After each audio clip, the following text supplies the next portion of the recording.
It is finally here. WrestleMania has arrived. We are here for night one of WrestleMania. The build-up show for it is coming up right after this. Welcome to the Rebellious Noise.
It is finally here. WrestleMania has arrived.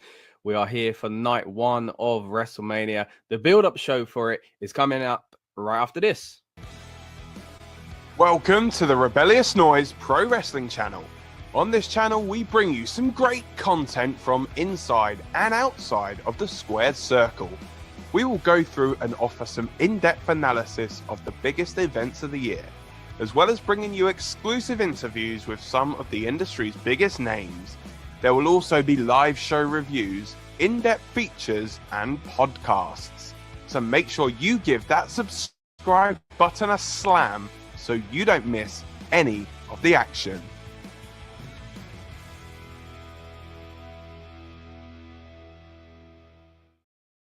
Once again, welcome back, guys. It is time to talk WrestleMania Night 1.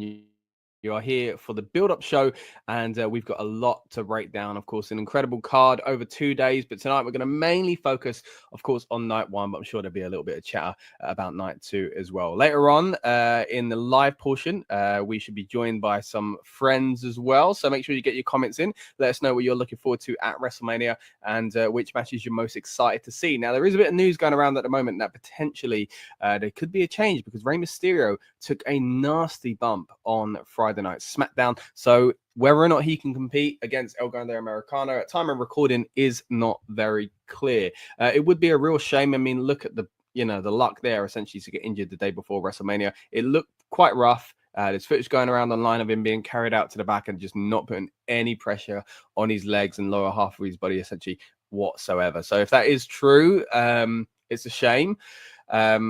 There are some people speculating it could be a work and there could be a purpose kind of built feud going into WrestleMania now with Rey Fenix and Chad Gable after what we saw in the Battle Royal. But SmackDown has been and gone. It was a pretty good show. I think it was a decent kind of go-home edition of SmackDown. Not a lot happens on these go-home shows these days, which is quite bizarre. But I did feel like SmackDown was quite enjoyable. We had a cool segment between Charlotte Flair and Tiffany Stratton, of course, pre-taped, I guess, to keep it a little bit safe, right? That's a match, of course, taking place on night one of WrestleMania. I think they built into that quite well on SmackDown.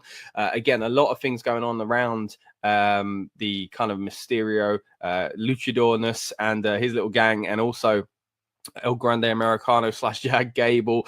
We saw LA Knight and Jacob Fatu kind of go out as well in a tag team match. It was quite kind of, normal, really, kind of shaping them towards the match they're going to have at WrestleMania. Didn't see any representation, of course, of this match because it comes over from Monday Night Raw, but also in night one, you've got the War Raiders defending against the New Day. Gunther versus Jey Uso, of course, is a big match at WrestleMania. Will we see a title change there? Now, this match actually tied in with another that we're going to see on night 2, and I've been kind of speculating this for quite a while now. You'll know if you've been with us for some time that I've always felt like Bianca Belair was in on the situation with, with Naomi as far as attacking Jade Cargill, or at least involved somehow. And I actually thought on SmackDown they were going to tell us, yeah, it's happened. And I was kind of worried because my prediction, as you'll see in a little bit, is that Jade will make it clear on night 2 of WrestleMania. It didn't seem like she really knew at SmackDown, but maybe she was holding back. Maybe I'm wrong. I don't know, but it just feels like Bianca's going to be revealed as a kind of a bigger part of this picture, essentially.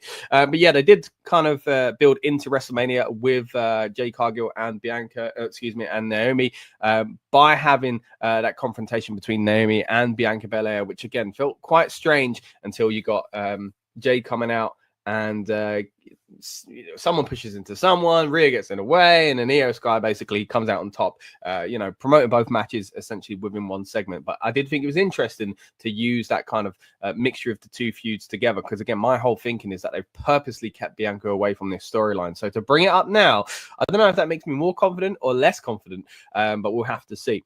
Now, of course, big match on night 1 is going to be Seth Rollins, Roman Reigns versus CM Punk for the custody of Paul Heyman, apparently.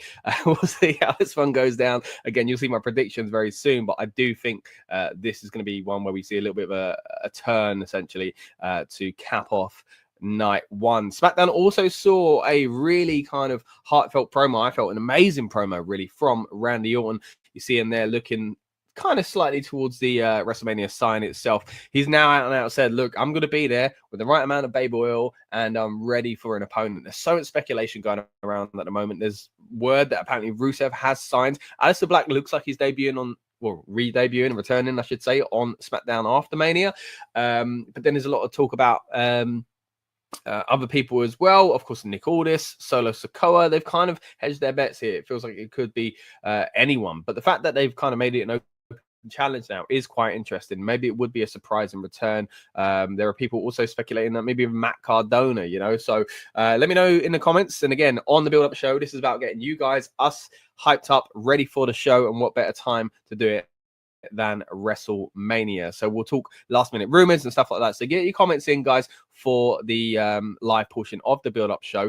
Also, I got to say, speaking of being live, you might have noticed we've got 2 live streams on there at the moment. That's because I'm also live in the real timeline talking NXT. So if you have just realized, oh my goodness, NXT's on, feel free to hop over that stream and we'll kind of be talking about NXT and having a watch along for that. If you're not that interested in what's going on in NXT, then stay right here because we're going to break down the card even further. So what we're going to do now is actually throw it over to our predictions from earlier on this week for WrestleMania Saturday. WrestleMania predictions, let's do it. Starting out with night 1, Tiffany Stratton defending the WWE Women's Championship against Charlotte Flair. Now, this has been built around a kind of shoot environment. I'm not sure I fully buy it, if I'm honest.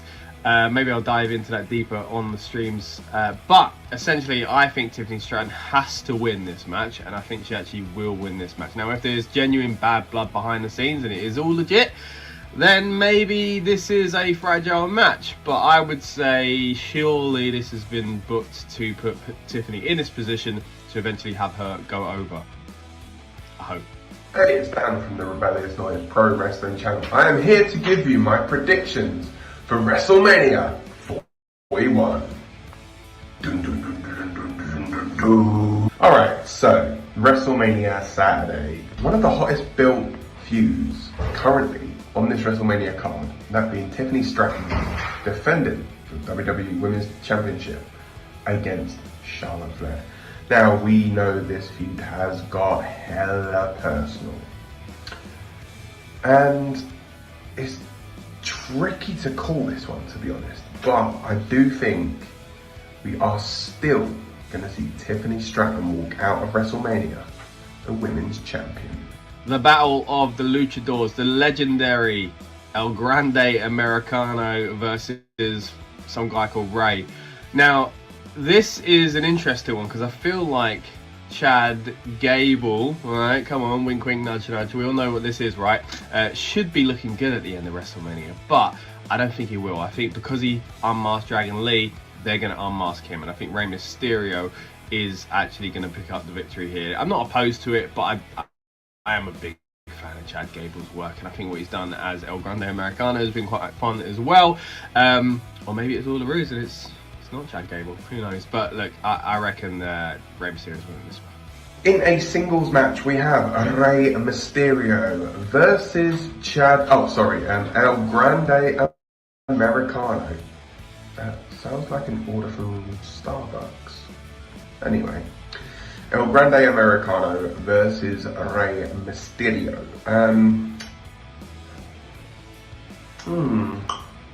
I think Mysterio is going to win this one. I think it's going to be a good night for the Mysterio family. No spoilers. LA Knight defends his US title against Jacob Fatu, and I think this is a crowning moment for the Bloodline member. Will it be a Bloodline member for much longer? I don't know. Maybe there'll be a Solo kind of interaction here. Maybe he won't win because of Solo, but I actually think it's about time that they give this man the Rocket if they haven't already, and I think therefore it means he's going to get the US title from LA Knight. So next we have LA Knight, defending the United States Championship against Jacob Fatu. Well, I think this is in the bag. This is probably one of the ones I'm most certain of, and that will be that the Samoan Werewolf, Jacob Fatu, leaves Las Vegas, your new WWE United States Champion. Tag titles up next. It's the New Day trying to get the titles off of the War Raiders, and this one's kind of hard to predict, if I'm honest, because I don't know if it matters. Because surely there is a reason behind this match being on WrestleMania over the other one, which I think has been a way better built story as far as all these kind of teams on SmackDown. On Raw, it's not really been the case. So I think this is all about getting a New Day on WrestleMania for a reason. Now, a lot of people will think it's because Big E might return and cost the New Day. I actually think if he's coming back, he might help the New Day. I think it might turn out to all be a kind of big old grand plan that they laid the seeds for a few months back when they, were mean to old Big E. And it's going to be a huge revelation, essentially, when it turns out he was in on it, or he's been convinced since then and he kind of is just turned into a naughty man himself. I do wonder if that ruins the return pop of Big E doing something. Look, we don't even know if he's medically cleared or if that's ever going to be the case, and hopefully it is. But even if he's not going to get physical as far as having a match goes, I do think he'll come back into storyline at some point. So I think he might return and everybody gets really hyped, so you do get that babyface, oh my goodness, he's finally back, and then he turns out to be a naughty man. And he helps the New Day win the tag titles, and they are heels because of it. Then we go on to the Tag Team Championships. Only the Raw Tag titles, though, on WrestleMania. Surprising, really, considering the build for the SmackDown ones. But for the Raw Tag Team titles, the War Raiders take on the New Day. Now, I think the War Raiders are going to come out of this victorious. And I think we are going to see an appearance from one Big E. And I think Big E is going to help the War Raiders retain the championships at WrestleMania. Gunther versus Jey Uso. Now, it might not actually be the main event, but I do think this is night 4 main event Jey Uso. I think he's winning the title. If he doesn't, then I don't know why they've gone with this feud. I don't know why they let him win the Royal Rumble, just to kind of throw it all away. Now, it happens, don't get me wrong. Rumble winners don't always win the title. It's frustrating when that happens sometimes. I think it'd be even more frustrating this time because there were other stories you could, especially as he had just faced Gunther. They'd already had that storyline. I do think that they've ramped this storyline up in a positive way. They've made it more personal. I think the presentation of Jey, of course, is tweaked to reflect that, and I've enjoyed it. So they've made the match mean something different to what it meant back at Saturday night's main event, but it could still all be for nothing if he doesn't win the title. And I think we are going to get him win the title. I think it's going to be a huge moment. It's going to be a feel-good moment that they're going to replay for years to come. So main event, Jey Uso, not in the main event, but should be. Gunther versus Jey Uso for the WWE World Heavyweight Championship. Again, very, very good build this one. And I think, again, we are going to see a brand new champion crowned in the form of main event Jey Uso. I don't envision it being a long title reign, but I think at the moment. Jade Cargill coming back to get revenge on Naomi, and I think she will. I think she'll get the victory here. I do still have a feeling that Bianca Belair will find their way into this storyline once again, but I don't think if it happens at WrestleMania, it will be here on night one because she's got a big match on night two. So I think Jade Cargill is going to look good. She's going to go over. And yeah, a bit of a shame for Naomi because I think this reinvention of her has been really good. But I do think the whole point is to bring Jade back and make her look good on the grandest stage of them all, right? So, hey, I could be wrong, but at the moment, I feel like Jade Cargill's winning this one. Then we have a big grudge feud now. Jade Cargill taking on Naomi. Now, it was revealed that Naomi was the one who attacked Jade Cargill. And while I still think this has got a little bit more legs in it with the whole Bianca Belair thing, I do think it's important that they make Jade go over in this one and have Jade Cargill as the victor in this match. Now we get to what is the main event on night one. It's a triple threat between the members of the Shield. Oh no, wait, Dean Ambrose isn't there, it's CM Punk. But, sort of, right? There's all these kind of interwoven feuds coming together here. Of course, CM Punk was part of that original Shield storyline, so they've even kind of managed to squeeze that out of it. But at the moment, it's all about Paul Heyman. Again, there are so many layers to this, but the Paul Heyman one is the one they're really pushing at the moment. He's officially in the corner of CM Punk. He's also the wise man and counsel for the OTC, Roman Reigns, but I think this is all pointing towards him turning on both of them to help Seth Rollins win. So therefore, my prediction is that Seth Rollins will win the triple threat and it will make him a super heel, and Paul Heyman's demeanor and everything about him is going to change very quickly when he becomes the bad, cocky Heyman once again. Then we get onto the hotly anticipated main event of night one, which features Roman Reigns versus CM Punk versus Seth Rollins.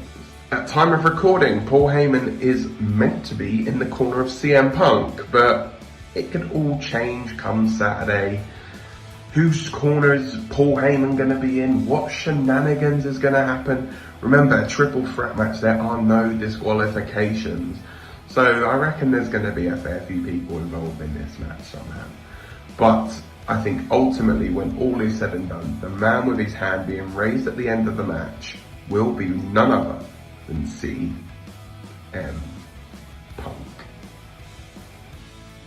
Peace out. So those are my predictions for WrestleMania Saturday. Make sure you come back for WrestleMania Sunday predictions, and of course all the content we're going to have on the Rebellious Noise Pro Wrestling channel around WrestleMania weekend.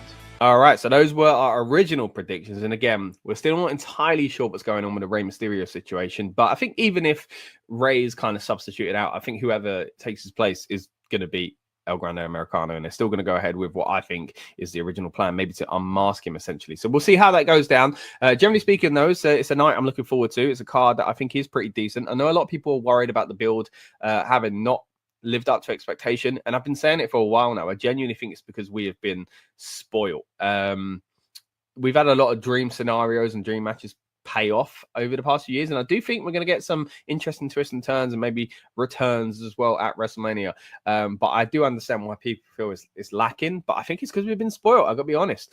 Look, I'm here representing for night one at least. Jey Uso, I'm hopeful he's going to win the title. You saw it in my original predictions there. Jey Uso versus Gunther isn't the main event, but I do think it's going to be a big talking point as the night comes to a close. So looking forward to breaking it down further, of course, with our instant reaction review. So again, if you haven't already, guys, please subscribe. We'll be live for that one as soon as WrestleMania Saturday goes off the air. And of course, we'll be doing the same for WrestleMania Sunday. Talking of WrestleMania Sunday, we're also going to do a build-up show for that. It also feature kind of highlights of clips from our content content earlier this week as well, and other things that we'll be kind of touching on leading into night 2, including our instant reaction for night 1 as well. But yeah, stay tuned essentially for that one. Now, of course, we are here to build up to WrestleMania Saturday, but I know there's some of you itching to talk about WrestleMania Sunday. So again, I want to have your comments relating to both nights, but we'll try and keep it heavy on night 1. But what we'll do now is we'll throw over to our original predictions for WrestleMania Sunday from earlier this week. WrestleMania Sunday predictions. Let's start out with the Intercontinental Championship Fatal 4-Way match. Bron Breakker is defending against Penta, Dominic Mysterio, and Finn Balor. Of course, 2 members of the Judgment Day in this match. So does that mean we're going to get a split? I'm not sure, but what I do think is going to happen is there'll be a new champion, and I think it's going to be Dominic Mysterio. I think this is a great step for him in his career, and one that makes a lot of sense to me. Now look, Penta is who I would have probably picked a few weeks ago, but now that they've really thrown this Judgment Day scenario out there, it does feel like the match result is going to have something to do with the Judgment Day. So with that in mind, I don't see it being Finn Balor, so I think Dominic Mysterio is going to win. Now we go on to WrestleMania Sunday. WrestleMania Sunday is going to be featuring, at time of recording, 6 matches, although I will give you a little bonus bit just after this where I think there's going to be the 7th match will be added. So we're going to kick things off with a match for the Intercontinental Championship, a fatal 4-way match between Bron Breakker, Penta, Finn Balor, and Dominic Mysterio. Now, I said on my night 1 predictions that I think WrestleMania is going to be a very good WrestleMania for the Mysterio household. Not only do I think Rey Mysterio is going to be winning against El Grande Americano, but I think his son Dominic is going to bring the Intercontinental Championship home to the Mysterio household. Now, correct me if I'm wrong here, but this could well be the very first time a father and son have both won the exact same championship at WrestleMania. If it does happen, remember Rey defeated JBL to win the Intercontinental Championship. Damian Priest versus Drew McIntyre. This is a feud that I think not many were looking forward to. No offense to either guy, but I felt like they both needed something else, essentially. Drew McIntyre has had an incredible run the past few years, and Priest has done some pretty cool things as well. So it was weird, the kind of backlash that we all, I think, naturally felt. But at the same time, I've got to say, they've built this feud very, very well, and it does have some cool kind of history embedded in there as well. We've got last year's WrestleMania, and we've got the countless kind of issues between the two surrounding the world title in the past anyway. So I'm actually looking forward to this one.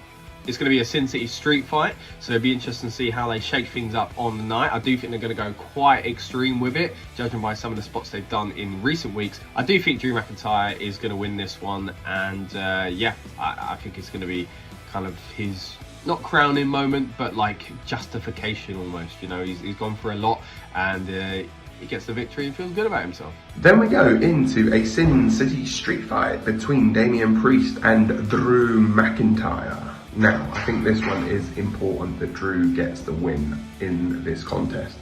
Obviously, the build to this has been very, very brutal, and obviously what happened last year at WrestleMania, remember, with Drew McIntyre defeating Seth Rollins to become world champion and then Damian Priest cashing in, is not talked about enough.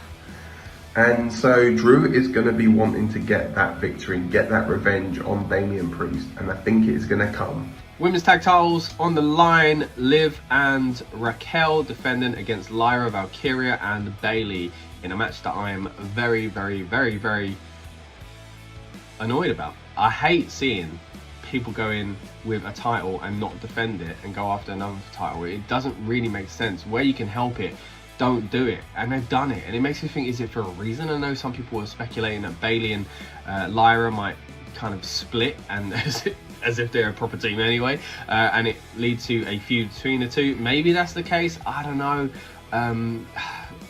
Just no, like, could have just done that match then. We could have done that turn already if that's the case. So whatever. As much as I like everyone in this match, it's not really how I'd like the women's tag titles to be used. But yeah, I think the champs are going to continue to be the champs. So yeah, win for the heels. Women's Tag Team Championship match is going to be between Raquel Rodriguez and Liv Morgan, the reigning champions, against Women's Intercontinental Champion Lyra Valkyria and Bayley. Now, I think this is going to be a retention for Liv Morgan and Raquel Rodriguez. I think Bayley is going to end up turning on Lyra Valkyria and eventually being the one to dethrone Lyra Valkyria. They might even add that like after this match, and Bayley be like, look, give me a shot right now. You never know. Stranger things have happened. AJ Styles versus Logan Paul is kind of a tough one to predict, because I'm thinking, well, what do they want? I think they're more likely to go with Logan Paul. Look, I think it's going to be a great match. I think this is a cool little matchup to kind of put together of talents, and I really hope Logan's been watching like early AJ Styles in TNA to kind of get some inspiration and bring that out of AJ. I mean, AJ's still an incredible, performer these days, but it'd be nice to see something from his old kind of, arsenal be brought out essentially.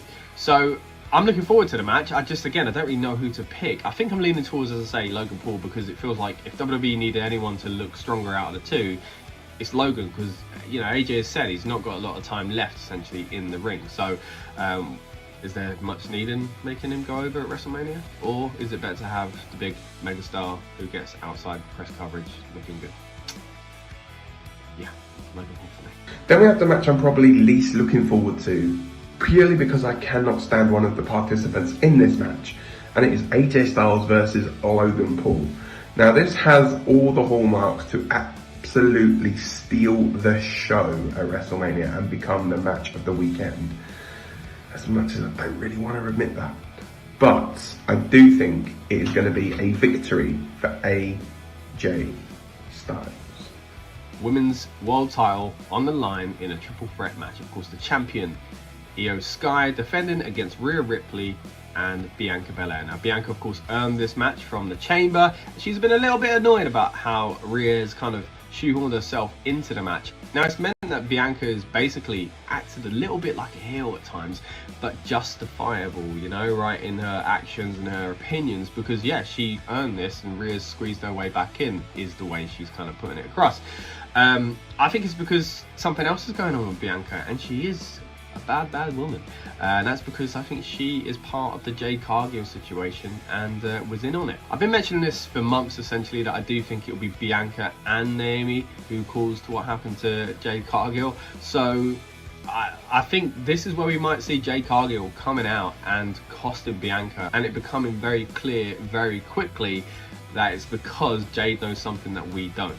And I hope that's the case, and if it's not, I still think Bianca is healing it up on purpose, and she is going to go fully heel soon.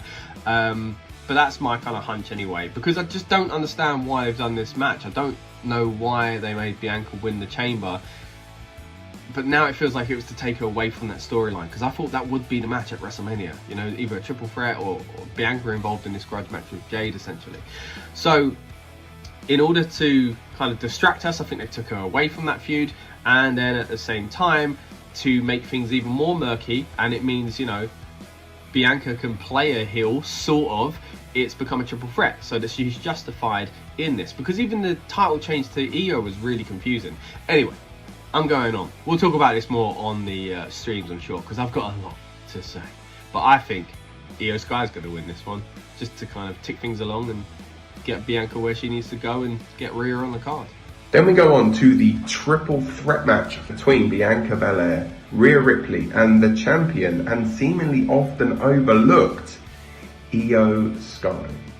Now, Io Sky here is going to be looking to make history by becoming the first Japanese wrestler since Taka Michinoku to win at WrestleMania. I think Taka's record's going to stay intact though, because I think Bianca Belair is going to be the one who comes out of this as the new Women's World Champion. Main event of night 2, John Cena trying to become a 17-time champion when he faces off against WWE Champion Cody Rhodes. Now, he ain't doing it. Alright, I've been saying it for a while, he ain't doing it. Because, in my opinion, he will, and he should, do it as a babyface. And he'll see the error of his ways, and he'll, you know, come up short and realize, you know, I need to be me again.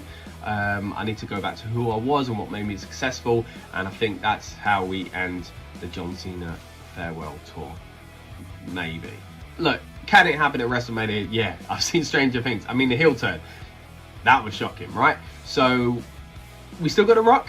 Maybe there's going to be involvement here. I mean, surely he's going to be involved with WrestleMania in some way. And surely we need to start understanding this alliance between the two as well. So for that reason, I think... I know, I'm talking myself out of it now. I'm thinking, oh, you know, could the Rock could help, and then they could stand in the ring on Raw and explain themselves as seen as the title, and he says, I'm justified, look, I finally got there, because that's the promo we've been waiting for, we haven't got. But no, I'm not talking myself out of it. Cody Rhodes is winning, makes Cody look good, and Cena sees the error of his ways eventually and wins as a babyface. We can't do WrestleMania without talking about the WWE Championship. John Cena looking to win title number 17, and Cody Rhodes looking to defend the championship in the same event he won it 12 months ago. Now, is there going to be a certain Rock turn up? More than likely. Are we going to see Cody Rhodes' hand raised at the end? Less likely. Are we going to see John Cena become a 17-time WWE champion?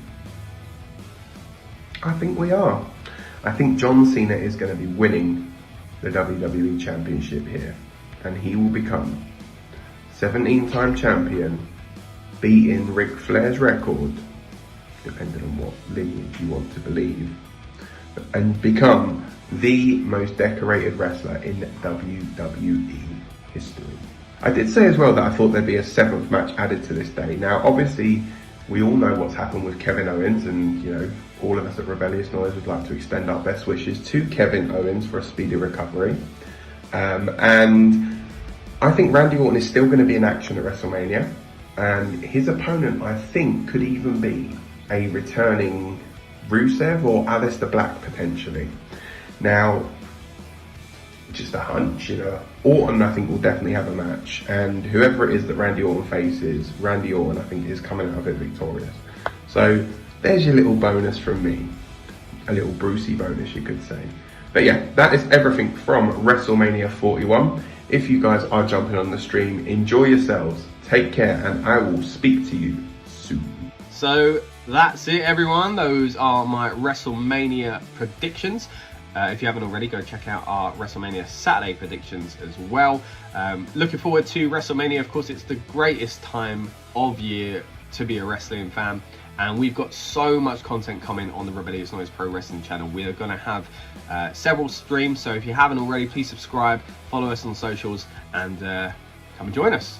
All right, well, you listened to Scott from the past, right? Because you've tuned in. It's great to have you on board with us. Of course, you're here for the build-up show for night one of WrestleMania. But as I mentioned there, we have also had a few other streams going on this week, including our weekend kickoff show, which was a lot of fun. And WWE, of course, did their official kickoff show for WrestleMania, which we covered in depth with a watch-along experience as well. So this build-up show is going to feature replays, essentially, of those streams. So stay tuned for that. And then about 9 p.m. UK time, we're going to be live, and again we'll hopefully have some guests for you as well, so keep your comments coming. And if you want to find out what's going on with NXT, then hey, hop over to our other stream because we're live there as well, talking all about NXT Stand and Deliver. But we are now going to deliver to you our initial kickoff stream for WWE WrestleMania. The weekend, we like to kick them off these days with our own kickoff show. So that's what we're going to hand over to now, and you'll see me break down the card for WrestleMania Night 1 and Night 2 in more detail. So here we go. All right, welcome everyone to the channel. Again, it is time for the weekend kickoff stream. A really exciting time to be a wrestling fan, as always, this time of year, of course. But at the moment, we feel like we're in a boom period. I know a lot of people aren't too thrilled about the card itself. They're thinking, you know, is it that exciting? I think, honestly, it's because we've been spoiled in recent years. We've had dream matches, we've had dream scenarios to break down. This time around, I think if you take a step back and you look at the card, you're like, it's actually quite good. But at the moment, I know a lot of people are a little bit kind of so-so about some of the things we're going to see. But there are 2 nights to break down. There is a kind of a huge card to dive into. So what we're going to do on this stream is break each and every one of the matches down. And we'll talk about the road to WrestleMania, how we got here.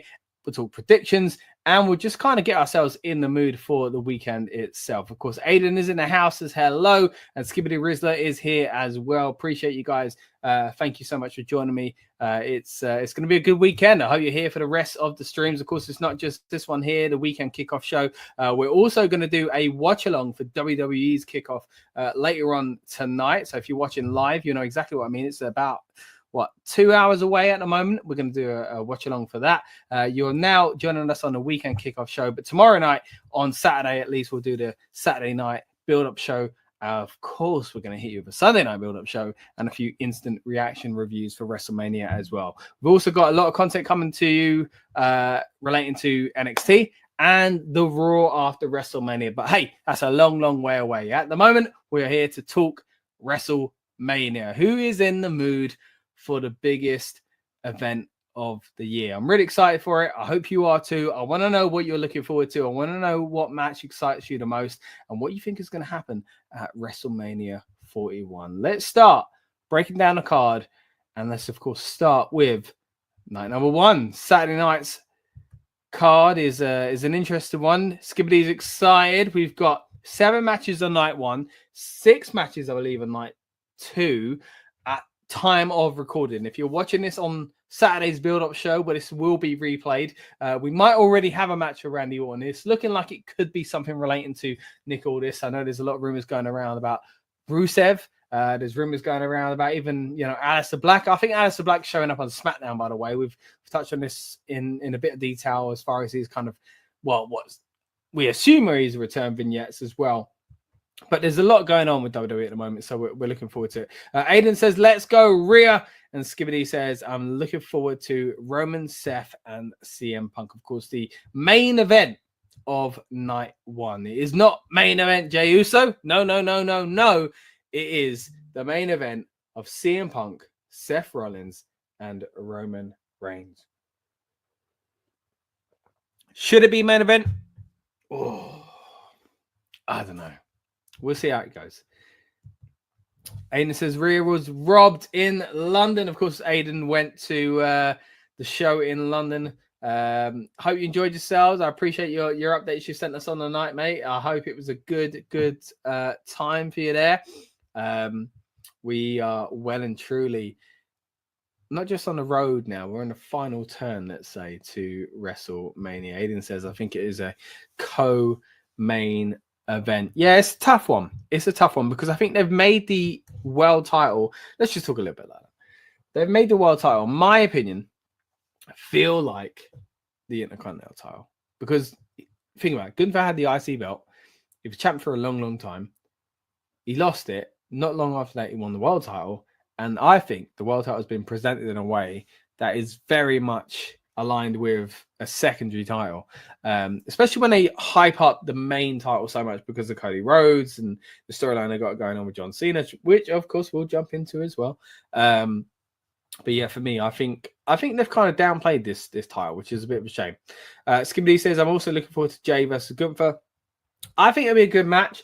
I think it'll be a great moment. I do think, I put my cards out there straight away. I think Jey Uso is going to win. I think he should win. But would he hold the title for long? Probably not. Because again, I do feel like they've turned this into a kind of mid-card title, essentially, which is a shame. But hey, look, we'll dive into that. We'll dive into everything else on the card. Let's go back to the very beginning, though. Let's talk about the 2 nights overall. Do you think it's a good card overall, guys? I got to admit, I mean, there's, like I say, 13 matches announced at the moment. I'm looking forward to them. There are matches that I think could have been better. There are matches that I'm skeptical about as far as, delivery. But there are a lot of matches on the card that I think, even if the build weren't good, I'm looking forward to seeing what they can do in the ring. And there are also matches that I think the build has been better than I expected. Stack says, yo, confirm this for me, please. Mania is happening in 4 hours. No, it's not today, Stacks. Don't worry. Well, unless you're watching this on the replay on Saturday night. No, we are a few hours away from the watch along that we'll be doing for the kickoff show. Vince McMahon's in the house, apparently. CM Punk will be a Paul Heyman guy again. I think, look, and I said it in my predictions. Yeah, if you haven't seen it already, guys, go back and watch it. We did our predictions from earlier on this week. I think Paul Heyman is turning on both of them. I think he's going to be Seth Rollins' kind of manager going forward, essentially. But we'll break that down a little bit further on the build-up show on Saturday night. Let's get to a few more of these comments here as well. Stella says, I'm looking forward to the match of Damian Priest and Drew McIntyre. Yeah, I'm looking forward to it as well. Like, it's not a match that I've been like super excited for at the start. You know, and again, I said this on my predictions. Again, if you haven't seen it already, guys, give it a little watch if you get some time. Our Saturday predictions are out there for you to check out. But I was saying on that, look, I think Drew McIntyre, or is it Sunday there? Either way, I was saying, look, I think they made this match and people didn't want it straight away. The Royal Rumble obviously set it up. There were a lot of rumors going around about Drew at the time and kind of apparently that he was upset with it. I was upset. I didn't want to see Drew McIntyre face Damian Priest at WrestleMania, but that sounds like I don't rate Damian. I do. I think Damian's great, but it's not what I wanted for Drew, and it's not really what I wanted for Damian either. He's had a bit of a strange year. I think the best thing he's done since leaving the Judgment Day was that little mini feud he had with Finn Balor, where he went mad and he grabbed him through the ropes and his eyes popped. I loved that. Like, that visual was amazing. I thought he was going to kind of build from there. Not much has happened, let's be honest, since that. So yeah, a little bit of a shame there. But as I say, we've got our Saturday predictions out there. If you haven't seen them already, give them a little watch. And also our Sunday predictions went live a little while ago as well. But you're here for the weekend kickoff show. And we're going to have a watch along of WWE's kickoff show in a few hours' time. Right, let's break down the card a little bit further. Stack says, honestly, not a fan of most of the women's matches, but Charlotte and Tiffany, I'm hoping they go berserk. It feels like that way, doesn't it? I mean, they are building it like it's a kind of work shoot. I don't know. Again, I said it on the predictions the other day. I'm not sure I buy it. I'm not sure I buy this kind of shoot thing they're building. I don't know. I think it's fake. I gotta be honest. But hey, it's built intrigue, and that's what you want, right? Aiden says Drew should be world champion. Yeah, I agree with you there, mate. I think if he was world champion, as much as I'm looking forward to Gunther versus Jey Uso, I think the title match might mean a little bit more on this PLE. But hey, we'll get there someday, I'm sure. Once again with Drew McIntyre. Let's break down the cards. Let's start, as I say, with Saturday night. And we've got Tiffany Stratton versus Charlotte Flair. And again, it was just mentioned there in the comments. One to look forward to. You know, Sax is excited about this, and I'm looking forward to it as well. But I'm not sure what we're going to get. I mean, it's a match that I felt was obvious before the Rumble, before Charlotte even came back. They've played into this kind of, what do you call it? This kind of like shoot aspect to it. Again, I'm not sure I buy it, but this feels like the natural thing to do. Like, for me, Tiffany facing Charlotte makes a lot of sense. And Tiffany beating Charlotte makes a lot of sense. If Charlotte wins this match, I'll be dumbfounded. I really don't understand what they're doing. If, you know, I won't understand what they're doing if they let Charlotte win. Because, and it's not a kind of hating on Charlotte thing. I like Charlotte. I think she's great. But we can't pretend she hasn't been given too many major kind of feature spots, I guess, ratio-wise for what she might, I guess, deserve, if you put it that way. I mean, she's great. She is great. I enjoy her. But I think they need to be careful with the sensitivity that fans have about the spots that Charlotte goes in. And every time you bring her back and she wins another belt, it's kind of like, you know, chipping away at that kind of goodwill that fans have about Charlotte. So I'm hoping it's not the case this time round. I think if any time it shouldn't happen, it is this time round, because I think Tiffany is on a roll. She's not, we've got to be honest with ourselves. As much as like Tiffany, she's not on Charlotte's level at the moment. But this is the kind of thing that puts you on the trajectory towards being on that level. So I think she needs to win. And I'm hopeful. I am hopeful. But this whole kind of what shoot aspect, or just shoot, whatever you want to call it, if that is legit, I guess, then we could see something really messy at WrestleMania. But in my opinion, Tiffany Stratton should win, and Tiffany Stratton will win. Aiden agrees with me, says Tiffany winning as well, and says Becky isn't coming back soon. I don't know, maybe, WrestleMania is a time where, or Raw after WrestleMania, because we'll be covering that in depth on this channel as well, it's a time where a lot of things happen, and a lot of returns do take place. Stack says Charlotte has that thing about her where it always feels like she like there's some jealousy there with most other women, and she seems to have legit dislike for Tiff. It does seem like she's not a fan, doesn't it? Again, her saying like I can't remember what she said, but like basically hinting like Tiffany's like a budget or a newer version of her, basically. But like that is the natural way we do feel. They are different characters, but there is that similarity. It's not just because they're blonde. There is more to it. They are similar characters in some way. So I do feel like it's a match that makes a lot of sense, and I do feel like it's a match that Tiffany should be winning. There is nothing to gain for Charlotte until she breaks her dad's record, or Cena breaks it this weekend. There's not really anything else for her to do other than take a step back and just have meaningful programs in a different way. It doesn't have to be about the title. And every time she gets thrown back into the title picture, people get annoyed about it.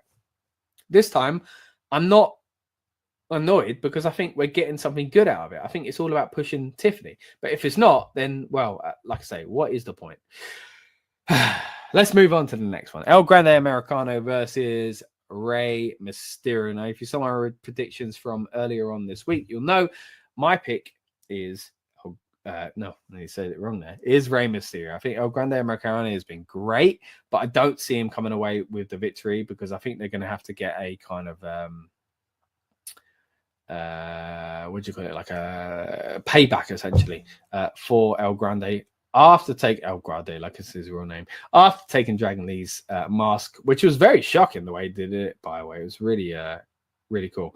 Aiden says, she doesn't deserve it. She doesn't need it. If she won the title, genuinely, it will. I think we're away from that. I think WWE moved away from that, but you can never be too sure. All right, going back to the Luchador match though.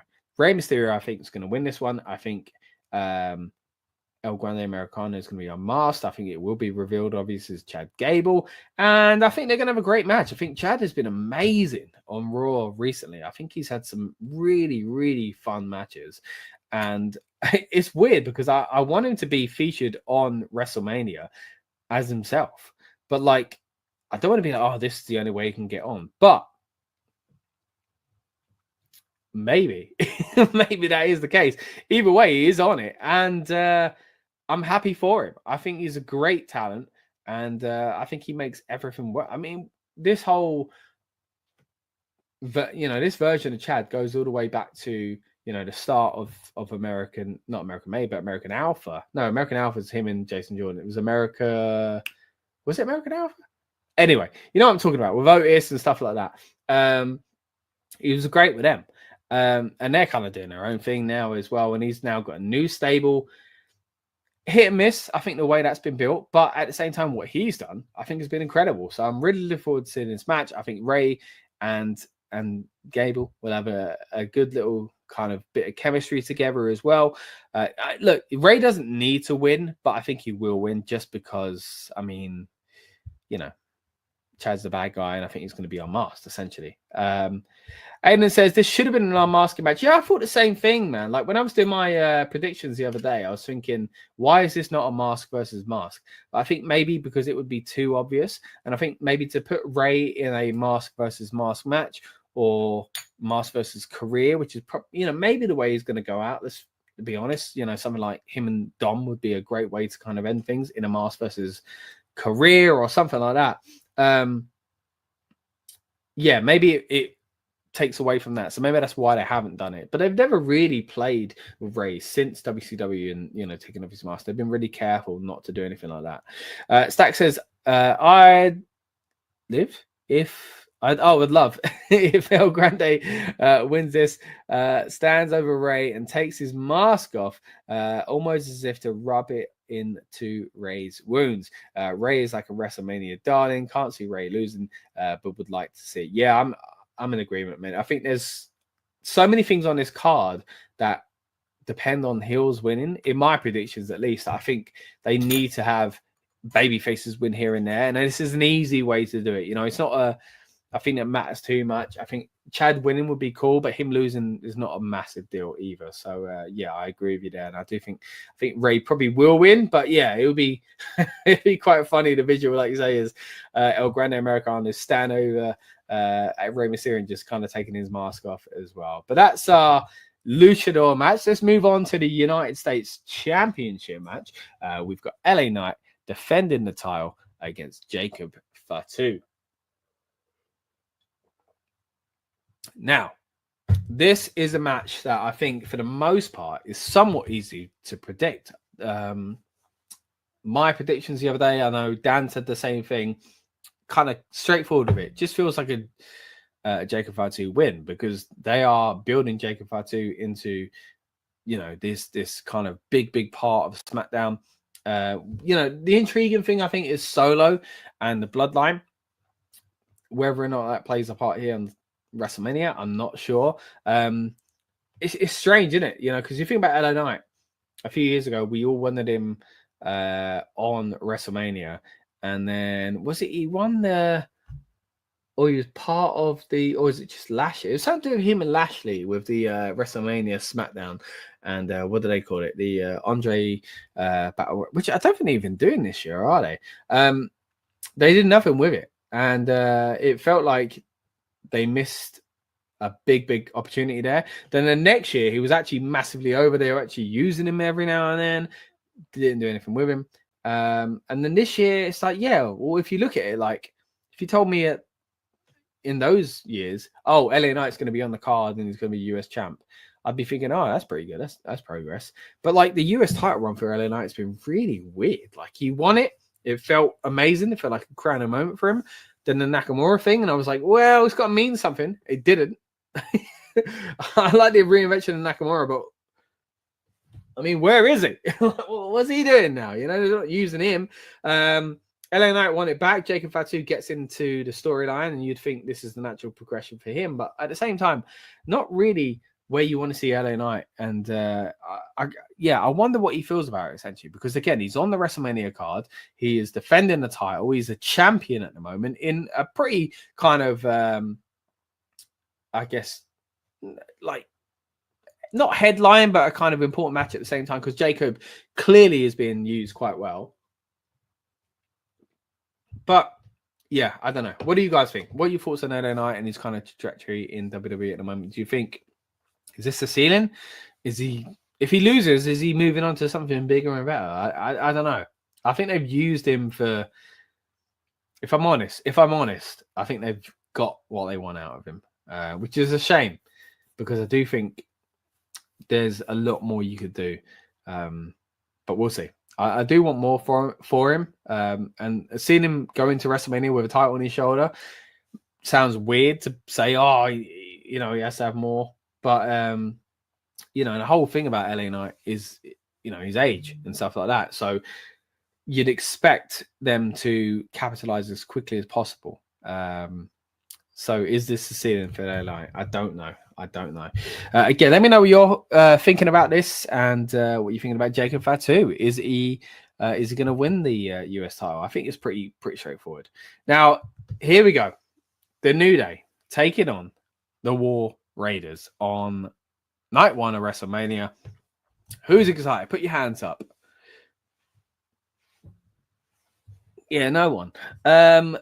Look, I feel harsh saying that, because I love the New Day, which is why I think this is for a reason. Like, it's got to be for a reason, because this match, like, the New Day said, we want a title match. And then, you know, the higher up said, oh, you can't just demand it. And now they've got it. And the War Raiders were like, yeah, we're champs. We'll defend them. Like, so? Like, so what? Compared to what's going on SmackDown, right? The Motor City Machine Guns, DIY, Street Profits, Yes, boy. What do you call him? Who else you got? Legado del Fantasma. Like, there's so much going on SmackDown as far as the tag division. I genuinely thought we were going to get like a 4, and then I was like, oh, a 5, oh, a 6-way tag team match. Is it a ladder match, or is it what stipulation they're going with? No. Like, it's not on WrestleMania, and they're only featuring 2 of them on SmackDown. So like, what a real disappointment. And instead, we're getting Monday Night Raw's titles being defended, the titles that have barely been on TV. Yeah. And I said this a few weeks back when we covered the European tour in depth. We were, fortunate enough to be able to be watching at a reasonable time here in the UK. We don't get that often with Raw and SmackDown, so we don't often get to do watch-alongs or anything like that. But we did it for a good few weeks because of the European shows. And I was saying on those streams, look, it doesn't really make sense, like I say, with the SmackDown situation, but it also doesn't really make sense from Monday Night Raw. They didn't build anything with these guys until very, very recently, which makes me think something is going on. And I do think it's relating to Big E. Look, I don't want to go too deep into some of the predictions I've already made, because of course I want you to go watch that video as well. But on our Saturday predictions stream, you'll see that my opinion is that Big E might get involved, but not in a way that people expect. I don't know if he's going to be helping the War Raiders, and I'll kind of leave it at that. I'll leave it at that. Let's move on to the next one. Again, a match that maybe should be the main event, but definitely isn't the main event. It's main event Jey Uso versus Gunther for the World Heavyweight Championship. I think this is one of the easiest matches to predict. And if it's not, if it's the reverse of what I'm about to say, then it will be something that really annoys me. And I think Jey Uso is going to win the title, and I think he should win the title. And that's not to say I'm not a fan of Gunther. That's not to say I don't think Gunther should be the world champ.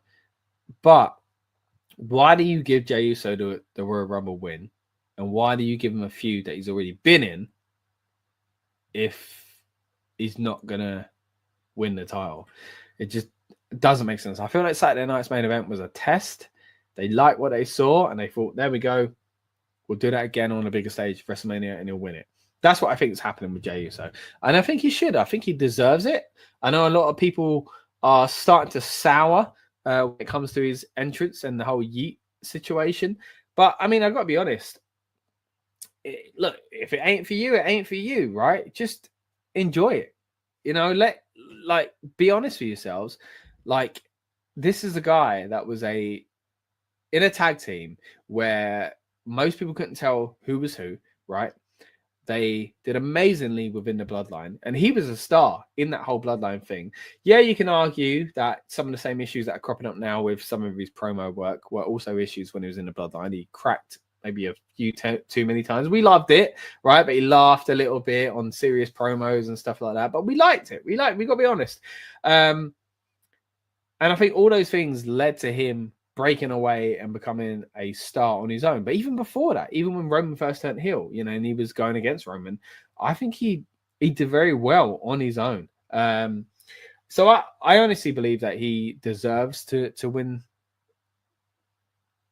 Yeah, it's tough to say a world title, but I think he does deserve it. You know why I stumble? Because I think Sami Zayn's in that same boat, and I think Sami Zayn deserves it more, and he didn't get it.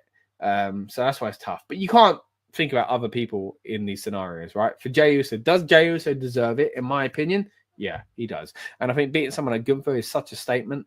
The issue I've got is that this title feels like the Intercontinental Championship. Gunther was the IC champ for so long. He lost it. Not long after that, won the world title. And now, they've massively, massively degraded this title. Let's be honest. It was a rocky start for it anyway, right? They brought it in, and there was already this perception of we're creating this because we're not letting anyone beat Roman. So you're not really the world champ, right? So there was that. Then they weren't sure about his lineage. They gave it a similar design to the old World Heavyweight Championship, and then they were also like, this is the brand new title. They didn't know what they wanted. Then they brought all these kind of wrestlers that had either won titles once or twice, or hadn't held for long, or maybe been seen as held back, or never won the title. And they didn't give him, Seth held onto it for way too long. In my opinion, Balor should have won it. Nakamura should have won it. Didn't happen. Seth Rollins loses it, of course, last year. Then it gets hot shotted around because of the Money in the Bank. But I think the storyline was bigger and it made sense, and that's okay. But then, Damian Priest is his first world championship. There are so many risky moves with this world title. Then you give it to Gunther. It feels like a star, the way they built it over the past few years. Yeah. But then he hasn't defended it a lot. And now Jey Uso, and the furthest he's reached so far is mid-card status. So is it really the crowning that it would have been 15, 20 years ago when you had both belts back then? Look, don't get me wrong. There was always a perception of one title means more than the other. And sometimes it was the World Heavyweight Championship, and sometimes it was the WWE Championship. But you always had a sense that one meant more than the other. And sometimes the gap was bigger and bigger and bigger. And then you'd get things like, 3 matches from the top, the double main event on WrestleMania. Yeah, right. The opening match on WrestleMania. Now you got a 2-night WrestleMania, and you think, well, the least you can do is make it the main event of night one. No. And is that because of the women's revolution? Is that because of the great kind of women's world titles we need to push as well? Nope, they're not getting a shot either. It's a non-title match between Roman Reigns, Seth Rollins, and CM Punk, which we'll touch on in a bit. But I think, it just creates this perception that the world title doesn't mean that much.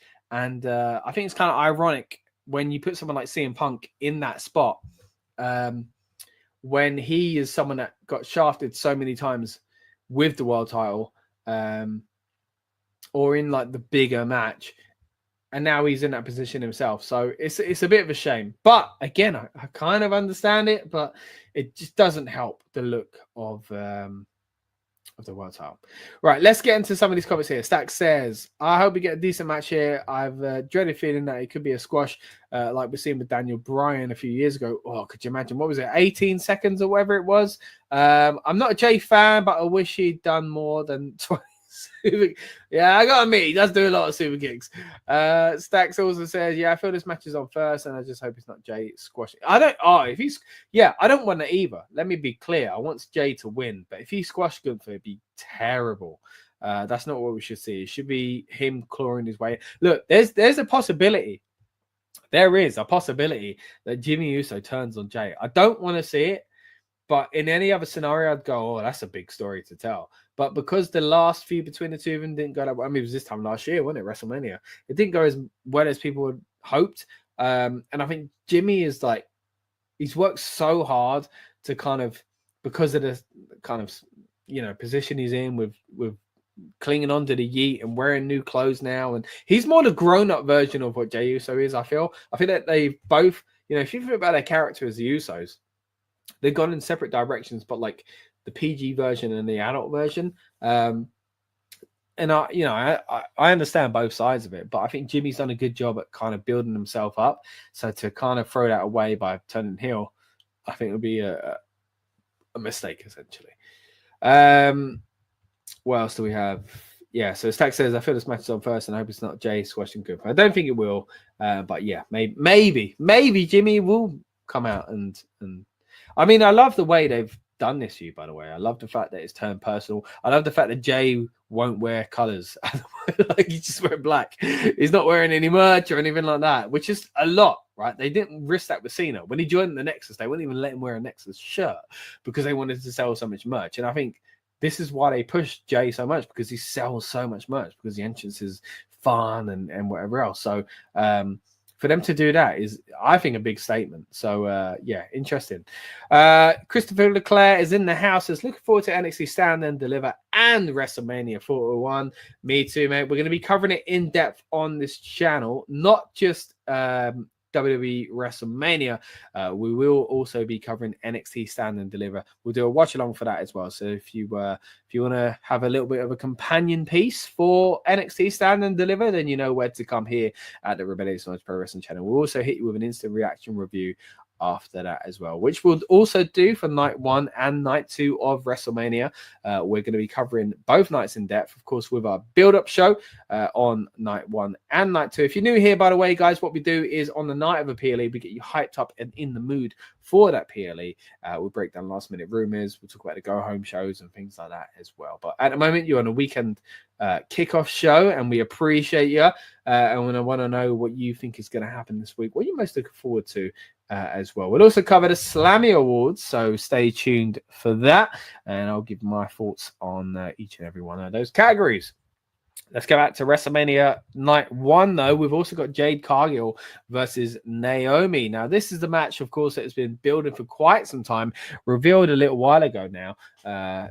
Naomi, of course, was who took out Jade Cargill, and we saw that amazing reveal at Elimination Chamber. I think Jade looked amazing.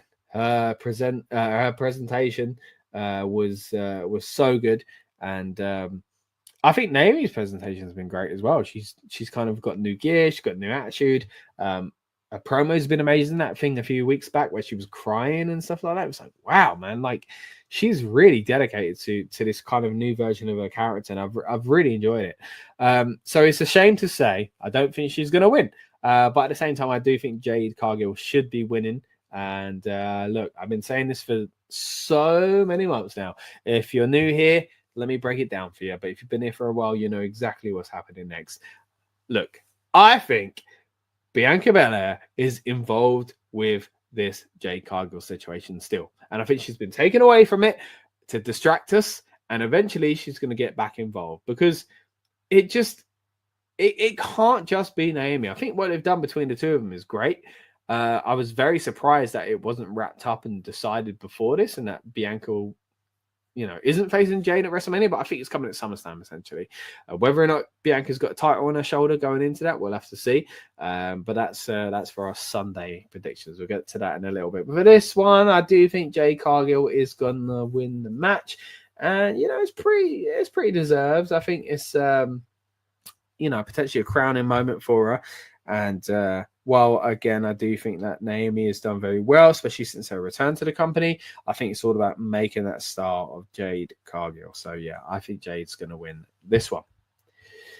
Let me know in the comments, guys, what do you think is going to happen at WrestleMania? Again, we're breaking down the card here on the weekend preview, but I'd love to know your thoughts on each and every one of these matches as well. Let's get into the main event of night 1.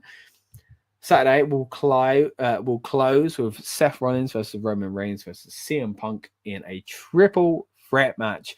Finally, CM Punk gets that WrestleMania main event. Sort of. If you want to call night 1's main event the main event, go ahead.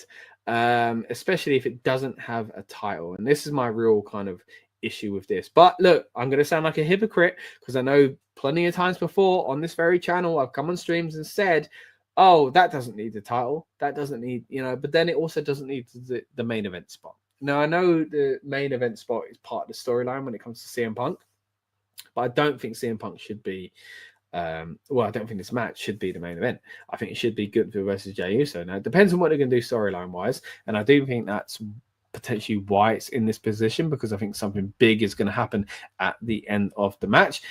And for me, that is, and I think most people are coming along to this way of thinking, is Paul Heyman's going to turn, right? He's going to turn on both CM Punk and Seth Rollins, and he's going to help. Oh, there we go. CM Punk and Roman Reigns is going to help Seth Rollins. I was going to say win the title, but again, it's not for a title, and that's what's frustrating about it. Being in the main event. But I think Paul Heyman's going to turn. He's going to turn into, the dastardly evil Paul Heyman once again. And Seth is going to be an out-and-out heel. I think he's been, just like Bianca Belair, kind of healing it up recently, leaning towards that. My only concern is that recently it feels kind of obvious, maybe too obvious that that's the case, because I felt like that was the case a few weeks ago. And I started saying it, and then not many people were saying the same. And then now, I think it's so obvious. Everybody thinks that. I'm not trying to say I'm so clever, Nostradamus and all that, but yeah, the fact that everybody is kind of caught on to that, and I think because WWE started presenting it in that way, starts to make me think, oh, maybe it's not going to happen. But then other than that, I don't know what else they do. I don't know why they do this match. You know, there needs to be some sort of big shenanigans at the end of the match, in my opinion. And the only way to do that is for Paul Heyman to turn and kind of align himself with Seth Rollins. So yeah, let me know what you think, guys. Why is this in the main event? Is it simply to give CM Punk that spot? I don't think it is. I think that's more about a storyline thing than it is, you know, actually to give him that spot. So yeah, in my opinion, this match is all about Paul Heyman. I think that's the way they built it in the past few weeks, and that's the way it's going to go down. All right, so that's WrestleMania Saturday for you. Let's break into WrestleMania Sunday. There's some great matches to touch on here as well. Dominic Mysterio, Finn Balor, Penta, and Bron Breakker for the IC title.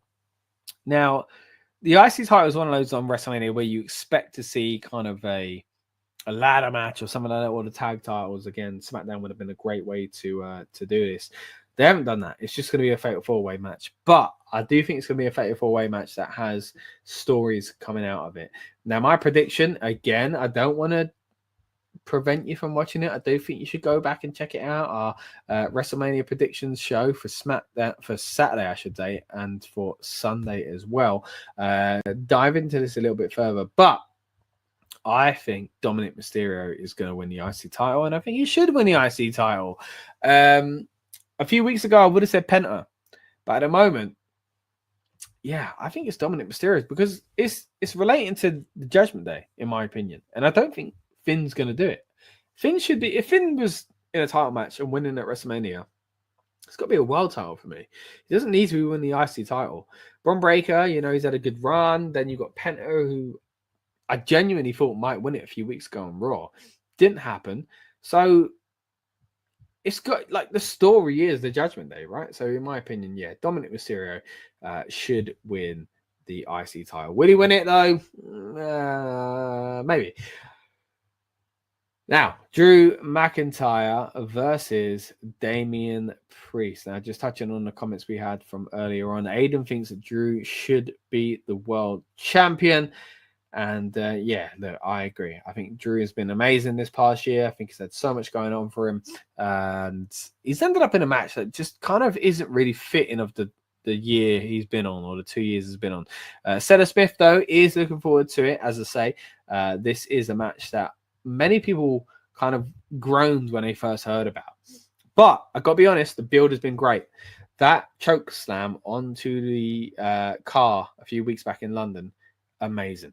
You know, things like that really help build a feud. This is going to be a Sin City Street fight, so I do think they're going to go quite extreme with it. Now, as far as the winner goes, look, it's a tough one because in some ways I think Damian needs it because I think Drew is better off. I think Drew is more over. He's a better character. He's kind of had a better year. Damian, I think, is getting a little bit lost in the shuffle. So for him to win, it would be good. But, like, only if he's doing something next. Whereas Drew has been, like, amazing, right? Not that Damian ain't been good, but Drew's been amazing. And, like, he kind of also needs to win to solidify what he's been doing, you know? Like, as a heel, I think, to be justified at WrestleMania. I mean, last year he was the butt of the jokes and it was all fun and whatever else, but, like, he needs to do a little bit more, right? So, in my opinion, Drew McIntyre is going to win. I think he should win. I think he probably will win. But, yeah, overall, I'm looking forward to the match.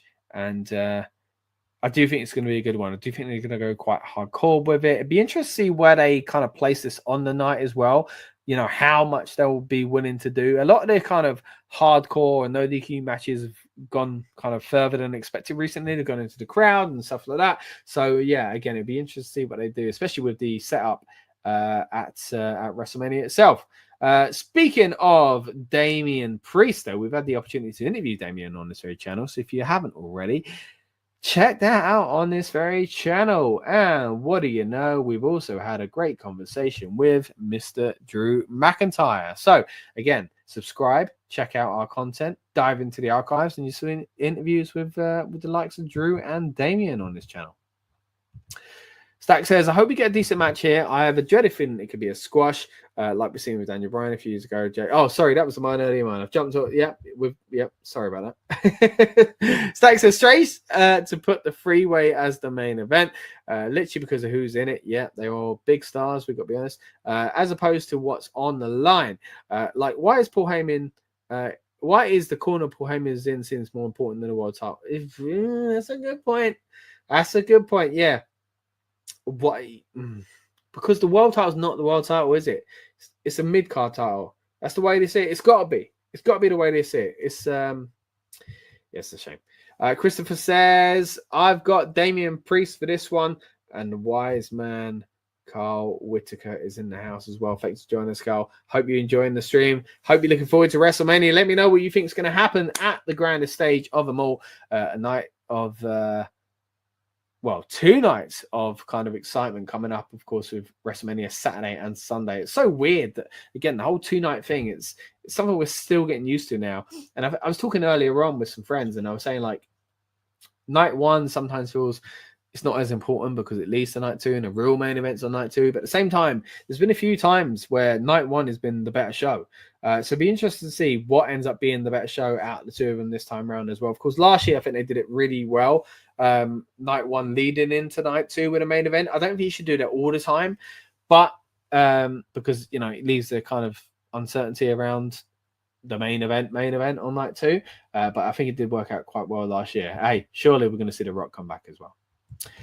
Wise man Carl Whitaker says, I think Seth leaves with Paul Heyman. I agree with you, mate. I really do think that's where we're going with this one here. Again, it feels maybe too obvious now because they've kind of hinted to, like, I mean, Seth literally says, you owe me a favor. Surely that's the anyone can get a favor. Just go to punch for Paul Heyman. Don't do it and go, you owe me a favor. You're now my manager. Like, that's how it works. Just moves on from there to there to there. There you go. That's how you get a new manager for Paul Heyman. But I don't know. We'll see. If they don't do it, then what else do they do? How does WrestleMania Night 1 close without a big shock and turn? Unless, like, Dean Ambrose came back because of this Shield kind of mix, which is not going to happen. I don't know what else they could do. So, yeah, it's got to be something like that. Right, let's move it on further to some more of the matches taking place on night 2 of WrestleMania. We've got Raquel Rodriguez and Liv Morgan, the women's tag champs, facing Lyra Valkyria and Bayley. Again, I don't want to take you too far away from the prediction streams videos we've already done. Go and check those out on this very channel. But I'm not happy about this match. I'm disappointed when you have a singles champion going for a tag title. Like, just separate them. Like, and there's a 3-hour pre-show for both night 1 and night 2 with no matches, as far as we know. Just put those titles on. Just put the SmackDown tag titles on it. Just, what are you doing? Yeah. Frustrating. Christopher Leclerc says, whoever wins the women's tag team match on Sunday will face the winner of the women's tag team fatal 4-way on NXT on Tuesday. Yeah, we'll be covering NXT in depth as well. But even that, like, Bayley had a thing with what's her name now? Roxanne Perez. And, like, there was a time where we were like, oh, maybe that'll be a WrestleMania match. And if not, it'll be on NXT. No, Bayley's in a random tag match. Stack says, all I can think of is something big has to happen with Paul Heyman. Don't know what, but it can't be just Heyman. Stood in the corner looking shocked with a very near fall. Something has to happen. Yeah, I agree with you, mate. I think Heyman's demeanor is something that's going to change as well. Again, I mentioned this on our original predictions, but I think he's going to turn into, like that cocky Paul Heyman with his eyes just kind of, I think we're going to see something, incredible from Paul Heyman as far as acting wise. But again, I don't want to see him for 30 minutes go, oh, like, as as good as he is, I don't want to see that. Jay Lee's for the world title, says Kyle. Yeah, I think that's the same. Yeah, that's the same for me. Also says Mami wins the title. We'll get to that one in a little bit. The role model wins another tag title. I don't think so. I think Liv and Raquel win this one. I think this is just to simply get Liv specifically Liv on WrestleMania, because I think she's had such a good year that you can't not put her on WrestleMania. Does the team of the two of them deserve to be on it without a major feud? No. Do the titles deserve to be on it without a major feud? No. Does Lyra and Bayley need to be a tag team? No. Unless there's going to be a turn, which I know a lot of people are expecting. I just don't know why they've got this match on the card. I want all the championships on the card, don't get me wrong, but I want the titles to be presented in a way that matters. I want the feuds to mean something. So, yeah, I don't like an IC champion going into a tag title match. It's not ideal. Sometimes you kind of have to, the way the story goes, but for me, I'm not really a fan of it. So, yeah. Stack says women's tag title is just a waste of slot. It's the off to a yeah, I know. And it's such a shame as well, because the women's matches have historically been seen that way, right? And that's because back in the day, the quality of the women's matches weren't as good, you know, and there are so many reasons for that. They didn't get the time, they didn't get the help or support. Now it's very different. So whenever I think I feel particularly sensitive to women's matches being put in these positions these days, because of where they've been and, you know, what they've come from. So it is frustrating. You don't want to admit it. Like, it feels like a dirty thing to say. Oh, it's just a, you know, off to the toilet break. But yeah, look, I mean, I'll be honest, like, when it comes to WrestleMania, if I need to go to the toilet, if I need to make a snack or something like that, it will be in this match. And I hate saying that, because I like everyone in the match. I like the fact that they've got a women's IC title. I like the women's tag titles, but it's a bad combination. Christopher says Roxanne Perez and Cora Jade are winning NXT Stand and Deliver on Saturday kickoff show, and also says I've got Bayley and Lyra Valkyria win. I don't see the need to give it to Bayley and Lyra. I really don't. Like, where do they go next? Like, I just think it's to get Liv on the show, because Liv's been amazing. I think she's been so impressive that, yeah, she deserves to be on the show. And I like them as a team as well. Raquel and Liv, I think, are quite a cool team. But, I mean, the division's rubbish. There's nothing going on.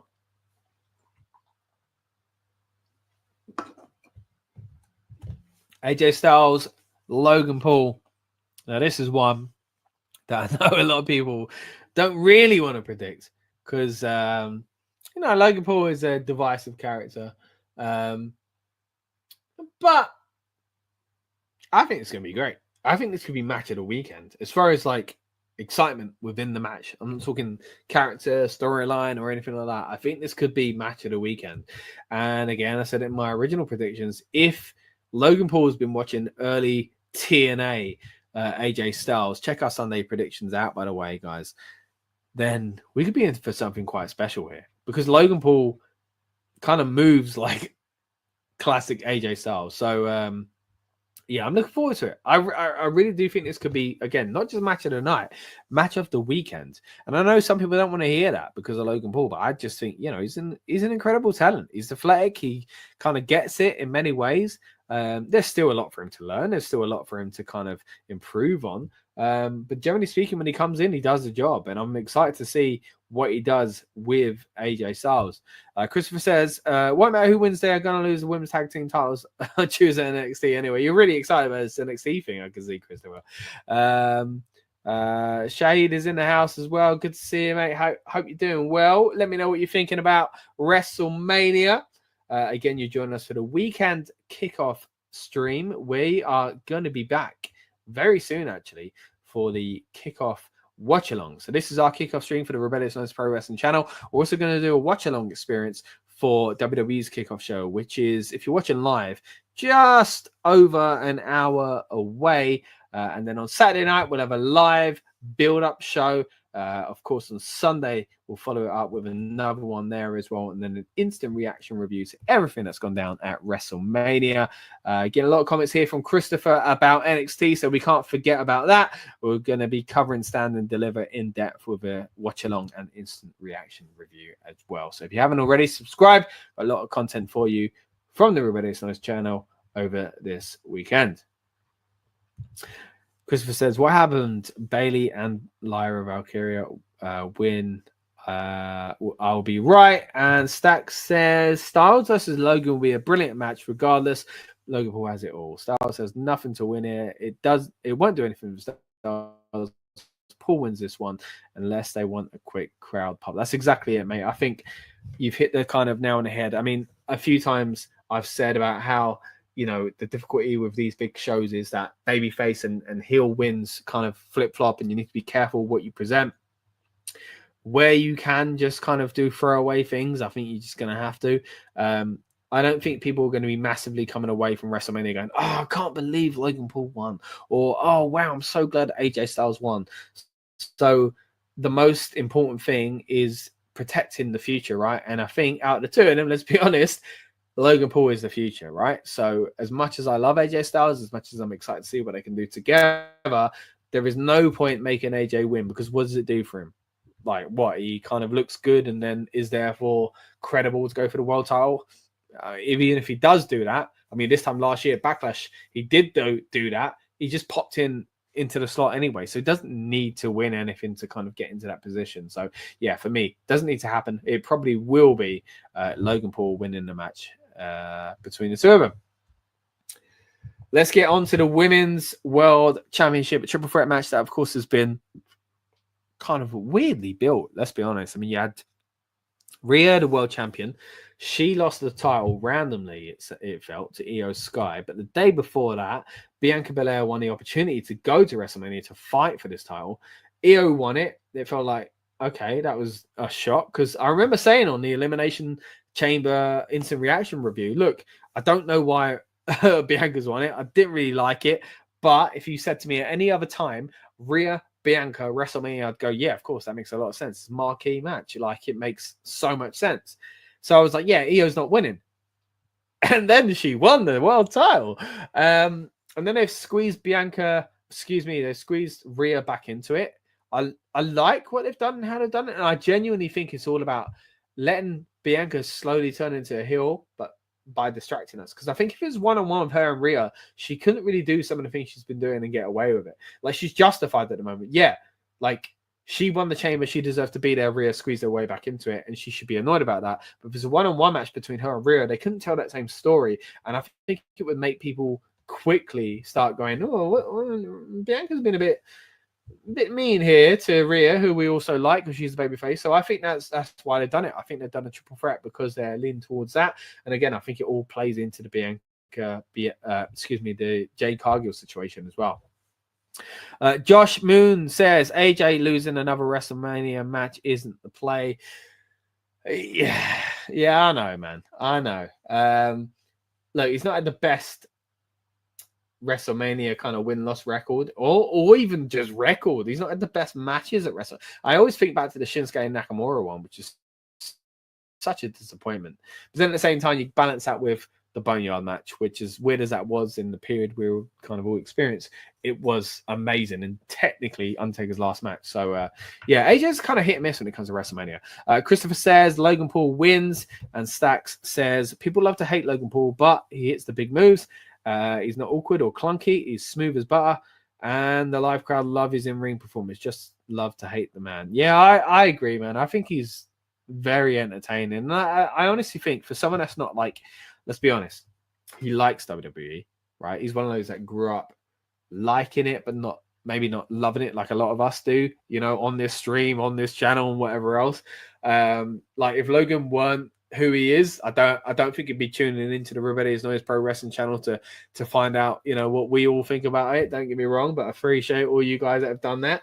But at the same time, I think he likes it enough that he's willing to be open and learn. And I've seen a lot of his interviews with wrestlers and with other people on his podcast where he's come across quite respectful and appreciative of what's kind of gone before him as well. So yeah, I think he's a great.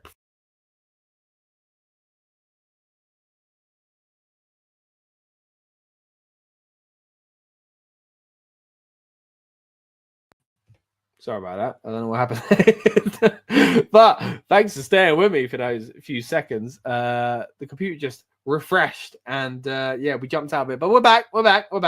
Appreciate you for sticking around. Right, let's move on. Let's go back to the match we were talking about originally anyway. Let's go on to the Women's World Title Triple Threat match. I think this is going to be an interesting one because it is hard to pick. Look, in my opinion, it's at the moment I see Io Sky winning it. If you said Rhea won it, I wouldn't be shocked. If you said Bianca won it, I wouldn't be shocked. If you said Bianca won it and still went to SummerSlam to face Jade as a heel, but with the title, I wouldn't be shocked. So there are so many scenarios here. I think the big one is that Io has been kind of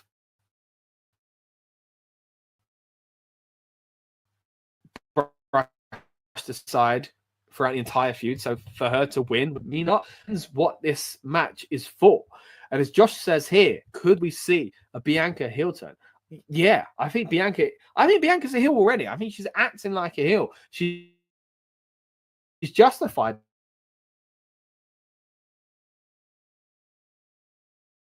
Prediction video out there already, guys. When we finish the stream, you got to promise you're going to go watch it, all right? I want you to watch this. I don't want to give too many spoilers for the videos we've already put out there, but I can't continue this conversation without explaining it further. Look, I think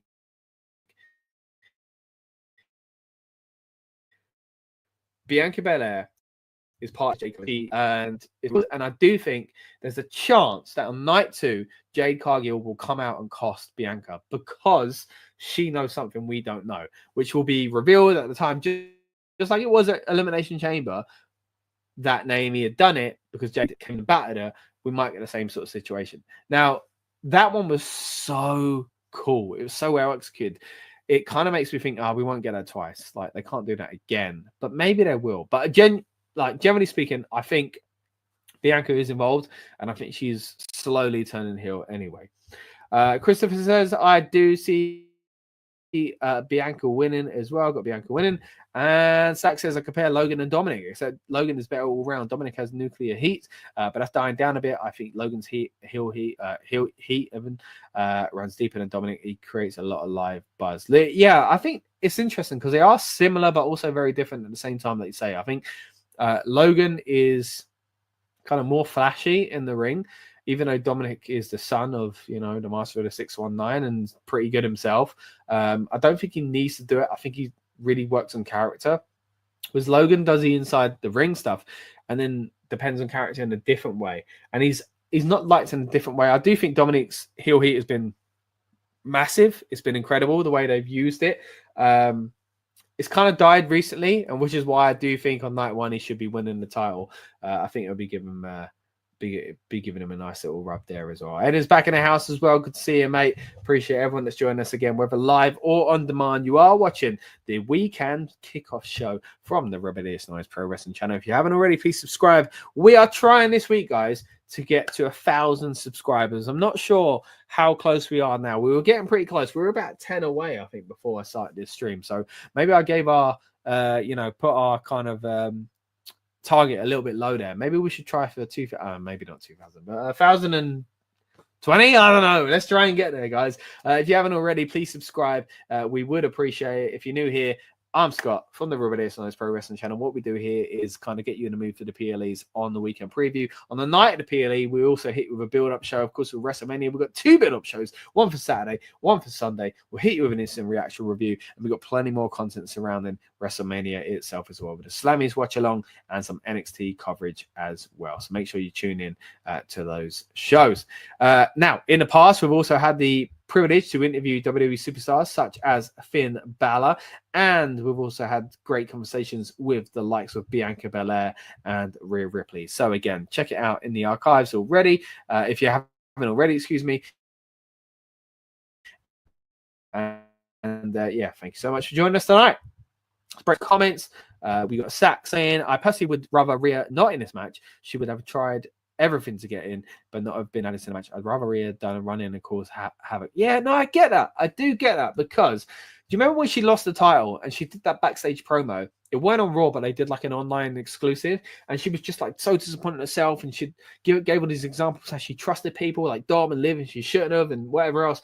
And I thought, man, she's gonna claw her way back into it, and she did, but like in a kind of cocky way. Like, it was more about Bianca for me. So again, that's why I think the Bianca thing is the story here to tell.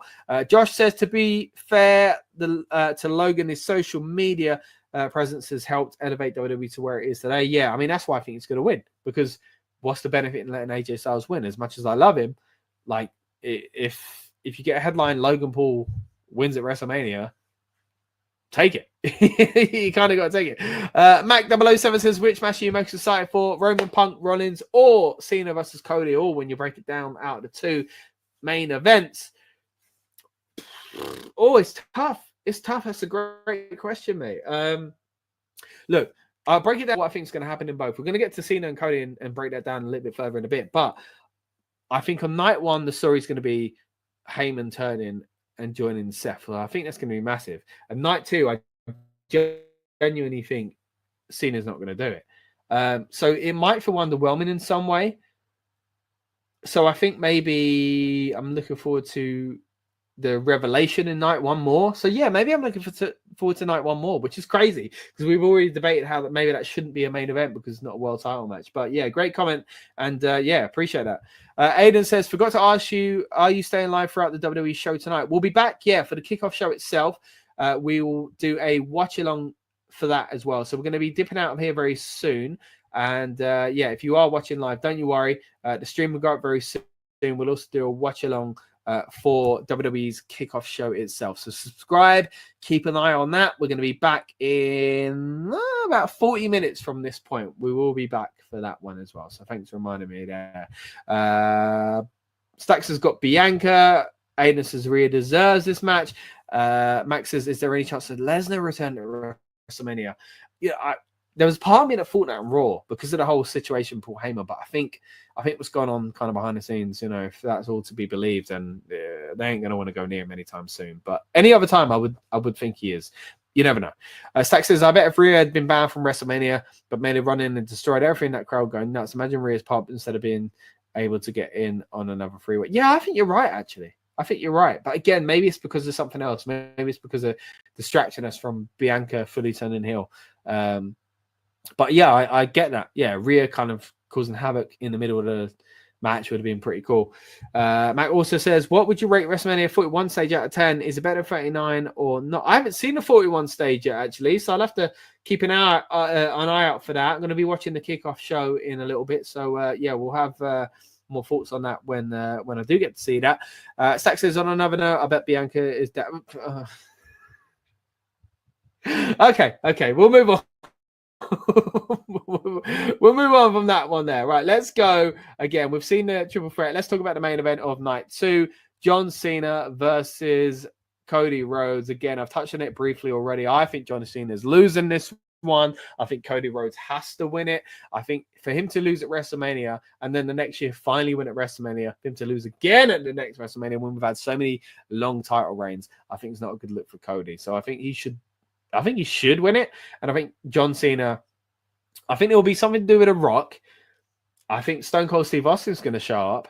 And I think he'll probably level the playing field. I think he'll take out The Rock. Oh, I'm getting goosebumps, as The Rock would say, just thinking about it. And Cena will be kind of going away with his towel tucked between his legs. He might try and be kind of super heel over the next few months, but eventually I think Cena turns babyface and will win the world title again. He'll become 70-time world champion as a babyface when he's convinced to do it the old school way, the way that he'd always done it and all that kind of stuff. He can't retire as a heel. And in my opinion, can't win. He can't break the record as a heel either. So we'll see where that goes. Aiden says, I was speaking to a couple of people outside Raw in London. We were saying that Cena won't win, then realize that the fans are part of who he is and turns face and wins the title. That's exactly what I was just saying. Thanks, Aiden. I didn't even see you comment there. Yeah, that's pretty much what I was saying. Yeah, SummerSlam could be where he does it. Stack says 41 stage looks brilliant. Best stage to have quite a few years in my opinion. Oh, wow. Okay. I'll have to look at that. I'll be jumping on that as soon as we head off air in just a moment. And again, I'll be back for the watch along for WWE's kickoff show. I love WWE's kickoff shows. I know some people think, like, what's the point? Does anything happen? But they're so weird. They're kind of not canon. Do you know what I mean? There's fun kind of interactions between Michael Cole and the rest of Triple H. They kind of go off script, so I really enjoy them. Looking forward to doing that tonight as well. Aiden thinks that Jey Uso will be picking up the victory. We'll have to see. WrestleMania Saturday has got a stacked card, and it might not be in the main event, but main event Jey Uso could be leaving with a world championship. Right, so that is it, guys. this has been your weekend kickoff show from the Rebellious Noise Pro Wrestling channel. Thank you so much. 5 minutes. We're going to be back for the watch along for the kickoff show that WWE are doing. So please subscribe if you haven't already. Stick around for that. We're going to be breaking down everything that happens there, and we'll talk about whether or not it leads into WrestleMania itself. Again, some of these things they do on these shows aren't canon, but sometimes they do lead into things, and you do get a little bit of a hint as to kind of what might happen as far as prediction goes as well. Speaking of predictions, Aiden says he thinks 3 title changes will happen. Max says Rock and Stone Cold face off in night 2 main event. Yeah, I think that's got to happen, man. I mean, the glass shattering. Oh, can you imagine? Aiden says Jay, Rhea, and Dirty Dom picking up the titles. And Stack says have a good one. Enjoy Mania. Thank you so much, Stacks, Aiden, Mac, everybody else that's joined us, Christopher, and everybody else in the chat. Again, appreciate you all so much. We're going to be back, though, guys. Don't run away too far. 35 minutes time. If you join us live at the moment, we're going to be back for the watch along show for the kickoff, but you've been watching the weekend kickoff show. We're also going to have a build-up show on night 1, a build-up show on night 2. We're going to cover the Slammies. We're going to have instant reaction reviews for WrestleMania. We're going to do Raw after WrestleMania, and of course stand and deliver. But I've been Scott. This has been the Rebellious Noise Pro Wrestling channel, and we'll see you on the next one. Thank you so much for joining us, guys. Please subscribe if you haven't already. See you later. Welcome to the Rebellious Noise Pro Wrestling channel. On this channel, we bring you some great content from inside and outside of the squared circle. We will go through and offer some in-depth analysis of the biggest events of the year, as well as bringing you exclusive interviews with some of the industry's biggest names. There will also be live show reviews, in-depth features, and podcasts. So make sure you give that subscribe button a slam so you don't miss any of the action.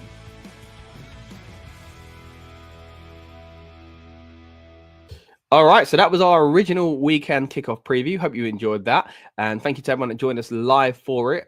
Now you are tuned into the build-up show, and we want to get your comments on what we discussed there, and of course, just in general, really, as you get hyped up, hopefully, and in the mood for WrestleMania weekend. Now, of course, that was our original kickoff show. WWE themselves, as we say, are doing their own, or have done their own, I should say. And we did a watch along for that as well. And I really enjoyed doing these because they're so weird. Like, they're kind of off script in a way, but it was a lot of storyline progression on this one. So if you haven't seen it already, stay tuned, guys. We're going to do a watch along experience for that very, very soon. You'll see our original reactions to it as it happened live. So again, if you haven't seen it already, load up WWE's kickoff show for WrestleMania, get it lined up ready, and you'll see when this stream begins, essentially, how to line it up with what we're actually watching in that timeline, if that makes sense. Now, also a few things to tell you about as far as what we're doing on this channel. We have just gone over 1,000 subscribers. You would have seen it in our streams last night.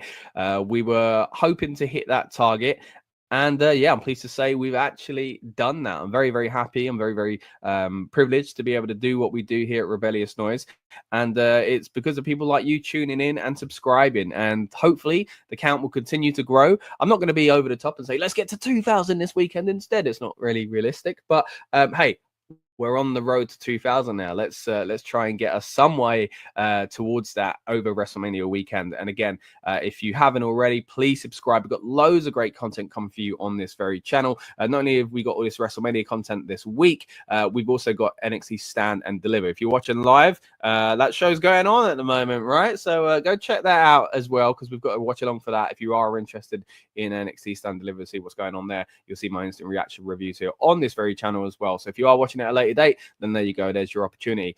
We've also had the Hall of Fame, of course, happened last night. If you want to see my original reaction to the fact that matches are now being inducted to the Hall of Fame, you've got that on this very channel as well. But it's not all streams. We've also had the privilege of interviewing WWE superstars in the past as well. We've had great conversations with the likes of Bailey, of course, who is featuring at WrestleMania this year. Great conversations as well with Pretty Deadly, Santos Escobar, and LA Knight, just to name a few. Now, on top of that, we've also done watch-along experiences for classic PLE. So we're talking SummerSlam from 2003. We've also had a watch-along experience for ECW One Night Stand, SummerSlam 1992 as well. So if you want to see us react to some more classic WWE pay-per-views, then let us know in the comments what you would like to see. We've also had the opportunity to chat to Drew McIntyre in the past and had great conversations with the likes of Kevin Owens and Liv Morgan as well. So if you haven't already, again, check those out on this very channel. Now, we've also been uploading kind of shorts, essentially, of clips from a much bigger video we did on this channel. But if you're interested in the design of kind of WWE, then you might be interested in watching our WrestleMania logos review.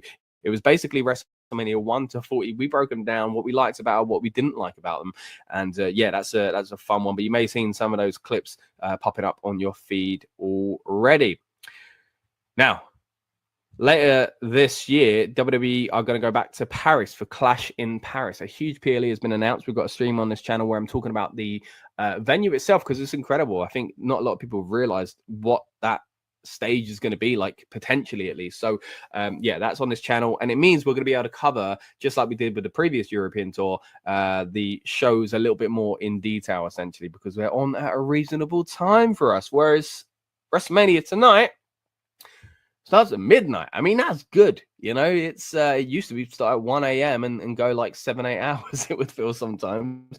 I always think about sitting there at MetLife Stadium, absolutely freezing with people falling asleep around me. It was a real shame because it was a fun show overall. But yeah, they went a little bit long. Nowadays, we've got the 2-night thing. What do you guys think of it? I mean, what do you think is going to be happening this year? I mean, 2 nights is great. Now, I do enjoy it. I was a bit kind of hesitant about the idea at first because I didn't feel like it worked well for New Japan and Wrestle Kingdom, but WWE had done quite well. And it's strange because a lot of times you think, well, do you have a feud where, like last year, night 1 leads into night 2, or does that kind of diminish night 2's main event if you don't know what it is, sort of thing? I mean, at least we knew what it was, but you know, the whole kind of who's going to face someone at night 2, I think is a little bit tricky. But last year they did it quite well as far as, you know, stipulations and stuff like that, and kind of just get an advantage going into night 2. There's also been occasions where night 1 has definitely been the better of the two. I mean, I know a lot of people will just assume that night 2, because the main event there feels like the real main event. I do think like night 1 is quite exciting. That's a good thing for us, right? Because in this timeline, we're actually here on night 1 looking forward to tonight's edition of WrestleMania. So I do think it's going to be a good one. Again, let's break down the card in a bit more detail as far as what we're actually going to see on night 1. As I say, I'm here representing Jey Uso. I do think that Jey Uso is walking out as your new World Heavyweight Champion, and I think he's deserving of that as well. Look, I know a lot of people get a little bit tired of him, but I think this feud's been great. The Jimmy Uso introduction as well, seeing him get destroyed was kind of amazing, really. I think they really played into that quite well. So it's something I'm looking forward to seeing how things go when he kind of gets the big pop. You would have seen as well on the kickoff show that WWE didn't come out to, you know, fully in his kind of yeet gear or anything like that. He's still just wearing all black, but he's slowly coming back essentially. So I'm sure we'll see it at WrestleMania. He's got to play up to it. That's part of his kind of act, right? Now, talking about acts, I feel like this is all an act. I think this shoot thing is a load of old crap. I just don't buy it, guys. I don't buy it. And again, on SmackDown, they had a nice little kind of segment, both of them with Wade Barrett. And I think they're just playing into it. I like their reasoning and understanding, like, you know, explanation, I should say, of it on SmackDown as well from, I was going to say, Liv then, Tiffany Stratton's point of view, where she said, look, I was flustered in that first promo, and the second time I was ready, and I hit her with that kind of, you know, zinger, essentially, before she got out of there. So they're kind of explaining it, you know, they're saying, oh, the wrestling, you know, world is a buzz with, you know, what happened on that day, because it felt like it went over the top. It weren't, people were talking about because they acting like it's real, but in storyline they're saying, oh no, there's just a buzz because it was kind of unprofessional, right? You know, so I think they've done quite well to play into it. If it is legit, and if it's not legit, then I think they've kind of walked that line quite well as well. Again, at time of recording, I'm not entirely sure if we're going to get this match, but it'll be a shame if we don't. It'll be a shame if Ray doesn't compete, but it'd be even more of a shame if they just scrap it entirely. So I'm hoping there will be something going on. Hey, by the time you're watching this, there may have been an announcement already. LA Knight versus Jacob Fatu is one that I think is pretty clear cut. Again, you would have seen it in my original predictions. I think Jacob Fatu is winning this one. It's all about making him look good. I was actually surprised that they didn't play into much of kind of Bloodline descent, essentially, at SmackDown. So, yeah, maybe it does happen at WrestleMania, and they were trying to kind of keep our minds away from that. Talking of keeping our minds away from things, Big E is the big rumor as far as this match goes. And you would have seen in my original prediction, guys, I think Big E might even cost the War Raiders. A lot of people saying, oh, he's coming back and he's going to help the War Raiders and kind of get his own back on the New Day. I kind of feel like it might be the opposite of that. But hey, maybe it doesn't happen. Maybe he's just on the panel. But I did find it interesting on the kickoff show that they did refer to him. So yeah, we'll have to see with that one.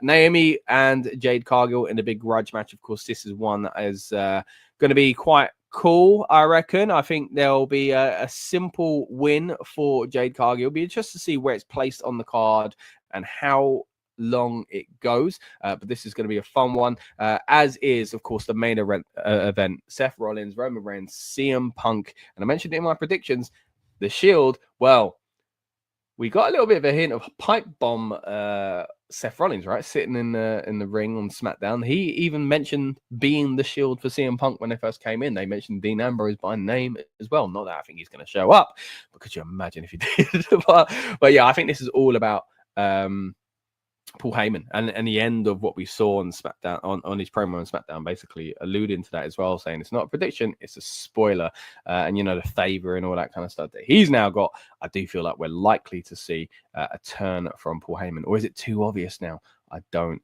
know. So once again, you are joining us here on the build-up show for night one of WrestleMania. We're going to be live come about 9 p.m. UK time, and we're going to be breaking down the card further with some special guests as well. So stay tuned for that. Get your comments in, and we'll kind of get to those on the live portion of the show. So what we're going to do now, as I say, is throw over to our watch-along experience of WWE's kickoff show. All right, once again, welcome back to the Rebellious Noise Pro Wrestling channel. We're here for the kickoff watch-along experience. Thank you to everyone that joined us already on our weekend kickoff show. We've officially kicked off WrestleMania weekend on this channel. The WWE about to kick it off on their end as far as their official kickoff show from Las Vegas goes. So we're here for the watch-along experience for that. So if you're joining us live or on demand, essentially we're about 13 minutes away from WWE going live themselves. And yeah, this is going to be your kind of watch-along companion essentially for that show. So let me know what you think is going to happen at WrestleMania in the comments. Want to know what you're looking forward to and what you're looking forward to tonight on this kickoff experience as well. What do you think is going to look like? I mean, I've seen the set now. A lot of people were talking about it on the previous stream we did on the weekend kickoff show. I hadn't seen it at the time, but I've now seen what the set looks like. I'm wondering if they're going to kind of incorporate that in the kickoff show, or if it's going to be outside the venue itself. Really enjoyed these. Usually they are better in Europe, and that's not me just trying to be, you know, because I'm European.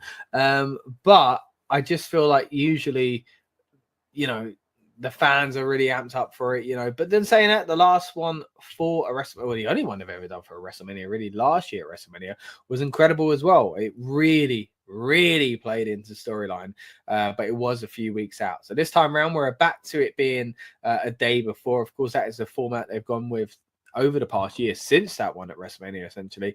But yeah, looking forward to seeing what happens tonight, and if it does have any sort of bearing on Saturday and Sunday.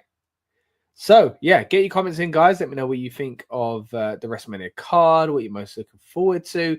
Be interesting to see what you guys have to say about it. And, yeah, really excited for WrestleMania weekend. I hope you are as well. Again, if you haven't seen it already and you got some time, check out our WrestleMania prediction shows and also our weekend kickoff show as well. But you're here live for the watch along experience, or maybe not live, maybe you're watching this on demand, or maybe you're watching it as part of our build up show on Saturday. Speaking of which, we will have a live portion on the build up show on Saturday and Sunday, where we're going to break down all the last minute rumors flying around WrestleMania itself. But for now, we are here talking WrestleMania Kickoff show. Again, we're about 10 minutes away. A big card at WrestleMania. Let's just run through it quickly. Tiffany Stratton versus Charlotte Flair for the women's WWE Championship. We've got El Grande and Americano going up against Rey Mysterio in a non-title match. Titles back on the line as far as LA Knight versus Jacob Fatu, the US title, of course, on the line there. Another championship match in the form of the War Raiders defending their tag titles against the New Day. Jey Uso is looking to become a world champion for the first time when he goes up against Gunther. Naomi is facing off against Jade Cargill in a big grudge match. Talking about big grudges, it's capped off on night one by a triple threat match between Seth Rollins, Roman Reigns, and CM Punk. Now, night two, we've got a Fatal 4-Way IC title match between Bron Breakker, Dominic Mysterio, Penta, and Finn Balor. We also see Drew McIntyre going up against an arch nemesis of his in Damian Priest. Women's tag team titles on the line. Liv and Raquel defend against Lyra and Bayley. AJ Styles goes up against Logan Paul in a match that many are predicting to be one to steal the show, not just of the night, but of the weekend. Women's world title on the line in a triple threat match. Bianca Belair, Rhea Ripley, and Io Sky. They've forgotten about Io Sky, it would seem, in the background there. Who knows? Can she hold on to that title when these two big egos are coming at her? Talking about big egos, we've got Cody Rhodes versus John Cena. Heel John Cena, to make it clear, in the WWE Championship match on Sunday night to close out the show.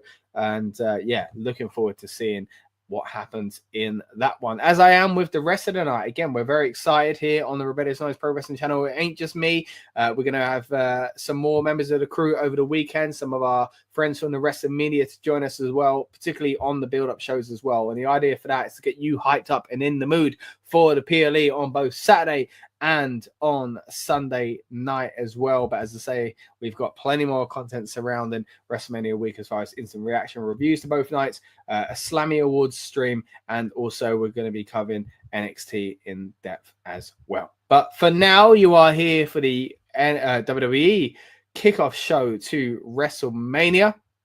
We are about 7 minutes away. If you're watching live, you know exactly where we're at. If you're watching on demand, you know how to line up your stream. We're getting very close now, and it's an exciting time to be a wrestling fan. Not only do we have WrestleMania and all the excitement and buzz surrounding that, we've also got the fact that WWE is on fire at the moment. Let's be honest. I mean, this year, I've seen a lot of people say, you know, this year's WrestleMania build isn't quite what it was, and I think that's honestly because of how good WWE has been recently anyway. I mean, we're comparing it to the past few years where we've been spoiled. You know, we've had a lot to be excited for when it comes to WrestleMania. And if you look at the cards, I mean, if you look at John Cena versus Cody, for example, I mean, look at that. It's a marquee match. It's a dream match, you know. Here, dream match. Maybe Io in the middle. That's no disrespect to her, but my whole point was when Bianca won, I was disappointed. But at least it meant we were going to get, you know, a big kind of marquee match. And then they throw Io in there, so it creates this kind of confusion as to where they're going to go with it. Talking about confusion and where they're going to go, you know, where they're going to go with the CM Punk, Seth Rollins, Roman Reigns match. There's a lot kind of riding on this. Although there's no title, it's still a very exciting match to kind of, you know, preview and predict. So we'll be doing more of that as the show goes on. Vicky's in the house. Good to see you, Vicky. Hope you're doing well. And yeah, hope you're looking forward to WrestleMania. We're about 5.5 minutes away now from the kickoff show beginning. And again, we're going to break down everything we see on this show. Thank you once again to everyone that joined us on the weekend kickoff, where we dove into the card even further. If you haven't seen that already, it's on this very channel. And you'd also find our original predictions for WrestleMania Saturday and, of course, for WrestleMania Sunday. Now, WrestleMania week has got a lot going on. I mean, there's the Hall of Fame now, and not only is it just to induct wrestlers, they're inducting matches these days, guys. Check it out. We're going to be talking about Stone Cold Steve Austin versus Bret Hart quite a lot this weekend because it's the first ever immortal moment to be inducted into the WWE Hall of Fame. There's a reaction video on this very channel from myself, and when I found out about that, I was very shocked that they are starting to announce WWE matches to be inducted in the Hall of Fame itself. Vicky says, are there any matches on the kickoff show? No, not tonight. I mean, what they used to call the kickoff on the night of WrestleMania is now the countdown show. There's no matches on that either, Vicky. They're going to be kind of just a chat, essentially, for 3 hours. So instead of joining them, why don't you join us instead for the build-up show again, Saturday night and Sunday night? We're going to be going live here in the UK. We're going live at 6 p.m. So that is basically 6 hours before the show starts. That's right, 6 hours before the show starts. We're going to hit you with a big show. You might even be watching this on a replay on that show. But still, we're going to have replay content and a lot of live content as well. And again, friends from the wrestling media world joining us. Now, we're about 4 minutes away from the kickoff show. Again, let's go back to some of the big highlights from the card. Tonight's show, it seems like we're going to get appearances from the people you see in this graphic. So, because we're going to get Pat McAfee and Michael Cole, you'd imagine, maybe even Triple H. Looks like we're also going to get an appearance from Jey Uso, Gunther, of course, both going out for the world title at WrestleMania on Saturday. It looks like the Women's World Championship match, or the Women's World Championship match, is going to be represented on the watch along as on the kickoff, I should say, as well, with Bianca, Rhea, and Io hopefully being featured tonight.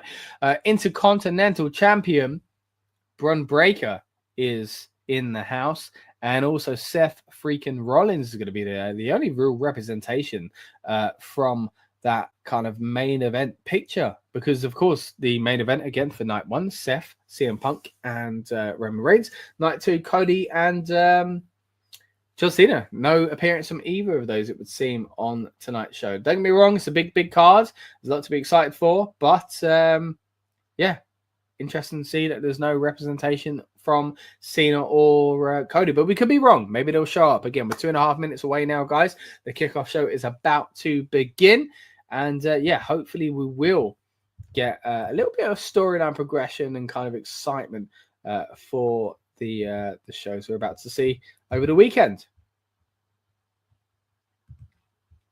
Now, again, we mentioned earlier on how the WrestleMania stage has been unveiled. So let's see if we can get some images of that up for you now. It's pretty cool. So a lot of people trying to compare it to WrestleMania 39. It is quite similar to WrestleMania 39 stage as well. So I do kind of get where people are coming from in that sense. Let me see if I can get a little photograph for you here. But yeah, looking forward to WrestleMania. And I think a big part of these shows is getting excited and getting kind of hyped up for, you know, the little things, the things like WrestleMania stages and stuff like that. I do think they are quite fun to dive into and speculate around. I mean, there's no speculating now on the show. The stage has been revealed. And let me see if I can get a little image up here as well. So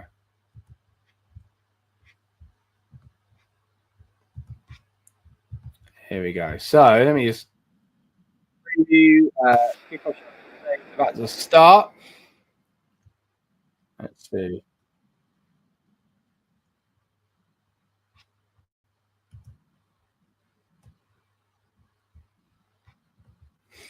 So here it is. Here's an image of the WrestleMania stage. Actually, let me see if I can get a video where they revealed it. Here we go.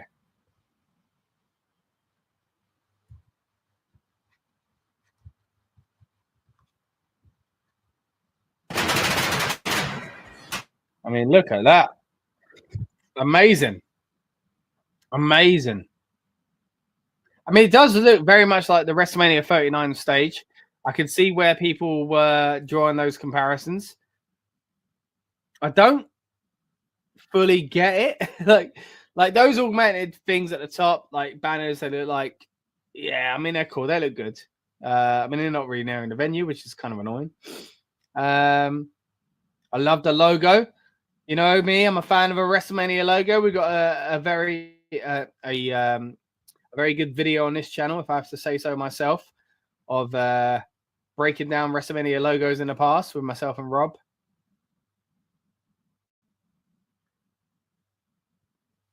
Stephanie McMahon looking like she's auditioning there for Fat Sam's Grand Slam. Little Bugsy Malone action there from Steph. But the show is actually started now. WrestleMania Kickoff is about to begin.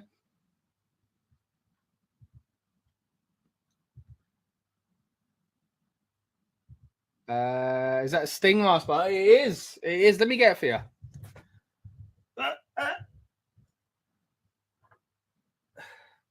There you go. That's for Sting mask.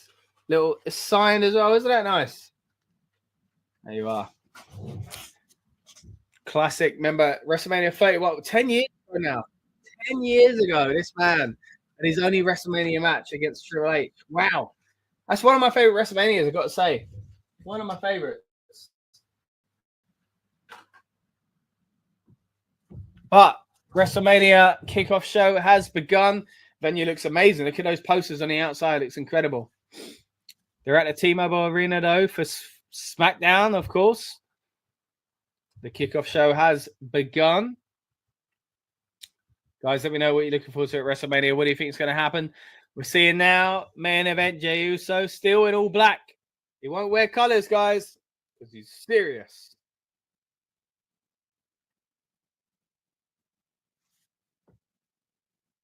Gunther backstage, also in all black.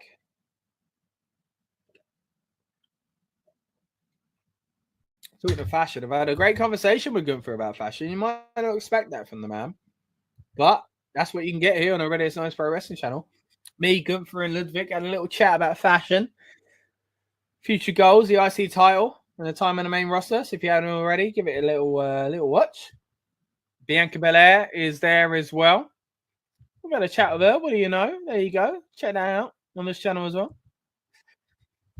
Rhea Ripley. I mean, look, they just give me opportunity to plug stuff, guys. I've got an interview with Rhea on this channel as well.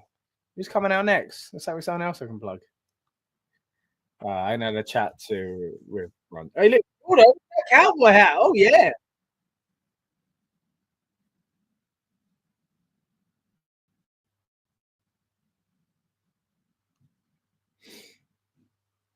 Here we go.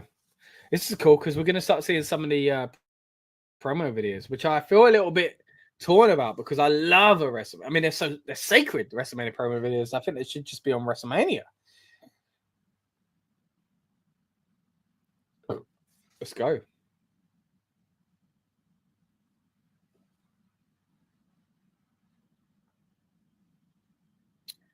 Oof. Seeing this heel turn. It's been ages since Elimination Chamber. They're heavily featuring The Rock here. He's got to show up. It'd be ridiculous if he doesn't.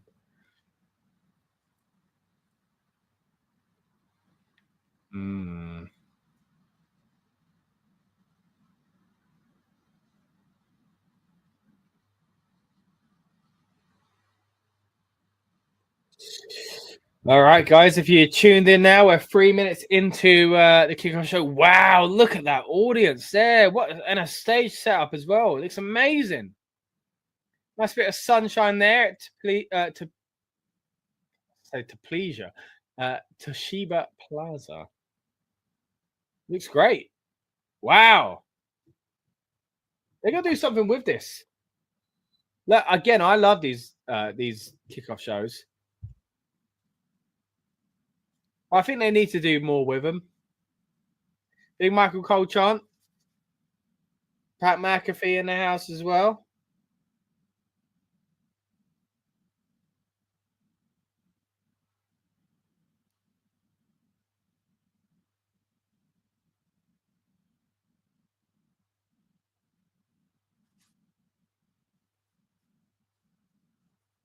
Oh man, it's here, guys.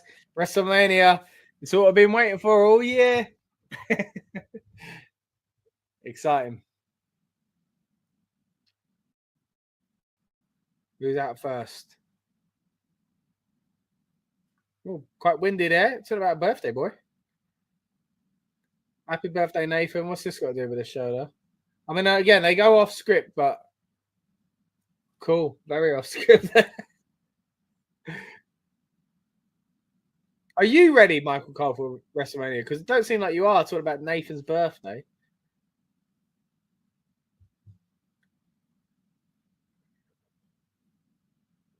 Yeah, Hall of Fame later tonight. I mean, ridiculously for us in the UK, it's on at 6 a.m. So I won't be watching it live. And there's a lot of content going on this weekend, guys. So I'll try and catch it in between. But I'd love to cover it in depth. But hey, we're covering a lot this weekend. So subscribe if you haven't already. We're on our way to 1,000 subscribers, guys. We're hoping to get there this weekend. Daniel Wiley's in the house. I know you're subscribed, mate. Thank you so much for tuning in. Good to see you again. Let's have a look. Let's see where we're at. Because we were getting quite close. We were getting close. How am I doing? I'm good, mate. I'm good. I hope you're doing well. Are you excited for WrestleMania? I'm sure you are.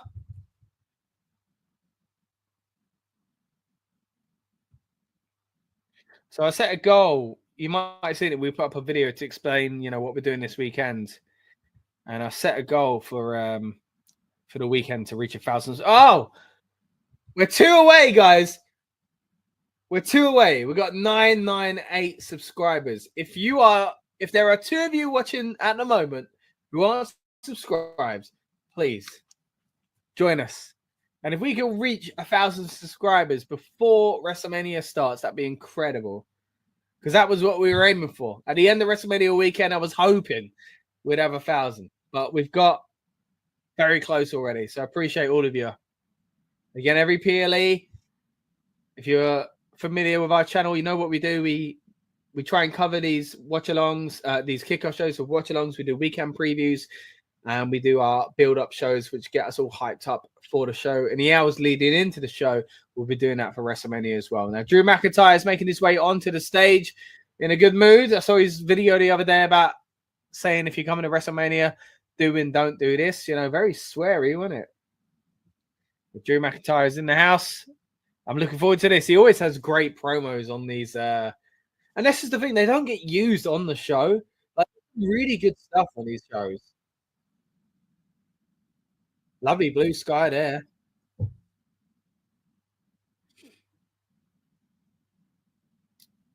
Wow.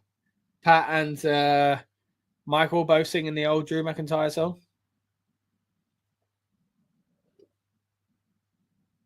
They sound so American. I'm sorry, guys. No offense to Americans. But when the Americans do football chants, they sound so American. As an Arsenal fan, I know. Arsenal.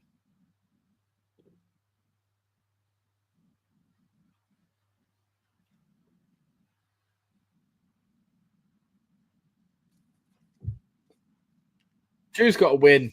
I think Drew's got to get the the satisfaction of being right.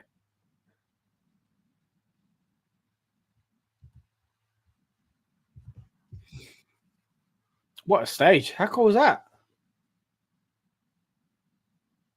Fans are very much behind Drew here tonight.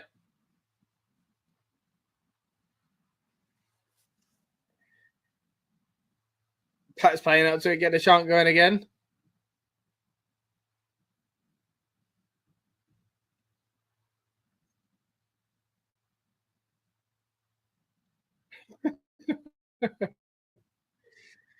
Oh, Drew McIntyre.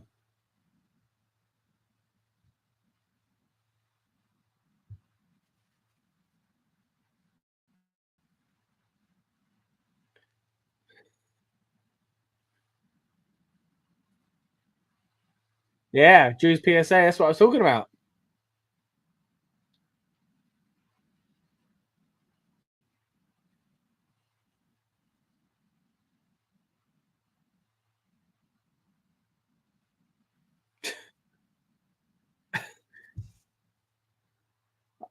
Drew looks like he's having fun these days. They're loving Drew.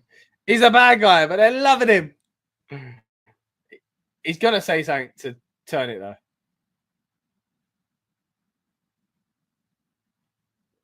Yeah, this is not a good look for Damian Priest, is it?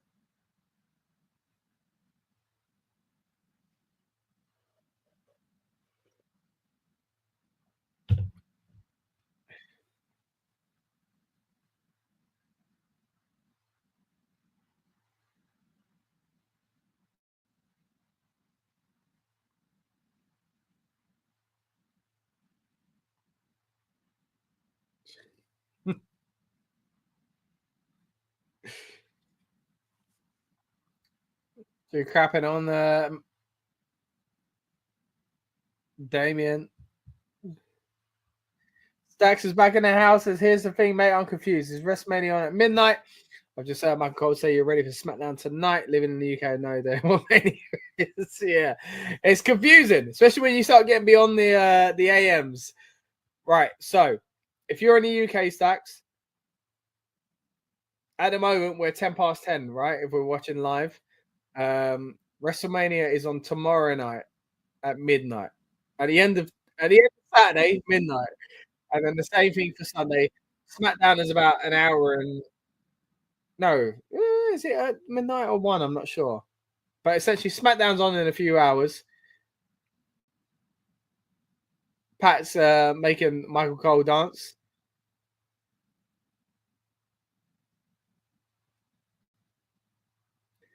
But for both nights at WrestleMania, we will be back for an instant reaction review. So make sure you tune in for that.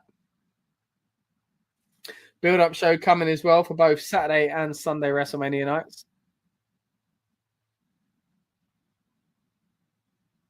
Where did he throw him? They're so, again, this is why I love these watch-along shows, these kickoffs and doing these watch-alongs for it, because they're so off-script. So weird. Like, there's always CM Punk's related to Drew, though, isn't there?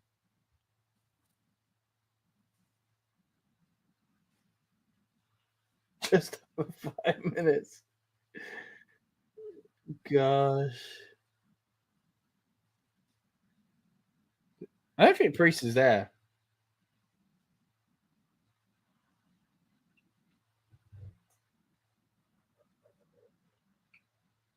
I'm looking forward to this match, though. I mean, I think being a street fight as well, there's a lot they could do. And I think I kind of touched on it a little bit on the WrestleMania weekend kickoff show that we did earlier, but I do think this has the opportunity to stand out because it has the kind of, benefit of using no DQ stipulations, you're having weapons and stuff like that. And I do think in a show, both nights that is kind of packed, but also rigid, this can stand out in quite a way. There's no other stipulation matches. I mean, yeah, the shenanigans that can happen in triple threat matches because they're technically no DQ as well. But I reckon they will, and there'll be main event craziness going on both nights. But this match really has the opportunity to kind of to stand out. The heel turn, says Drew. Whoa! Now they're going at it. Priest is there. Punches. Broken up as well. Look at that. See, this is what I like. This is what we need. And this needs to be shown at WrestleMania to tell people, watch these shows. They need to promote. These shows are fun. I like these shows. Right there, but Priest is on the stage being held back. Jason Jordan and who was that? Jamie Noble. McIntyre been taken off to the side of the stage.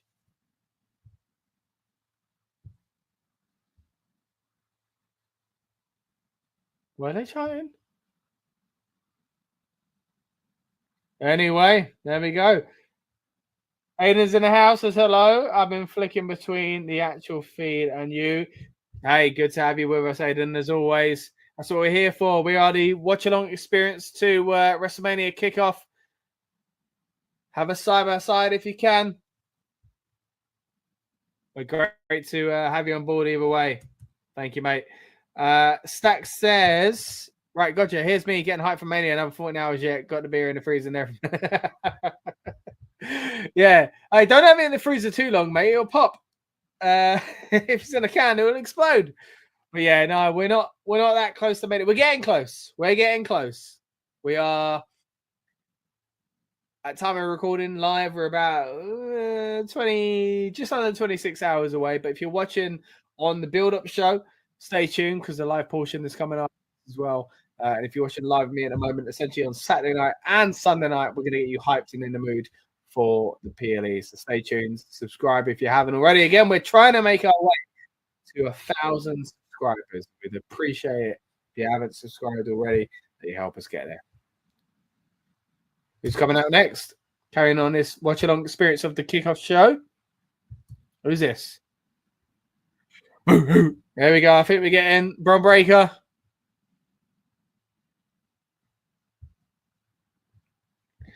Here he comes. It's funny, though, because I don't think Bron's... I mean, I know what they always try and kind of hype Fatal 4-Ways as like, oh, like he's got a 25% chance of walking out there with a title. I genuinely think he's got a very low chance of walking out with a title. I mean, he's looking good at the moment. He's coming out, he's lifting out the belt. He's got a nice little cowboy hat going on as well. I like Bron Breakker. I like him.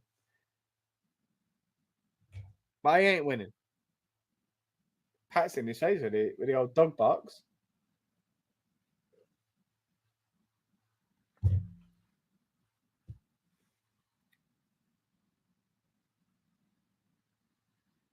Oh yeah, first WrestleMania match for Bron Breakker. It's incredible because he's done such a good year, you know. Wow, yeah, first WrestleMania showing, and you're the IC champ. I mean, that's a great start.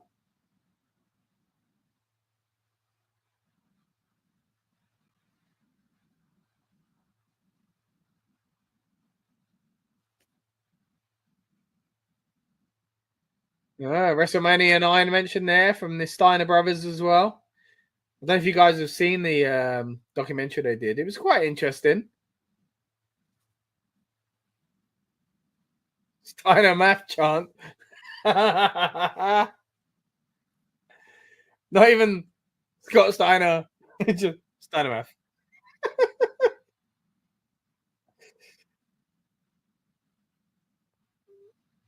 Wow, first time at WrestleMania has been defending a Fatal 4-Way match. I mean, it's been defending in multi-person matches, but yeah.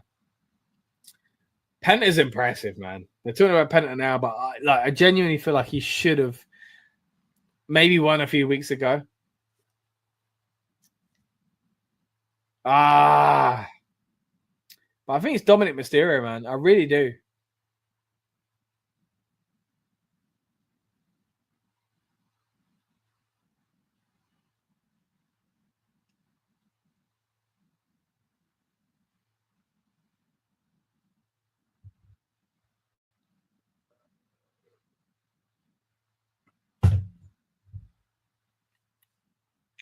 I felt like he was going to win. I don't think he is now. Oof. Oh.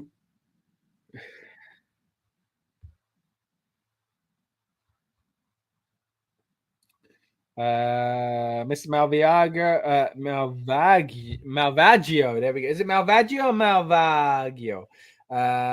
You're in Europe. Is mainly it's not today. Well, unless you're watching on the replay. No, live at the moment.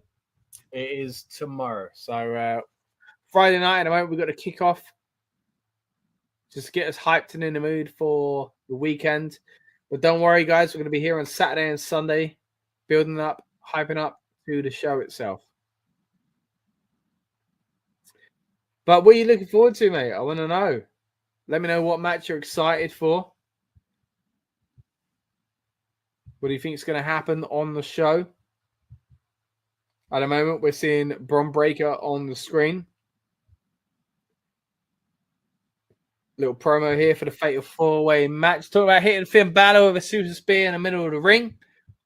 I don't think. Yeah, who's the least likely to win this match, guys? What do you reckon? If we work that way, if we work backwards, I kind of think it's Braun, or maybe Finn. Yeah, I'd say. Oh, Dirty Dom chant. I think the most likely is Dom, then Penta, then Finn. No, or Braun. Braun can't keep the title. I don't think it's gonna happen.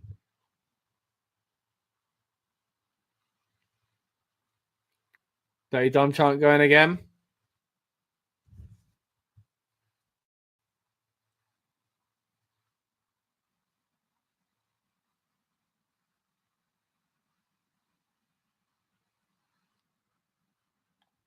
He looks so weird in the cowboy hat.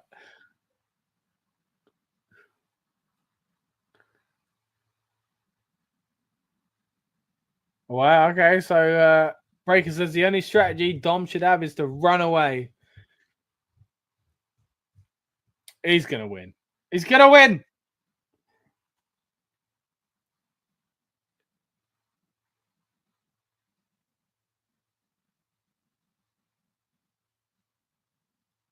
%. He gave him a percentage. Steiner math chant again. Pat knew what he was doing there. What's the Steiner math? It's got a 33.3% chance. Well, he hasn't. It's not a triple threat, but yeah.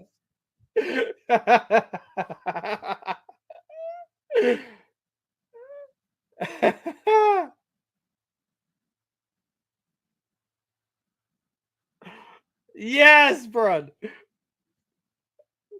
Not a 25% for you, mate. Not a 25% for you. Yes.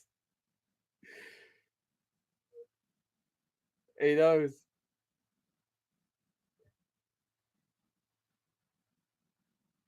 This is so good. Oh, he's actually doing the Steiner promo. Who's getting the at best?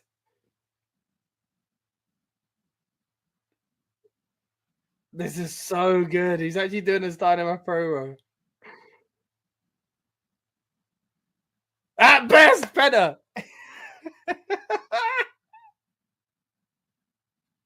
Yes. He's got a 62.5% chance of winning.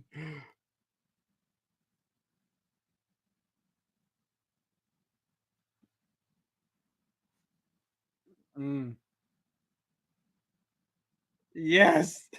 This is so good. This is why I love the kickoff shows. They do just random stuff like this. I don't know. Yes. Oh, yes. Love it. That might be better than the match. I don't know.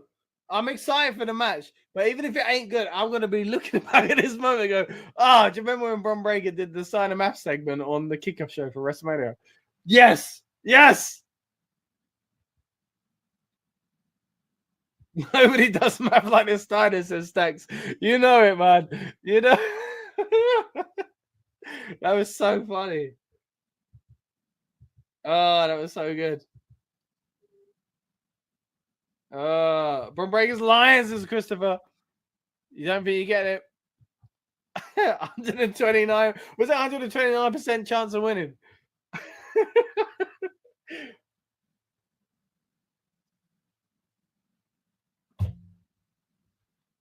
Oh man, I'm in the mood, guys. Getting hyped up for WrestleMania. We are at time of recording about 25 and a half hours away from WrestleMania. You join us here for the live kickoff watch along experience, breaking down everything that's going on the kickoff show. And this is why I love these shows. They do random stuff like Steiner math.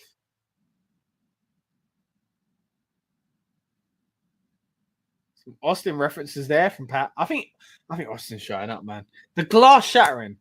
Oh, I said it on the weekend preview, but goosebumps, mate. Oh, here come the New Day. Big boos. I wonder what they were booing for.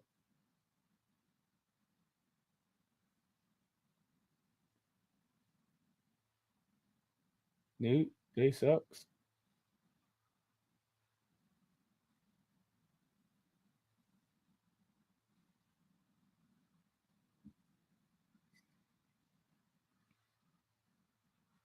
So I've mentioned it a few times, but like the SmackDown tag titles deserve to be on WrestleMania so much more. But at the same time, turning New Day heel is such a massive story. Like that also deserves to be on WrestleMania. Like they just built it weird. We want E. We want E. We're gonna get E, and in my opinion, he's gonna help these guys. You heard it here first, guys.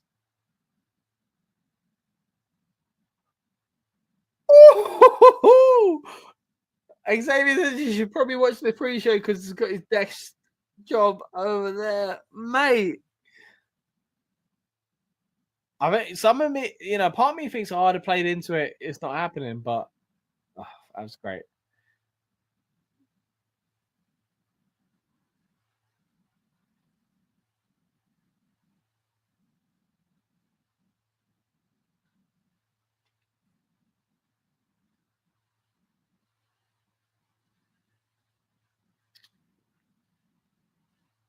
Ooh, big diss to Earthquake and Typhoon there.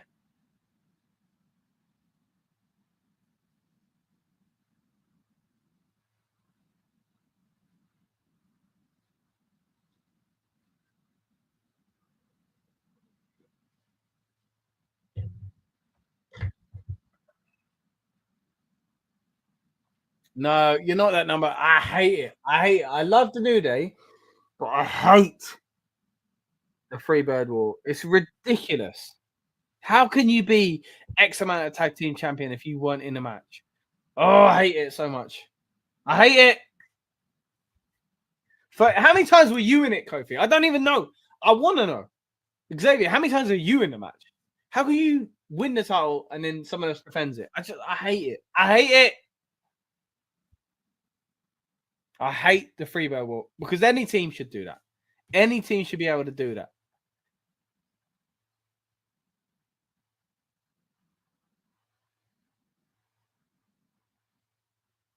Oof. So the titles aren't interesting unless they're holding them.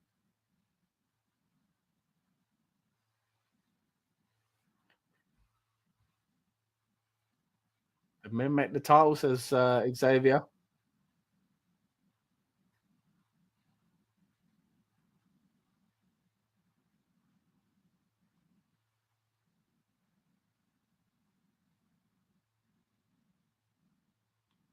Good little promo here from the New Day.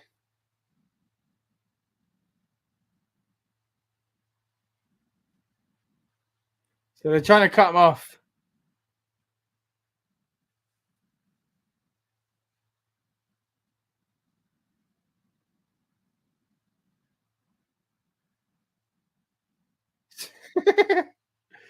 They're done.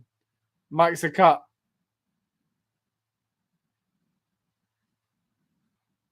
Yeah, I like this. Kobe's screaming into. Well, they still cut his mic. Screaming into Pat's mic. That was cool.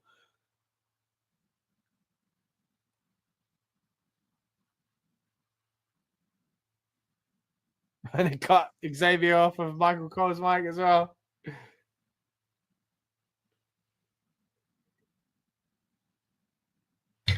Oh, shut the F up chant from the fans in Vegas as well. Sludge Sports in the house. Hello, guys. I'm late. I'm stoked for WrestleMania tomorrow. Yeah, no worries, mate. Good to see you joining us anyway. Big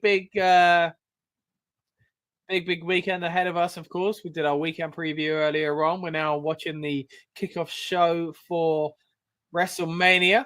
And yeah, we'll have our build-up show on Saturday and Sunday, live portions. Make sure you join us for that, guys. They're showing at the moment WWE World. Of course, WWE World is also going to feature the Slammy Awards. We're going to be doing a stream for the Slammy Awards. We'll break down the fans' choice, and we'll talk a little bit about how each category has been kind of worked out, essentially, who wins each award, but also who we think should have won the awards. If any of those don't align with our opinions, we'll let you know about that as well. Talking now about the Women's World Championship match, of course. Big match at WrestleMania.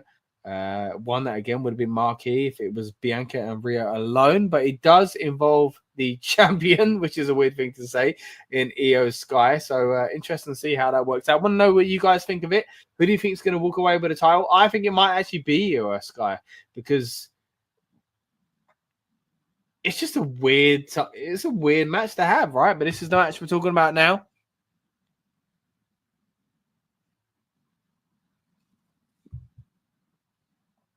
Cool little promo video here from the three of them showing like the history and the things that these women have won and done. Pretty cool.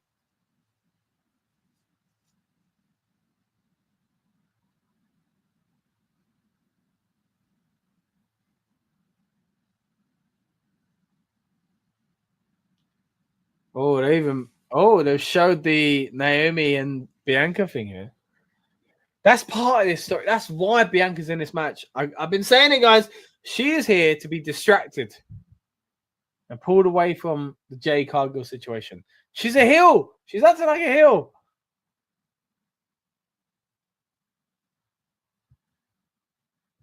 So it says, what do you think about the stage for this year's Mania? Yeah, I hadn't seen it actually until we came on air for this show. I like it. I really like it. I think it's pretty cool. It does look a lot like WrestleMania 39. I now see why in the weekend preview a lot of people kind of comparing it to that. It doesn't. I have to look at it again. To me, it maybe doesn't really scream Las Vegas. I don't know. But I'll have to see it. They had that thing at the top, which was like zigzag kind of a board. But is that meant to be the cards? I don't know. I didn't really get that. But yeah, we'll see. Christopher says Roxanne Perez better win NXT Superstar of the Year. I think she's got her. I think she has to, mate. Yeah. Again, we'll be here for the Slammy Awards. In my opinion, she is the NXT Superstar of the Year. I'd imagine most fans would agree with that, surely. So it says, I think they could have been more creative, but it does look really cool. Yeah, I like it. I think it is a cool stage. Be interested to see how they show it off tomorrow, you know, like on the first night of WrestleMania when they show off like pyro and people's entrances and stuff like that. So yeah, looking forward to it.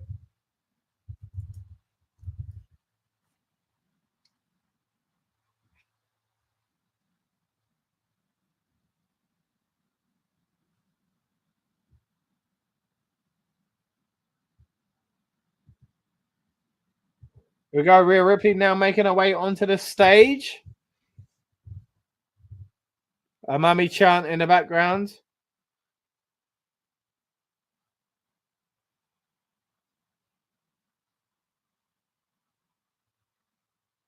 Pat and Michael do the kick, little stomp as well.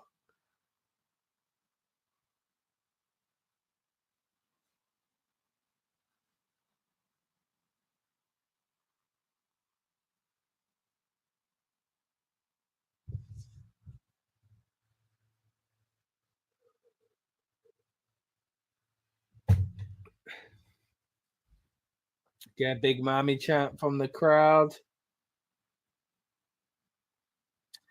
So it says, did they announce the people that will be in a battle royal tonight? No, I haven't heard anything about that yet. See if there anything. See if I can find anything online.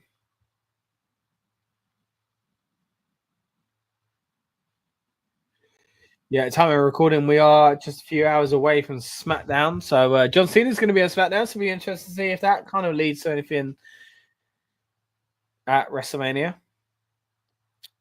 We'll talk about a bit about that on the live portion of SmackDown's, WrestleMania's build-up show on Saturday. Rhea's now got a mic that works. That's good.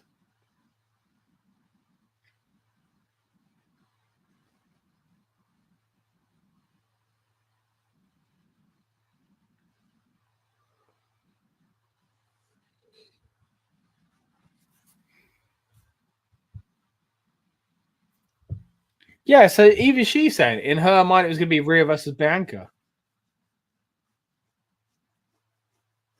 But they just put, it's got to be for a reason. It's got to be, I think it's to distract us from the situation with Bianca, because Bianca versus Rhea is, in my opinion, like Rock versus Austin. You know, in this generation for the women's roster, that's it. That is it. Rock, Austin is Bianca and Rhea. You can say Rock, Triple H, you know, whatever. But they didn't do that. They could have easily done that the way they booked it, but they decided to put EO in it, and I think it's got to be for a reason. You know, it's got to be to, in my opinion, to distract us from Bianca Belair's other situation.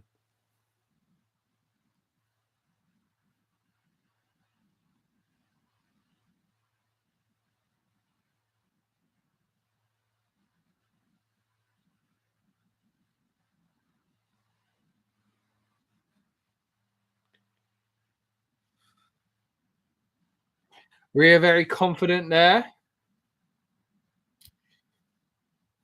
Christopher says, word going around that Lana is signed the Legends contract. Really? Is that the case? I've not heard that. I mean, look, there's a lot of rumors about Rusev coming back. Some people even think it's going to come out at WrestleMania. We'll break that down further on the build-up show. And maybe face Randy Orton. I know Dan was kind of alluding to that in his original predictions. If you haven't seen it already, check out our prediction shows from earlier on this week. We did a prediction show for Saturday and for Sunday. Of course, we'll be here on the build-up show to break it down live as well. But yeah, I don't know. I think he might be showing up, and I think Lana would be with him if I'm honest. But a Legends contract, really? Sludge says on Pro Wrestling Wiki, it says Ludwig Kaiser, Austin Theory, Grayson Waller, and Karrion Kross. As far as the Battle Royal, oh, Bianca's now making her way out as well. Interesting. Let's see how she acts. And Sludge says, yeah, I don't know about you, but I will give out all my predictions on the build-up show tomorrow. Good. Looking forward to it, Sludge. Send them through tomorrow night. You know, we'll be looking forward to it. Jacko says, hi, how are you doing today? We're good, mate. I hope you're excited for WrestleMania. Are you watching the kickoff show? Are you in the mood for WrestleMania weekend? Bianca Belair is now on stage.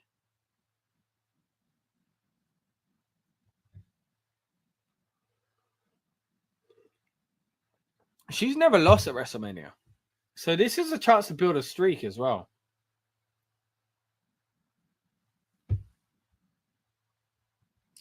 Christopher says, I think Rusev will show up on Monday Night Raw after WrestleMania. I think you're right as well, mate. I really do. Jacko says, Batista return at WrestleMania 41. I'd love to see it. I don't think he's going to wrestle again. He's been really adamant about not wrestling again. Oh, Batista versus Randy Orton. Could you imagine? Could you imagine? No, I don't. I got to be honest, mate. I don't think it's happening, but it would be cool. It would be cool.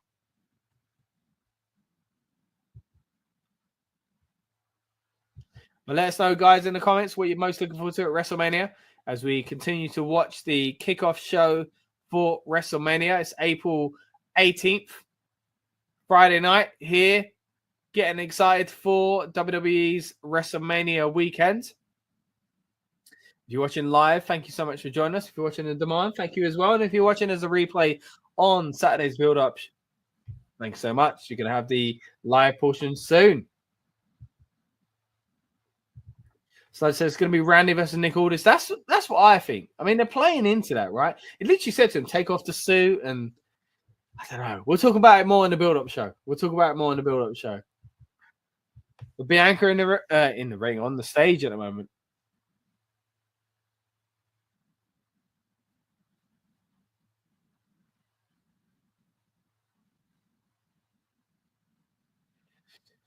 Well, it could have just been the two of us, but you know, you got distracted. It's true. In storyline sense, that's true.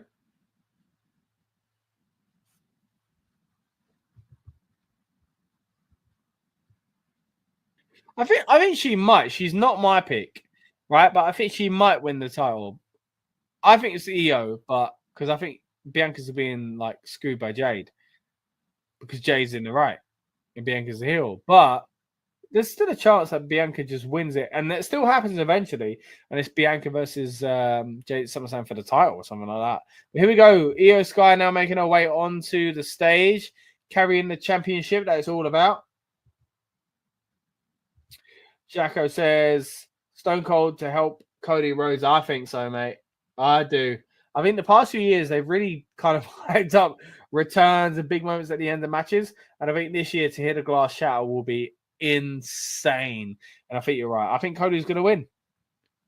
Again, we're touching this more on our predictions segment of the build-up show on both Saturday and Sunday. So make sure you tune in to those as well and subscribe if you haven't already. We're on our road to 1,000 subscribers, guys. We are not very far away. 998. 998. I'm just saying, if you're watching and you ain't subscribed, you could be the 1,000th, and we'd appreciate you. But we appreciate all of you. Number 1 to number 275 to number 648. We appreciate all of you. That's how we get to 1,000 together.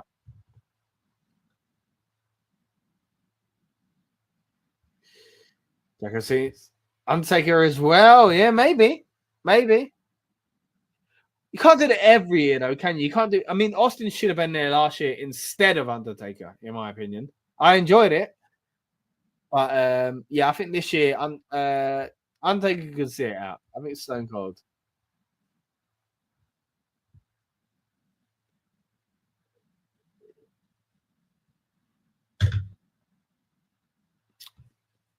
There we go. Women's World Title match.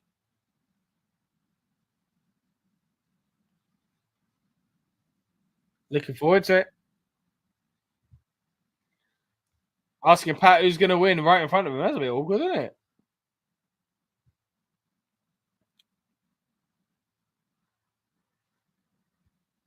Going to be good.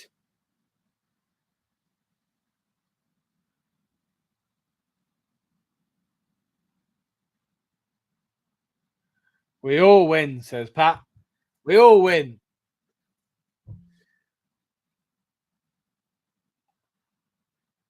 John Moxley return. Yeah, it would make sense in the Shield match that we've got, right? In the triple threat, but he's just, yeah, it's not going to happen. What do you call it?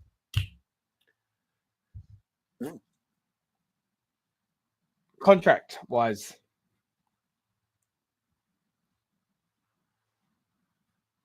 Hall of Fame, yeah. How was it? So annoying. I want to cover the Hall of Fame in depth, guys, but it's just, I hate the fact it's on after SmackDown. This year, it's different. It's going to be in a different venue, so I like that. But I hate the fact it's on after SmackDown. Sorry, and WrestleMania weekend is so clogged up. They need to do something about it.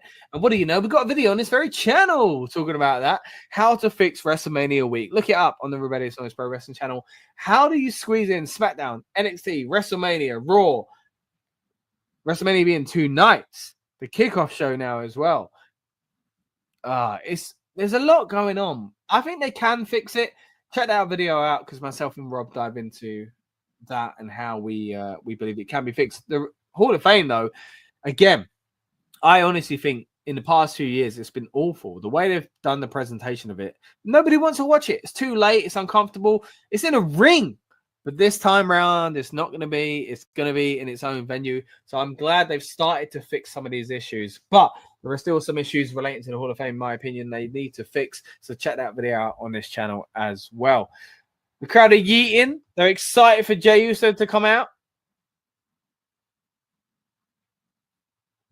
Yeah, 2 losers, 1 winner. Who's going to be in the triple threat? I think it's going to be. I think it's going to be Io. I really do. Get yeeting, everyone.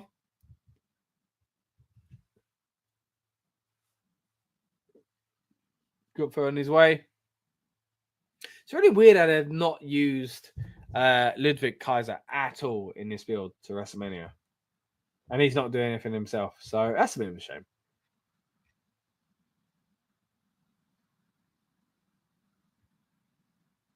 Here he comes, making his way to the stage.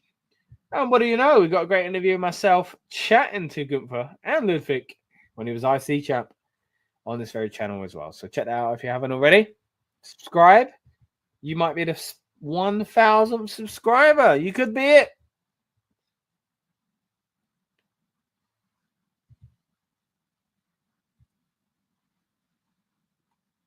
No yeet Gunther yet. There's not a win there, isn't there?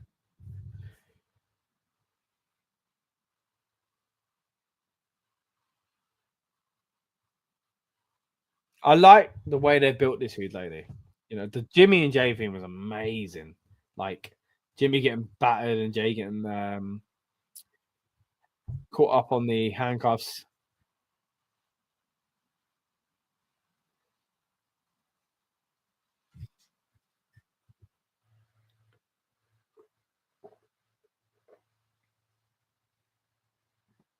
Jay's for the craps, says Gunther.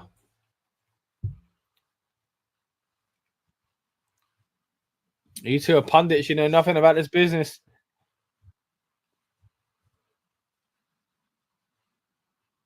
Yeah, they're both wrestlers, to be fair. As Michael Cole rightly says.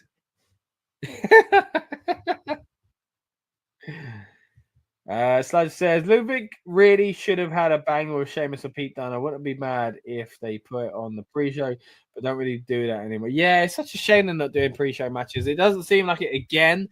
There's going to be a 3-hour pre-show. Would you believe it from WWE where they're going to do nothing? So that's why you got tuned into us on the build-up show instead. But if anything happens there, we'll let you know. But yeah, it doesn't seem like it. As far as your kind of thoughts on the matches, as far as what Ludwig could do, I agree, man. Sheamus would be great. Pete Dunne would be great. Yeah, just not doing it. It's just really weird. I do wonder if Sheamus might be in an IC title feud by the time SmackDown goes to Dublin in a few months' time. So we'll see. Oh, good for getting the face of Pat now. Here we go. Yeet. So this is the thing, he showed up in his black shirt earlier. Everyone wants to yeet in. He's got, you know, I understand. Go serious. You're upset at what happened, but now the big event's here. Get yeeting. Come on, Jay. He's not yeet. Oh, he's very angry. He's coming for the crowd. He's coming for the crowd. No yeet for Jay. No yeet. Wow. He can't do that at WrestleMania. Look, I love this kind of presentation they're doing. I like what they're doing. Like, I like the fact that they're doing like him being upset and frustrated and being like, I'm serious now. It ain't about the having fun and selling t-shirts or wearing the glasses. It's about like getting to you. I'm serious. I'm going after the title. It's made this feud personal, and I like that. But you got to do it at WrestleMania, right? You got to do the big old yeets because that's what you're there for. That's why people are like rooting for you. But I like cool, badass Jay as well. I like it because I love the Usos. I love the Usos when they were day one-ish Usos. I love them. I love them back in the days of them wearing the paint. But I love Uso Penitentiary Usos, man. And it's just closer to that. But at the same time, you got to be yeeted for WrestleMania. That's what you're there for.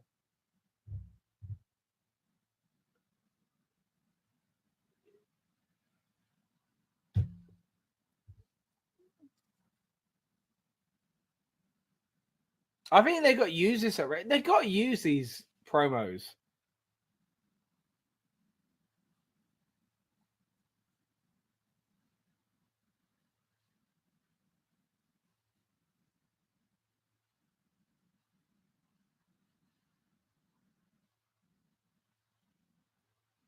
Jay wants to fight tonight.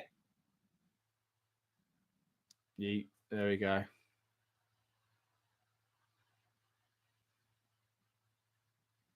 I think they should use clips from this again on WrestleMania, any PLE, to make these shows feel like it's worth tuning into. Look, I enjoy it. We have a great time on these streams. So thankful for you guys that join us on this. I know we all have a good time, but I do think these shows should mean more, you know? But anyway, Gunther's walked off the stage.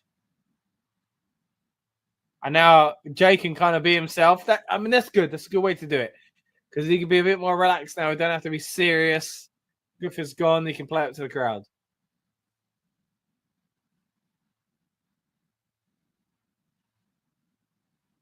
Is he going to win it, man? Is he going to win it?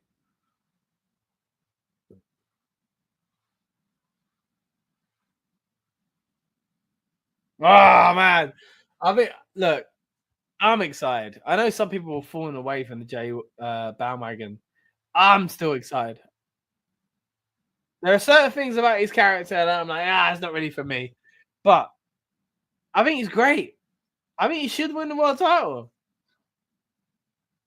I think I'm gonna wear my Jey Uso Yeet t-shirt on Saturday as well to kind of really build into this, man.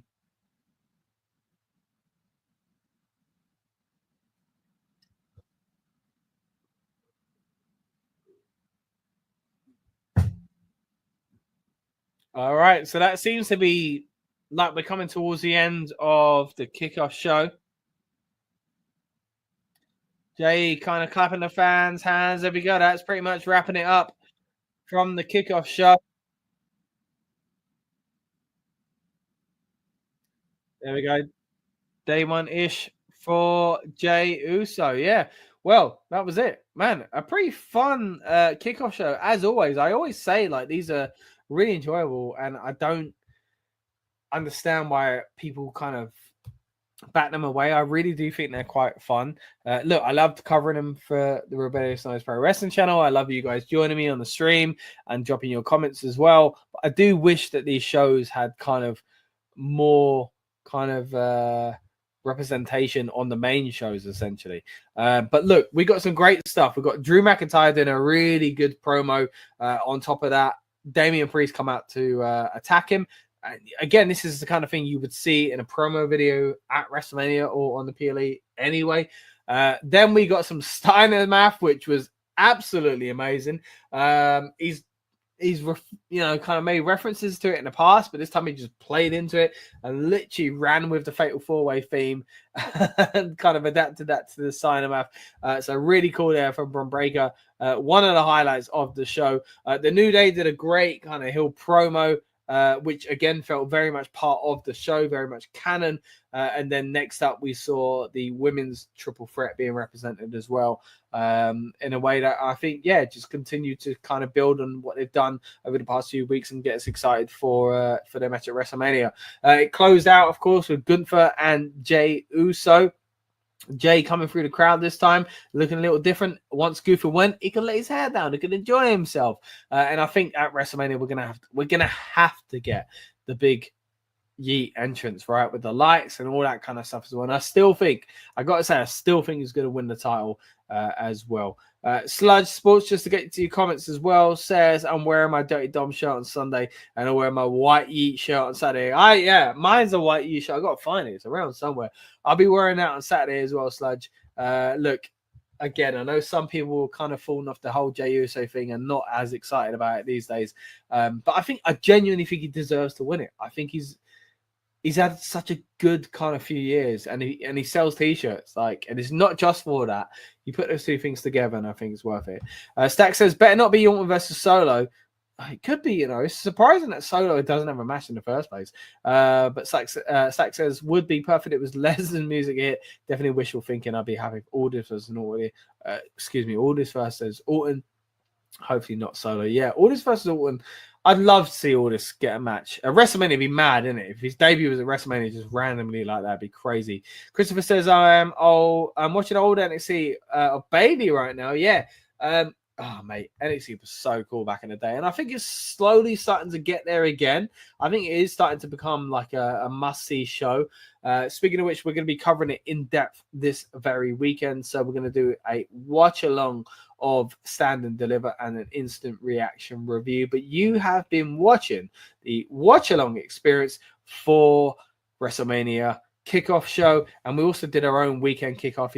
If you haven't seen that already, make sure to check that out, as well as our Saturday predictions and Sunday prediction shows as well. Don't forget, we're going to be live on Saturday night doing our build-up show from around 9 p.m. UK time, and we're going to be doing the exact same thing on Sunday for WrestleMania Night 2 as well. Both nights we're going to hit you with an instant reaction review. We've also got the Slammies coming up as well, so that'd be a fun one to dive into. But thank you all so much for joining us, guys. I really do appreciate all the support we've been getting. Stack says, a part of me thinks it's possible for Orton versus Joe Hendry. This is the thing, Orton. It really could be so many. I've heard so many, like Joe Hendry, Rusev, Aleister Black, all this, who else have we had rumored for Orton as well? Lesnar. Yeah, there are so many possibilities when it comes to Randy Orton at WrestleMania. I think he's going to have a match. I mean, there's still the possibility it's Kevin Owens. I mean, look, this is something I'll dive into further on the build-up show, and I don't like to think that I don't want to say, oh, it's all fake, and just ignore what seems to be a legit injury. But this is the kind of thing that happens that they don't mess around with. But certain characters, I think, could. And I got a sneaky feeling that maybe. But then do you cancel the match for that? I don't know. Maybe not. But either way, if he's legitimately injured, I wish Kevin Owens the very best. But thank you all so much for joining us tonight, guys. Again, I've been Scott for the Rebellious Noise Pro Wrestling channel. We're going to be back live for the build-up show on WrestleMania Sunday and also on WrestleMania Saturday. Thank you so much for joining us for the weekend preview. Stack says, watch it just be War versus Miz. I'm a big fan of Miz, but out of all the options we've got there, I kind of get where you're coming from. But hey, thank you so much for joining us, guys. Again, please subscribe if you haven't already. We're trying to get to 1,000 subscribers. We might have done it by the time I end this stream. Who knows? We were just a few away. So if you haven't already, please press subscribe. If you're watching live or on demand, we thank you so much for joining us. Please join us for all of our WrestleMania coverage over the weekend. Our build-up shows are kind of there to get you hyped up and in the mood. So if this hasn't done it already, then hopefully that will on Saturday. And on Sunday, we'll be talking last-minute rumors. We'll be breaking down the cards with our friends from the rest of media joining us as well. But for now, I've been Scott. This has been the Rebellious Noise Pro Wrestling channel. Thank you so much, and we'll see you then. Welcome to the Rebellious Noise Pro Wrestling channel. On this channel, we bring you some great content from inside and outside of the squared circle. We will go through and offer some in-depth analysis of the biggest events of the year, as well as bringing you exclusive interviews with some of the industry's biggest names. There will also be live show reviews, in-depth features, and podcasts. So make sure you give that subscribe button a slam so you don't miss any of the action.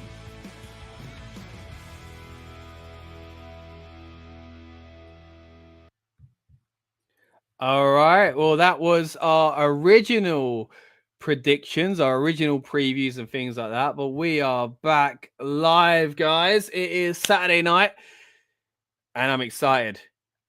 We're seeing on a countdown show at the moment that we've just started their show. We've got Big E giving himself the introduction there that he used to do on the New Day's intro. And I do wonder if that's hinting towards something we might be seeing at WrestleMania. But hey, my name is Scott. Welcome to the Rebellious Noise Pro Wrestling channel. If you just tuned in, you are watching the live portion now of WWE WrestleMania Saturday build-up show here from the Rebellious Noise Pro Wrestling channel. What we do is basically get you guys and ourselves hyped up and in the mood for the big PLE. So if you're joining us here for the first time, welcome along. If you've been here a few times before, you'll know how it works, but we appreciate you coming back. We should have some guests joining us throughout the night as well, so really looking forward to that. I've actually just been streaming for a few hours already. You've been watching me from the past, but me tonight in this time frame has been basically watching NXT Stand and Deliver. Now, I won't get into the results or anything like that, just in case anyone doesn't really want to know about that. But mate, it was a flipping good show.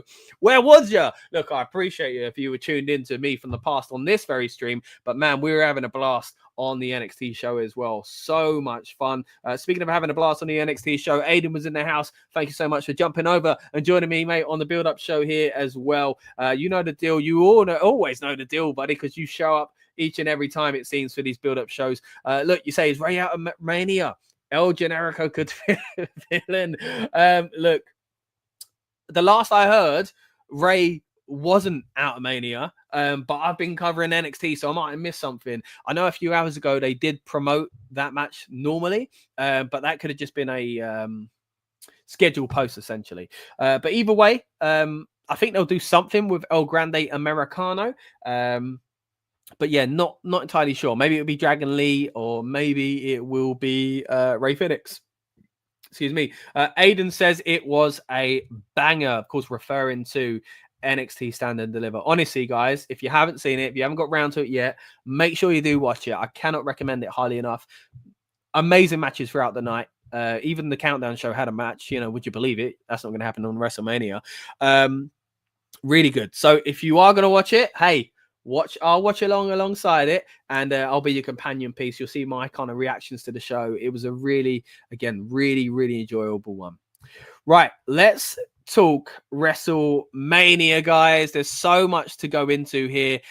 So what we're going to do is throw it over to some clips. We are going to see what Lucas has to say. He's going to be joining us, by the way. He will be on the show later on. But first of all, he wants to let us know what he thinks about these matches from, you're never going to believe it, from IKEA. Here we go.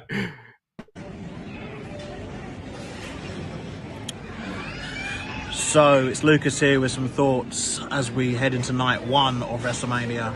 And here are just my thoughts on a few of the matches.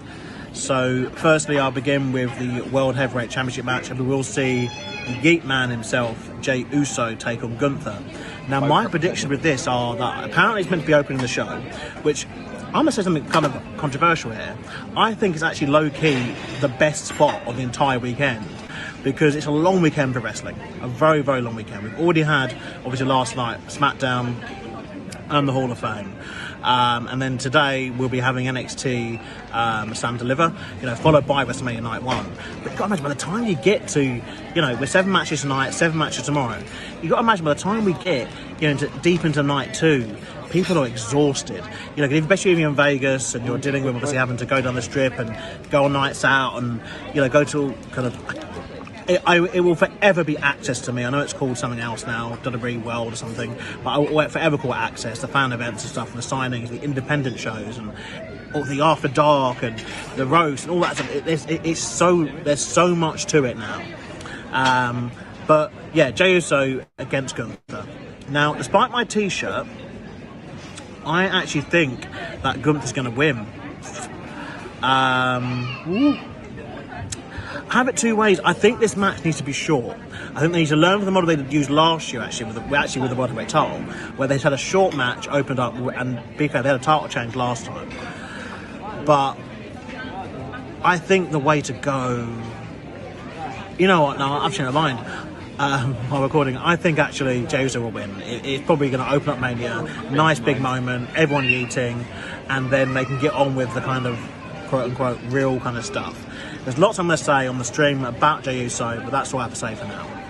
All right, looking forward to having Lucas on air live with us in a little bit, but good to get his thoughts there on Jey Uso overall. He changed his mind, we're both going for the Yeet Man, it seems. But first, as you saw, he did go for Gunther. I like the fact, first of all, I haven't seen that shirt. I like the color of it. I'll talk to him about it when he comes on air. But he does also match the color scheme for the shop he's in, of course, IKEA once again. But those are his thoughts on...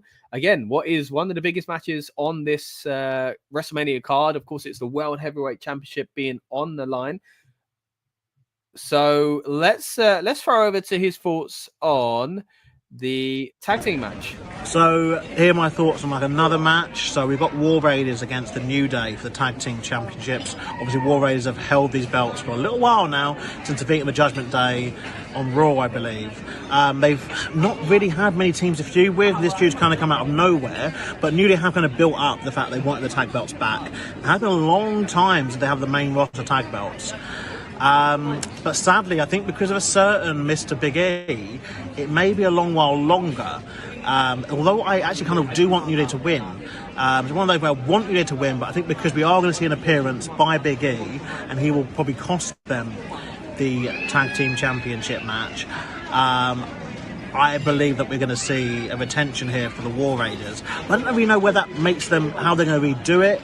I guess obviously they're playing off the fact that the New Day get a very polarising kind of reception now because of their treatment of Big E, and there was no comeuppance for Big E in the Rumble, and the New Day haven't appeared on the PLE since. Now WWE book, it seems the biggest moments and the best moments happen on a premium live event. So I'm going to go for the War Raiders retaining, although I do want the New Day to win. I think there'll be a much more interesting dynamic for the Raw tag division going forward.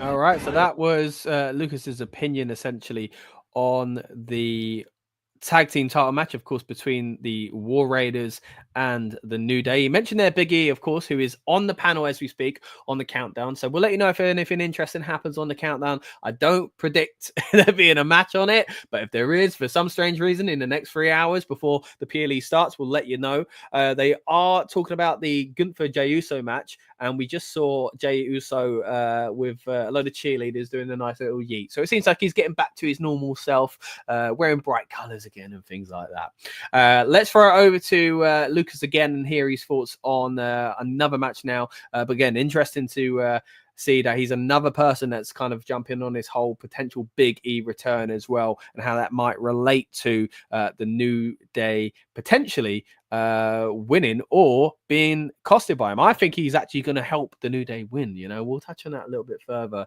as we go on. The next match we're going to hear his thoughts on, though, is the US title. So here are my thoughts on the United States Championship match as LA Knight, I'm not doing it yet, he takes on Jacob Fatu. Now, Jacob Fatu has not lost a singles match, I believe, since he debuted on the main roster. He's also, in my opinion, been one of the MVPs of the company with his performances. I think the intensity he brings, it really could only be rivaled by someone like Lesnar, in my opinion. He's just got that. There's certain things in a wrestling show where we're all in on the kind of quote-unquote act. Like when we go to a circus or magic show, we're all in on this being an act. We're being fooled with our eyes, you know what I mean? And we kind of agree and accept those terms based on the fact that we pay our money or pay our time, as it is now, WWE, for these long events, and they give us entertainment, and we go along with the show. But there are certain wrestlers that exist, you know, in this company and in wrestling in general, who when they do stuff, you go, this other stuff is predetermined. I'm not going to say the F word, but this right here could be real, and I think this, Jacob Fatu has that kind of intensity that kind of makes you think, hey, you know what, this guy, it could be real. Like, we could see a match tonight where Jacob Fatu just snaps, completely loses it, and just batters the hell out of LA Knight and beats him in a minute. But then also this bad temper of Jacob Fatu could also see him end up costing himself the championship tonight by multiple ways. And I'm hoping that one of the ones that doesn't happen is a kind of DQ, kind of smalls kind of finish. We have seen WrestleMania previously. Hasn't happened in a number of years, but I do get a feeling that, both these people might need to be protected. But I think the better option, because LA Knight has lost his title before anyway, it's not going to skin off his nose, but I think Jacob Fatu is the guy you want to be putting in the position where he is, the champ. So I will go with Jacob Fatu to win the championship. All right, Jacob Fatu to win it, says Lucas. I'm saying the same thing. I've got to be honest. I think this is all about making Jacob Fatu look good.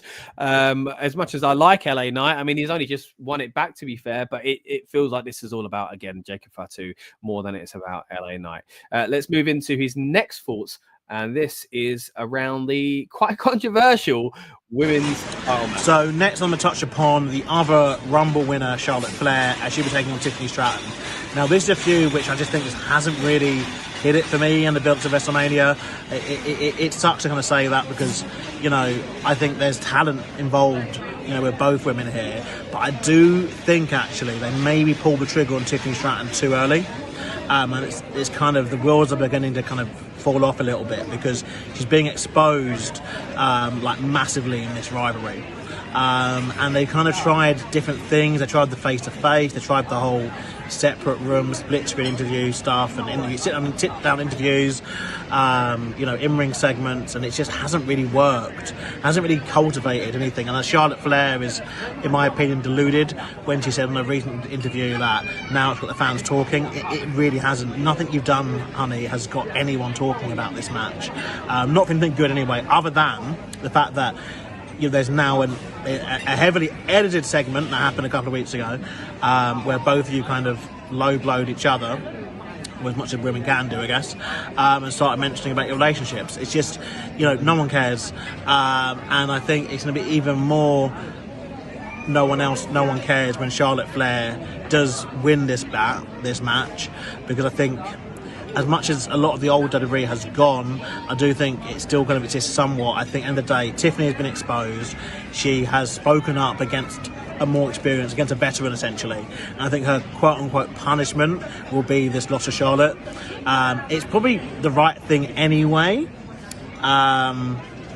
Because I think Tiffany's been very, very exposed as champion. She's been booked completely wrong. This whole saga she's gone through is being booked completely wrongly. And it continues a tradition, sadly, of Triple H not being able to book a Money in the Bank cash-in if his life depended on it. And it's not good. But I think that Charlotte Flair will be the victor. All right, a Charlotte Flair victory, says Lucas. Look, it is a messy one, and I kind of get his point there that maybe Charlotte, if it is true, maybe Charlotte's going to win. It's going to be a bit of a punishment for Tiffany Stratton. I just don't know if I buy it. I think it is still planned. I don't think it's all a shoot, but hey, we'll dive on that further, I'm sure, when Lucas joins us for the stream later on. Before we start bringing in guests, though, just going to go to Lucas's last video he sent us here from IKEA, of course. Where else do you make wrestling predictions? Right, here we go. Lucas's thoughts on 2 more of the matches we're going to see tonight. So I merged these next two together as the matches that I'm not the most interested in, but they could actually end up being a bit interesting. So Jade Cargill versus Naomi. I've said this before, and I'll probably say this when we get the chance on the stream. This needs a stipulation, in my opinion. I think that it's great that we are getting non-championship women's matches at WrestleMania, but we should be getting a stipulation match in this. It's been a lot big blood feud, and I was really surprised they had a whole Friday Night SmackDown episode and decided not to do that. I get that maybe they want to protect Jade, but I think actually it would actually protect her more if it was a stipulation match. And look, Jade's got to win, so it's kind of her first Mania appearance. It's a big moment. Yeah, Jade's got to win.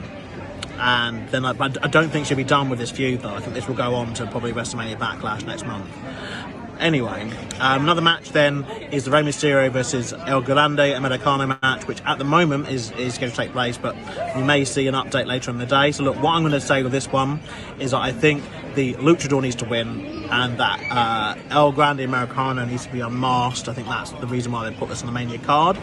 But I am hoping that Rey Mysterio does make the match, but I wouldn't be surprised if he obviously has picked up an injury, if he gets replaced by Rey Fenix or Dragon Lee. I actually prefer. Thing is, Wade Barrett said in commentary last night that, you know, all these new luchadors kind of making an impression in the company is fantastic. But don't forget about Dragon Lee. And I think that there'd be a bit of a remiss if they do kind of jump to Rey Fenix to kind of get the quote-unquote cool kind of points. But it would make sense based on the fact that obviously the person who we believe is portraying El Grande Americano's kind of first match, had got the first match of Penta, obviously Rey's real life brother, cousin, whatever they are, I don't know. But yeah, I expect that whoever the luchador is in this match, whether it's Rey Mysterio or Rey Fenix or Dragon Lee, pick up the win and expose El Grande Americano as not being Chad Gable. Okay, right. How are they going to do that? Okay, well, those are the opinions of Lucas when it comes to the Cargill Naomi match, but also the Luchador match again at time of recording. And even at the moment, I'm not quite sure what we're going to see there. But talking to Luchadors, I've just seen a story going around online. Going to try and confirm this, that there's going to be a Worlds Collide event with NXT and AAA. So that'll be quite interesting to see if that is the case. Apparently, going to be taking place on Saturday, June the 7th. 2025, so we're not that far away from it, so we'll keep you up to date with that one. I'm going to get to some of these comments here as well. Aiden says, my prediction is Jay, War Raiders, Ray or Dragon Lee, yeah, depending on who's in the match. Jay Cargill, LA Knight, Tiffy, and Punk. Some good predictions there. We'll break down ours in more detail as we go throughout the show. What's going on the countdown as well? Well, not much at the moment, mate. Again, no matches. They're just hyping up the show. But hey, we're here to do that, so stick with us. Anyway, Such says, what have I missed? Or on WWE show, again, not much. We've just had Lucas's opinions sending us videos from IKEA. He'll be joining us live later on in the show. We're about to bring our first guest in just a moment, though. Just before I get to his comment, though, Sludge, nothing yet. It's the Countdown Show's YouTube, but we're doing our build-up show for it, as Aiden says. Right, as I said, we're about to bring in our first friend to the channel, making his debut on the Rebellious Noise Pro Wrestling channel. It is going to be Amadeus. Let's see if he's ready. Oh, little stage set up. Is he here? Hey! Looking good, man. Mate. I thought I'd do the whole Bobby Roode and the whole. Well, you are looking glorious indeed. Anyway, what's going on? Mate, I'm good. How are you? I am so excited to be here. How you been? How you doing? How is everyone? Hello. Yeah, really good, man. Look, before we get jumping into it further into WrestleMania, tell the people who you are and what kind of stuff you do, mate. Hello, everyone. My name is Amadeus, long-time friend of Scott over here. I don't know where this one works, but it's over there somewhere. Used to do a lot of Rebellious Noise stuff with him. Used to do like interviews and whatnot. Hopefully, we can get some actual real wrestling stuff done in time together. But yeah, I do reactions and live streams of sporting events mainly. I'm here for wrestling today. Me and Scott are going to talk. I won't lie, I have not really watched WWE since about 2015. I've got back into it in the last 3 or 4 weeks just to kind of get an idea of what's going on. I don't know every person, but I thought something I would like to do with you is if you run through the matches that are going to be, that we know are confirmed. Yep. And I will give you my predictions as someone who is new. Yeah, I get what you mean. Not you have the past with WWE, you know, you watched it back in the day, so you'll know a lot of these characters in some ways, but some of them are going to be fairly new to you. So yeah, I appreciate that. It's going to be an interesting way to kind of see how you watching the current product and getting back into it recently, and what a good time to do it, by the way. It's yes. And we're going into WrestleMania, but like what your views are of certain wrestlers and how the feuds have been built, because this is a show that, look, WrestleMania kind of sells itself in many ways, but a lot of people are saying it's not as built up as it could be this year. But I think that's because in recent years we've been spoiled. Like, we've had a lot of dream matches, a lot of dream moments. I think this is going to be one where the card delivers more than it looks on paper, essentially. So, but either way, going to be interested to see what you think of each of the matches. We'll break down WrestleMania Saturday in detail tonight, and then on tomorrow night, tomorrow night stream, of course, we'll do Sunday predictions as well. So let's get into it, man. Let's start talking about the card itself. We are starting off with a match that Lucas thinks might be a little bit tricky for Tiffy, and that Tiffany Stratton will not keep her title. Now, Charlotte Flair, I'm sure you're somewhat familiar with, mate, but essentially she's come back, won the Royal Rumble, and the issue with Charlotte is she seems to be shoved down your throat sometimes. I think she's fantastic, and there's all this kind of story going on at the moment that potentially what we're seeing on screen is a little bit of kind of realism rearing its head, essentially. And there's been these awkward promos. I don't know how much you've seen between the two. They brought up, as Lucas said there, Charlotte's divorce and stuff like that. It's a bit of a messy build. Okay, so listen, first out the gate, I am in total agreement. This is a weird one to call because I respect Charlotte to the nth degree. I've got nothing but love for her. She has done incredible things for the women's division. She's been here since it was in the rocky stages. She's been there in the lows, the highs. I have a fear that she is going to do that whole because she is a legend and it's the show of shows. To upset the apple cart, I feel like Charlotte will win purely just to get people looking at it like, what? Yeah. Noise is, any publicity is publicity, and especially if people are pissed off. If fans are pissed off, they will definitely have their eyes turned to it more. So I have a real bad feeling that Charlotte takes the win. Yeah, I mean, that's been the thing in the past where she's won, and it's created a buzz, but at the same time, people say, publicity is good publicity. That's not always the case. And I do think if you have a win, it will upset the apple cart, and not in a way that I think is positive for the division, and definitely not good for Tiffany either. I in no way said it was positive, but that's what you're feeling. Is that fear that, and my fear is because Tiff is a phenomenal wrestler. From the few matches that I've seen, she's so fast, she's so dynamic, she's so powerful, and it's like she's not a huge framed wrestler either. So it's like it's really impressive. I I don't want it to be that every time that there is a rising star, they bring a legend back in and it just goes, well, that's that done. Yeah, mate, I couldn't agree more. She, in my opinion, needs to win because she it will make her. Like, yeah, you can argue, oh, she's made, like she's WWE Women's Champ, but at the same time, to beat a legend will mean so much for her. And the big fear is that if this stuff is legit and Charlotte is annoyed in real life, is she putting strings backstage to say, I ain't doing it, I ain't laying down for her, sort of thing. Maybe the plan was to make Tiffany go over, and they'll change their mind here. It's hard to say. I mean, I hope it's not the case. I like to think they're all mates, really. Do you know what I mean? And you say this, and you say this, and I understand that wrestling nowadays, people know it isn't real anymore, and kayfabe isn't so much a thing. But yeah, as you said, the bringing in of divorces and listen, I understand you've got to sell the show, but it's a little bit personal for my liking. Yeah. It's a bit too personal. Yeah. Yeah, it's uncomfortable. Yeah, it come out at a time where she had done an interview as well, and they basically were referring to the fact she'd done an interview where she said, like, I think she said something along the lines of, like, just paraphrasing it, but like, she maybe felt a bit ashamed, and she was, she didn't like the idea that she'd gone through another divorce, and it kind of, she struggled with it. And then, like, days later, it was brought up on TV, and I thought, is that convenient timing? Is this all fake?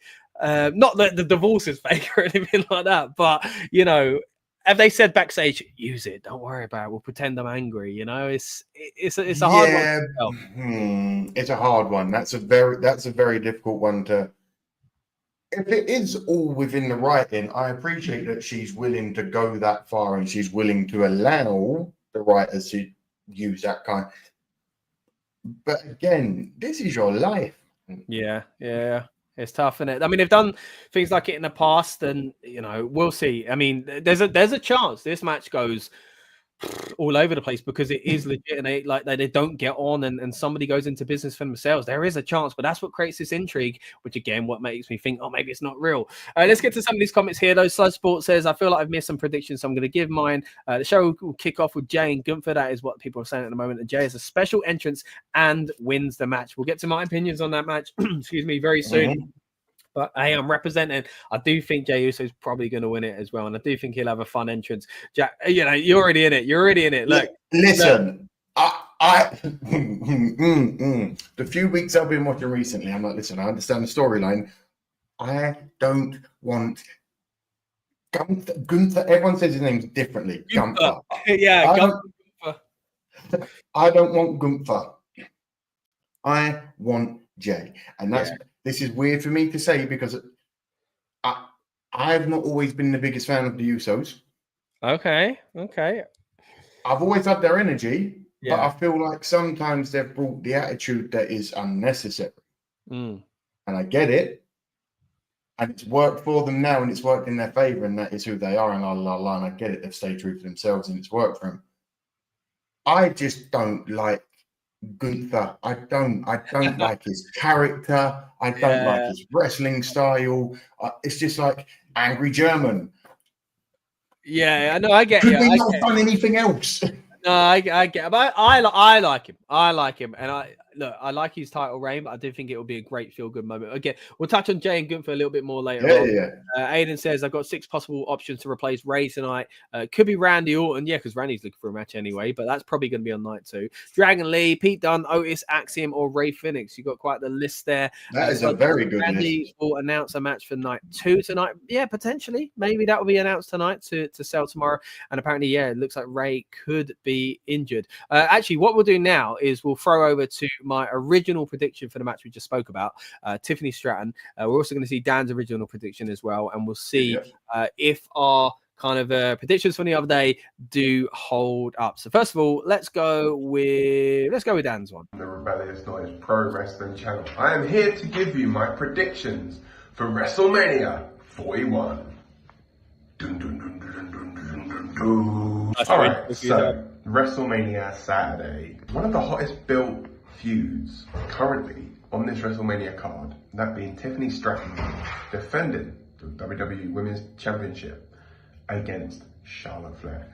Now, we know this feud has got hella personal. And it's tricky to call this one, to be honest. But I do think we are still going to see Tiffany Stratton walk out of WrestleMania, the women's champion. All right, so Dan's on the side of Tiffany. What did I say a few days ago? Did I still agree? Let's do it. Starting out with night one, Tiffany Stratton defending the WWE Women's Championship against Charlotte Flair. Now, this has been built around a kind of shoot environment. I'm not sure I fully buy it, if I'm honest. Maybe I'll dive into that deeper on the streams. But essentially, I think Tiffany Stratton has to win this match, and I think she actually will win this match. Now, if there's genuine bad blood behind the scenes and it is all legit, then maybe this is a fragile match. But I would say surely this has been booked to put Tiffany in this position to eventually have her go over. All right. Well, I got to say, I agree with both Dan and me from a few days ago. And Scott, you were right. Scott from the past, you did go into it on this channel. I love talking to myself on here. Sometimes you've got to do that, mate. But yeah, those were our original predictions from the other day. If you haven't already subscribed, you might not know this, but we are now doing our predictions a few days out. Where we're putting up short versions of them as well, and then we collate them together.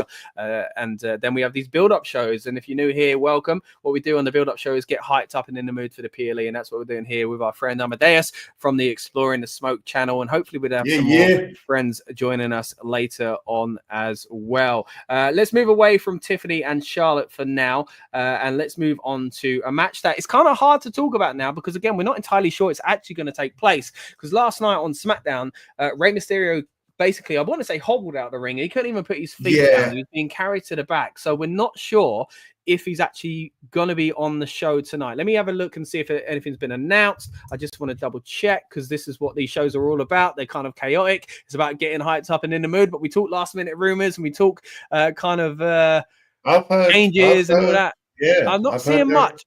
Okay. I've heard there's nothing in the change. I've heard there's not much to be changed. Yeah. But again, it's that thing of, was he actually hurt? You'd be amazed sometimes with WWE when they make it someone look like something's wrong. Yeah. I'm not sure. Good, though. It did. I mean, the landing, basically, people saying it was from when he got pulled out the ring, and it was rough. Like, he hit the floor, and like you say, you know, he was being carried out, and it weren't ideal. Look, we'll go with it for now. Let's say it is Rey Mysterio versus El Grande Americano. Oh, slip of the tongue there over this. Listen, there's no slip of the tongue. We don't know. There is no one on the roster with that physique, exact build, that body height. He has got listen, I like going to the gym. He has a phenomenal physique. He looks good. And there's no one. And the fact that he can move like that, I was like, oh my God, go on, Jeff. He's been great, man. Like, I've really enjoyed, and it's silly, like, you know, the whole thing is silly, but I've enjoyed what we've seen from it. Get to a few of these comments here before we throw it over to our clips from earlier this week as well. After Jay's match to Sludge, we'll see Jay Cargill versus Naomi. I think Jay pulls off a win in a banger of a match. Yeah, I'm looking forward to that. Let's see how that goes. Twisted his ankle, says Aiden, and Chad Gable. Sludge also says next, I think El Grande versus Ray, or not. This one is hard to predict because we are uncertain. Let's say he's not hurt. I say Ray wins if he competes, and Malachi Black comes out and unmasks Chad Gable. Look, I think Chad will be unmasked. I don't think Malachi Black, or the kind of former Aleister Black, and I'm sure we'll be going back to that name if he does return.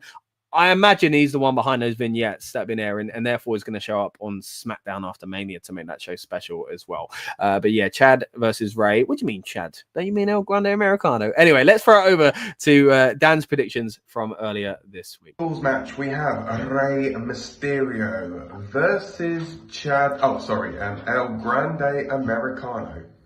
That sounds like an order from Starbucks. Anyway.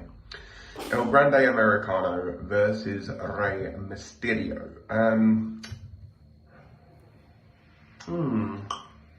I think Mysterio is going to win this one. I think it's going to be a good night for the Mysterio family. No spoilers. All right, we'll touch on what he's referring to there in a little bit, but my original predictions? The Luchadors, the legendary El Grande Americano versus some guy called Ray. Now, this is an interesting one because I feel like Chad Gable, all right, come on, wink, wink, nudge, nudge. We all know what this is, right? Should be looking good at the end of WrestleMania, but I don't think he will. I think because he unmasked Dragon Lee, they're going to unmask him, and I think Rey Mysterio is actually going to pick up the victory here. I'm not opposed to it, but I am a big fan of Chad Gable's work, and I think what he's done as El Grande Americano has been quite fun as well. Or maybe it's all a ruse and it's not Chad Gable. Who knows? But look, I reckon Rey Mysterio is winning this one. All right, yeah, and again, if Ray is in the match, then I don't really change my mind. Other replacements, Ray Phoenix, maybe Dragon Lee. I think that makes the most sense if I'm honest. If it's them, I think they will win as well. I think the whole idea is to unmask El Grande Americano. And look, as much as I love Chad, I said it there. I think him winning is something I'd like to see, but I don't think we need to see it. So I'm kind of okay with it. Aiden says Aleister Black is returning on Friday. There was a date on the vignette last night. Yeah, they kind of hinted at the date on the previous vignettes, but I know last night's one made it a little clearer as well. So yeah, I don't think it's going to be Aleister Black. But yeah, a lot of rumors about Rusev, but we'll touch on that more with night 2 because I think if anything, Rusev will show up on night 2 or the Raw after WrestleMania. But that's the Luchador match out the way. Let's move into the US title match and what could happen here between Jacob Fatu and LA Knight. Wanna get your thoughts on this, man? Okay, I see you're playing into the LA Knight thing. Yeah, someone who's just kind of hopped back into WWE. What are your thoughts on LA Knight? I like the character. Mm-hmm. I'll be honest. I've seen more of LA Knight outside of the ring in like weightlifting videos of a guy that lifts on YouTube. Okay. And his personality is just phenomenal. And then if you go and look at his backstory, it's not this dude has grinded to get to this. Like he's not a spring chicken. He's not young. And it's like I understand at the moment the Samoans are just taking over and just steamrolling everything. I would love for him to retain, but I understand for storyline purposes and again, the change of hands makes sense. So it's I really want to say LA Knight because I think he's a cool character, but I think he loses the belt. I think he loses. Yeah, no, I get where you're coming from. Interesting to get your view on LA Knight, though, again, as someone that's kind of hopped back into wrestling recently, someone that's really picked up in recent years. About 2 years ago, there was a massive outcry because he won on the WrestleMania show. And then this time round, he's going into it. And as much as I think he's still beloved, but I think, like you say, they are doing more with the bloodline essentially, and I think Jacob Fatu is going to pick up the victory. I mean, you're right, man. The guy just oozes charisma. We had the opportunity to interview him for the channel a little while back. If you haven't seen it already, guys, go and check that out. We are very privileged to be able to do things like this on this channel. So it's not just watch-alongs like we did for NXT earlier on, the build-up shows for the PLEs. We also got interviews on the channel as well, so check it out if you haven't already. But yeah, look, as much as I am a big fan, I'm also loving what Jacob Fatu's doing, and I think he's more likely to pick up the victory. Now, there's only one thing that tells me he might not do that, and that is this comment here. Aiden says, I think Solo will cost Jacob. There's a bit of dissension in the bloodline. Even getting this match was something that Jacob kind of did on his own to say, look, I'm bringing it to the bloodline. Watch me do it. On SmackDown, they were very much on the same side, but will that all change come WrestleMania? Also, a comment here from Sludge that says, I think the New Day versus Vikings will be the toilet break match. Oh, just to say New Day win. All right, we'll touch on that in a little bit. Going back to the match we're talking about, though, next I'll say Jacob versus LA Knight. I say Jacob has like a New Zealand haka entrance. I think, or I guess, I get what you're saying. Yeah, I mean, the Usos used to have their version, didn't they? The Samoan one. I think Jacob wins. Solo comes out on congratulating him, but then hits him with a Samoan spike and sets up a match. I mean, pretty cool. Yeah, if he wins it and then still turns on him, essentially, that would be a pretty interesting way to do it. Go ahead. I have one question. Yeah. Because again, still very new. Does someone hold the money in the bank at the moment? Because whoever holds that, you've got to keep an eye out. Yeah, no one's got it at the moment. God. Yeah, no one's got it. So we ain't looking over our shoulders just yet. That'll be, I think it's June, July these days. So we're not too long because it's exciting when they've got it, but these days they seem to try and get rid of it quite quickly. It becomes quite predictable as well, though. I feel like sometimes it can be. Yeah. Let's get to some more of these clips from earlier this week. Again, here's Dan's opinion on the US title match. LA Knight, yeah, defending the United States Championship against Jacob Fatu. Well, I think this is in the bag. This is probably one of the ones I'm most certain of, and that will be that the Samoan Werewolf, Jacob Fatu, leaves Las Vegas, your new WWE United States Champion. Yeah, it's one I'm pretty confident of as well. And you'll see from my original predictions, my mind hasn't really changed. His US title against Jacob Fatu, and I think this is a crowning moment for the Bloodline member. Will it be a Bloodline member for much longer? I don't know. Maybe there'll be a solo kind of interaction here. Maybe he won't win because of solo, but I actually think it's about time that they give this man the rocket if they haven't already. And I think therefore it means he's going to get the US title from LA Knight. All right, so those were the thoughts of myself and Dan a few days ago. As I say, my opinion hasn't really changed there.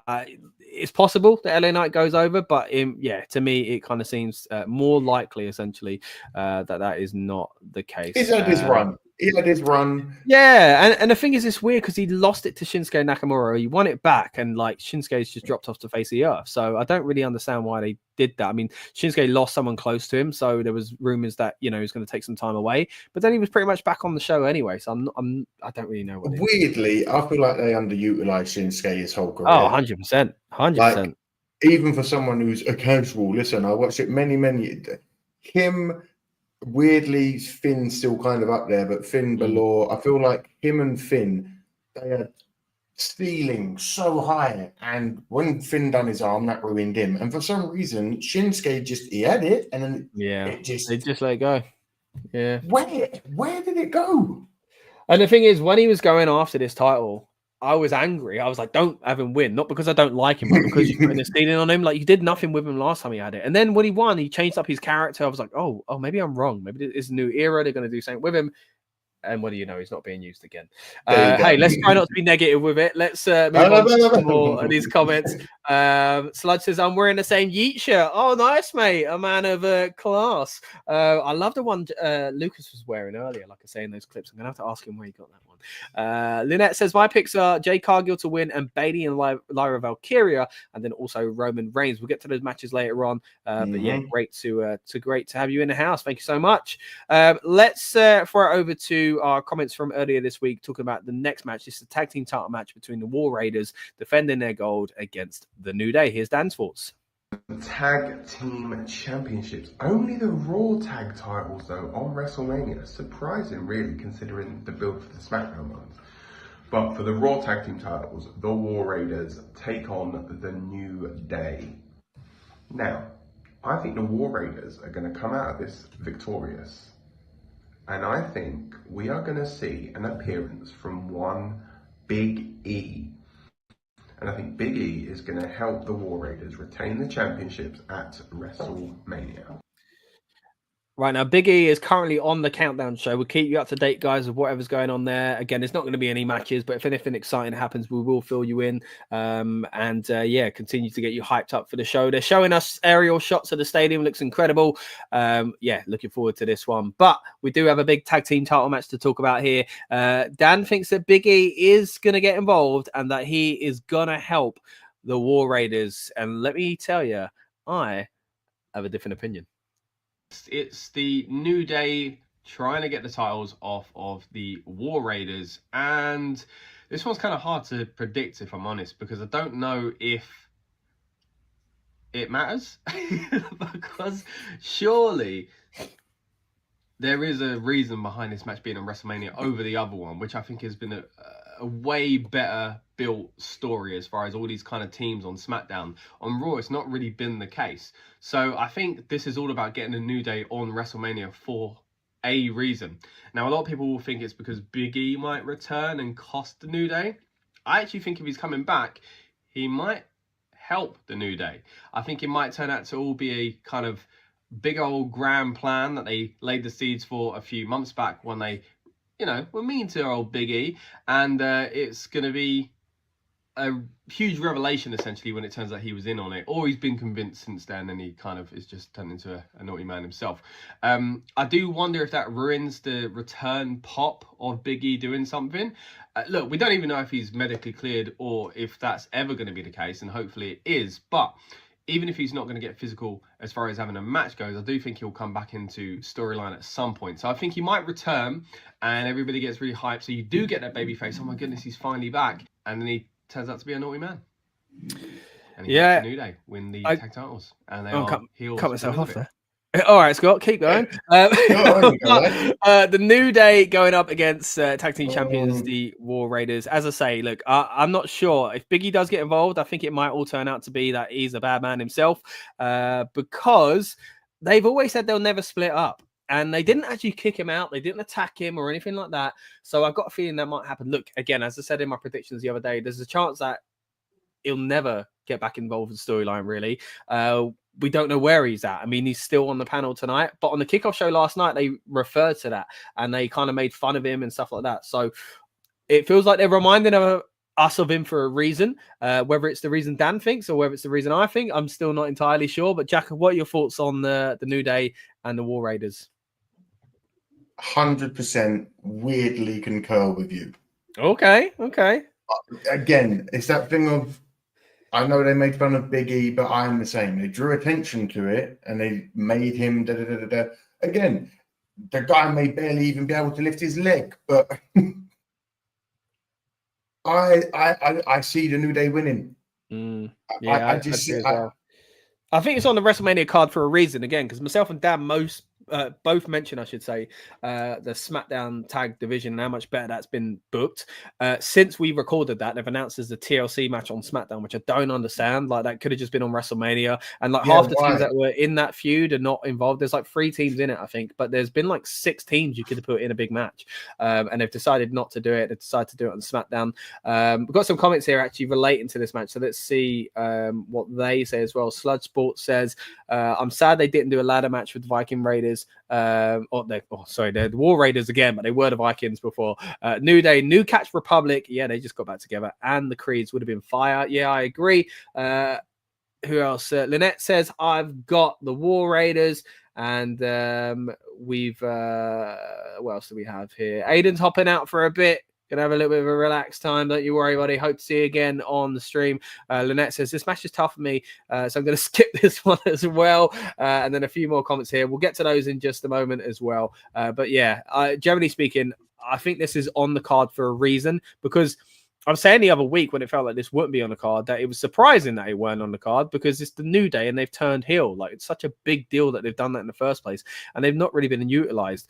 So maybe it's because something's going to happen, because I've got to be honest, like the feud itself hasn't been setting the world on fire when you compare it to what's been going on the SmackDown side of things and their tag titles. So interesting to see what actually happens and if it's for a reason.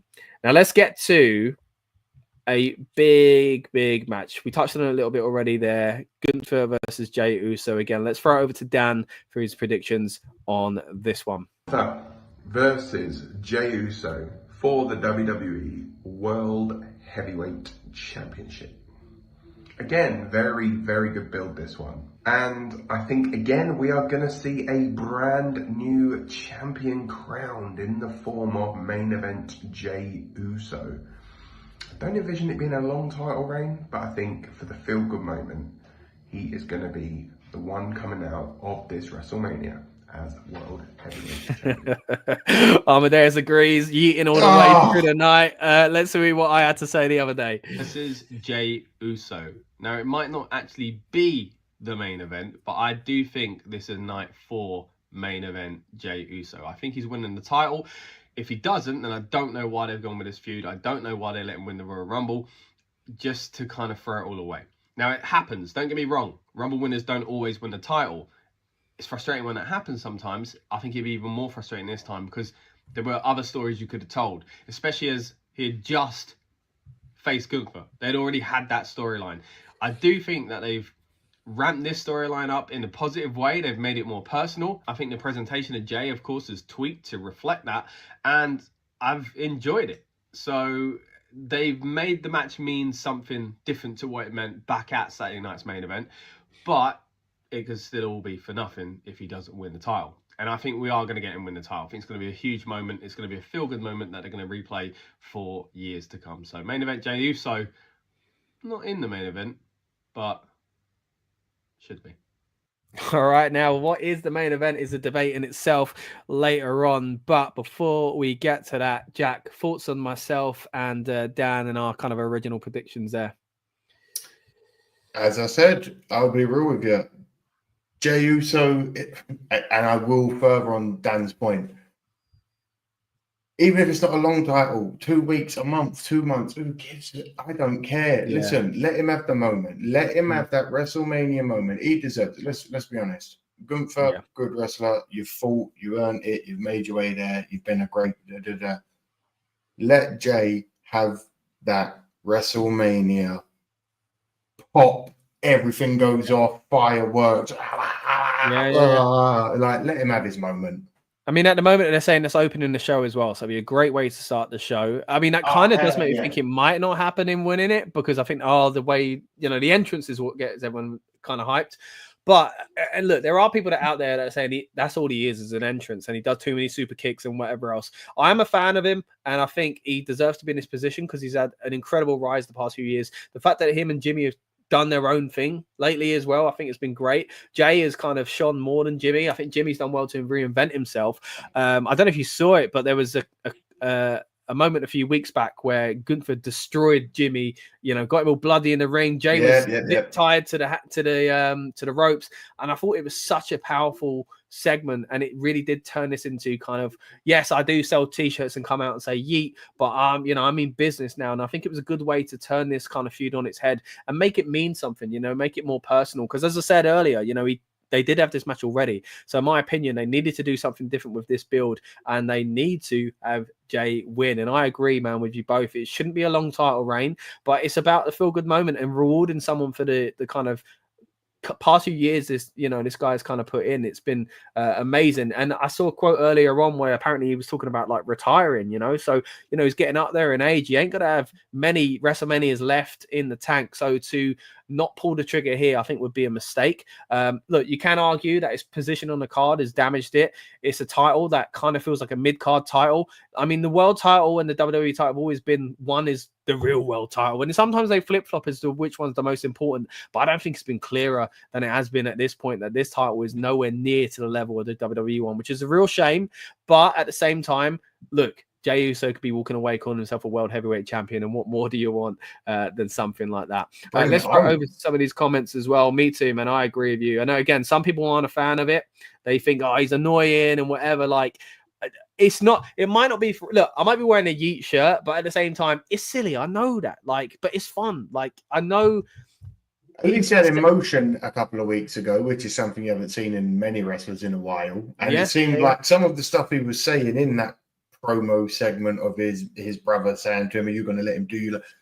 There was a lot of weird truth. Yeah, no, I agree. What he was saying, and I was like, "Oh, yeah." Okay.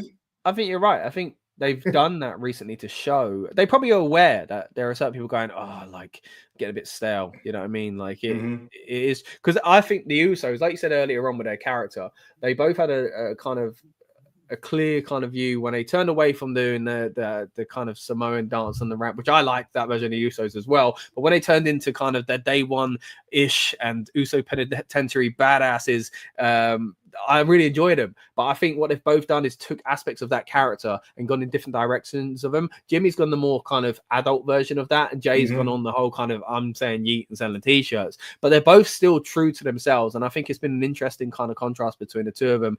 Jimmy's had to act a bit more like Jay recently to get that kind of love from the fans, because I think it kind of left him behind a little bit, because he spent, he took the sacrificial kind of bullet essentially by being the bad guy in the feud. So it's a lot of work to kind of bring it back to Jay's level anyway. He deserves it. That's my final little thing. Jey Uso, win it, man. Listen, even like I said, even if Gunther wins it back tomorrow night. Yeah. At least you get that moment. At least you know what I mean. Let him have his moment, and then tomorrow he's like, he's doing this talk and and he get super kicked or something. I don't know. You know what I mean? Just Let him have the moment. Yeah, no, I agree. Let's get to some of these comments here as well.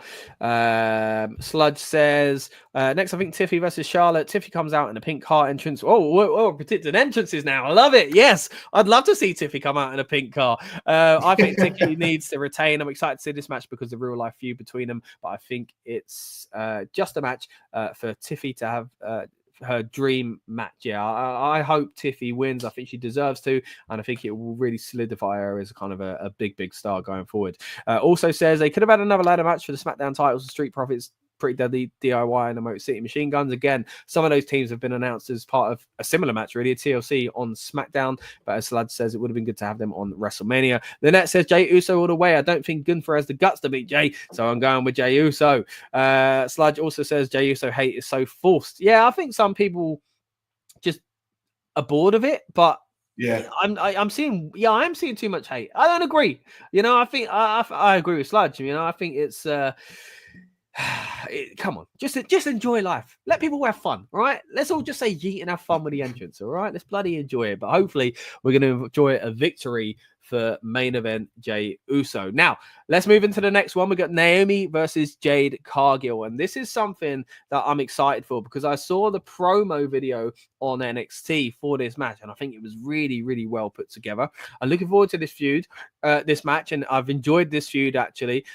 Look, I think Bianca Belair is still involved with this. I've been saying it for months and months and months and months. And the fact that they kind of brought her back into this story a little bit on SmackDown, I think kind of adds to that as well. That's more a night 2 prediction, so I'll stay away from that for now. But my general kind of vibe here is that Jade Cargill's going to beat Naomi. What are your thoughts on it? I think Jade takes the win. Yeah. The way they built this, and I again, completely in agreement, because when they do something right, you can't help but agree with people that say it's done well. The build-up has been done so well for this. That feud has been done well. It's not been cheesy. It's not been forced. Mm-hmm. It's not been pay attention. Like it feels so natural, and I'm ready for it. I think, yeah, man, I got to agree, and I think the two of the things that I've loved the most about it, or three things actually, I've really enjoyed about this. Number one was a return. Jade Cargill coming into the chamber. Like one of my favorite moments in modern wrestling was her coming out and looking like $1 million and just kind of destroying Naomi. The way she looked so powerful. So cool. Then you got the conversation between Bianca and Naomi where they were in the ring screaming at each other and they were both in tears. Like it was very well kind of executed as well. And then there was a promo package of Naomi crying basically and getting angry. Her character work I think has been incredible for this, for her to turn heel and kind of ramp it up as much as she did. Look, I thought it was going to be Bianca versus Jade. I thought it was going to be a triple threat maybe. I didn't expect it to be Jade versus Naomi, and I do think Bianca comes back in the feud eventually, but I think Naomi's held her own in this one. What more can you put to it, mate? Like, let's be real. The heel turn, unexpected. Yeah. And pulled off so well. Yeah. Like I said, it's just not cheesy. It doesn't feel like it's false. It doesn't feel like they made her heel because they've got nothing else to do with the character growth. And it's like, no, it felt so well done. And oh man. Yeah, really enjoyable. Look, we'll get to some more of these comments here. Lynette says, I've been following Jade Cargill since her career in AEW. I don't know, I've never met her, but I think that she has the power to beat Naomi and agrees with us saying, my pick is Jade Cargill. She's stronger than Naomi. And what's this one here as well? I mean, we can see Bianca Hilton. Look, I think Bianca, and again, we'll lean into that more in night 2. I do think Bianca's involved. I think she's been acting like a heel lately anyway. And I think the trigger will be when Jade calls her out. But hey, that was my prediction the other day. So you know what? Let me throw it over to that past Scott to elaborate more on this one. Coming back to get revenge on Naomi, and I think she will. I think she'll get the victory here. I do still have a feeling that Bianca Belair will find her way into this storyline once again, but I don't think if it happens at WrestleMania, it will be here on night 1 because she's got a big match on night 2. So I think Jade Cargill is going to look good. She's going to go over. And a bit of a shame for Naomi because I think this reinvention of her has been really good. But I do think the whole point is to bring Jade back and make her look good on the greatest stage of them all, right? So, hey, I could be wrong, but at the moment, I feel like Jade Cargill's winning this one. Yeah, I feel the same way, buddy. But here we go with Dan's opinion as well. Jade Cargill taking on Naomi. Now, it was revealed that Naomi was the one who attacked Jade Cargill. And while I still think this has got a little bit more legs in it with the whole Bianca Belair thing, I do think it's important that they make Jade go over in this one and have Jade Cargill as the victor in this match. All right, so myself and Dan both in agreement, and of course Amadeus agreeing as well. Jade Cargill probably going to win this one. It's again surely about making her look good, and that's the whole point. Got a comment here from Vince McMahon. I don't know if it's the Vince McMahon. Is it a real Vince? Chad Gable versus El Grande Americano. Could you imagine it? The match of all matches, right? Can I be super unprofessional for one moment, my friend Scott? Can I quickly just go and grab some water? Because I've been speaking more than I expected and I've got no water left. Can I go grab some? That's all right, mate. You hop out and I'll be 2 seconds. All right, see you in a sec. All right, so while Amadeus pops out and grabs a drink of water, I'm going to have to do that soon myself. I'm running low myself. But look, we'll start talking about this next match, of course. Seth freaking Rollins, CM Punk, and Roman Reigns, the actual headline main event for night one of WrestleMania. Should it be the main event? You know what? I think they're going to show us their cards, to use a kind of Vegas analogy with the cards in the background there tonight. And it's going to be that it's all because of Seth freaking Rollins and Paul freaking Heyman, potentially. That's my opinion on this one. I do think Seth is the person that's going to come out on top of this. And yeah, I'd love to know what you guys think. Let me know in the comments, guys. Lynette, speaking of which, says, I got the OTC Roman Reigns. I've been following Roman since he started in the Shield, and I got Roman for this one. Sludge Sports, this is my third WrestleMania build-up. Is it really? What, 3 years in a row, Sludge? Wow, I'm honored. Thank you so much for coming back each year. And I know you join us for more than just WrestleMania as well. A dedicated viewer to the channel. We really appreciate it. Look, we've had some great streams over the years, and the build-up shows, as you'll know, are some of my favorites to do. We bring on our friends from the wrestling media. We talk last minute rumors, which we're going to continue to do in a little bit as well.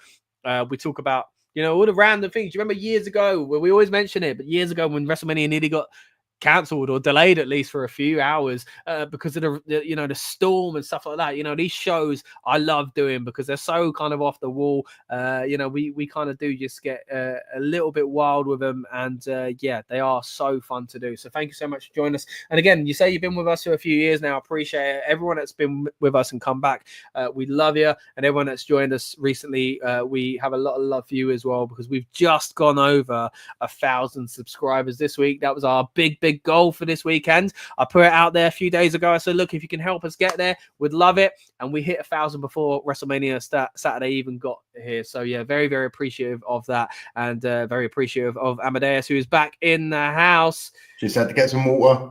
No worries, mate. No worries. Yeah.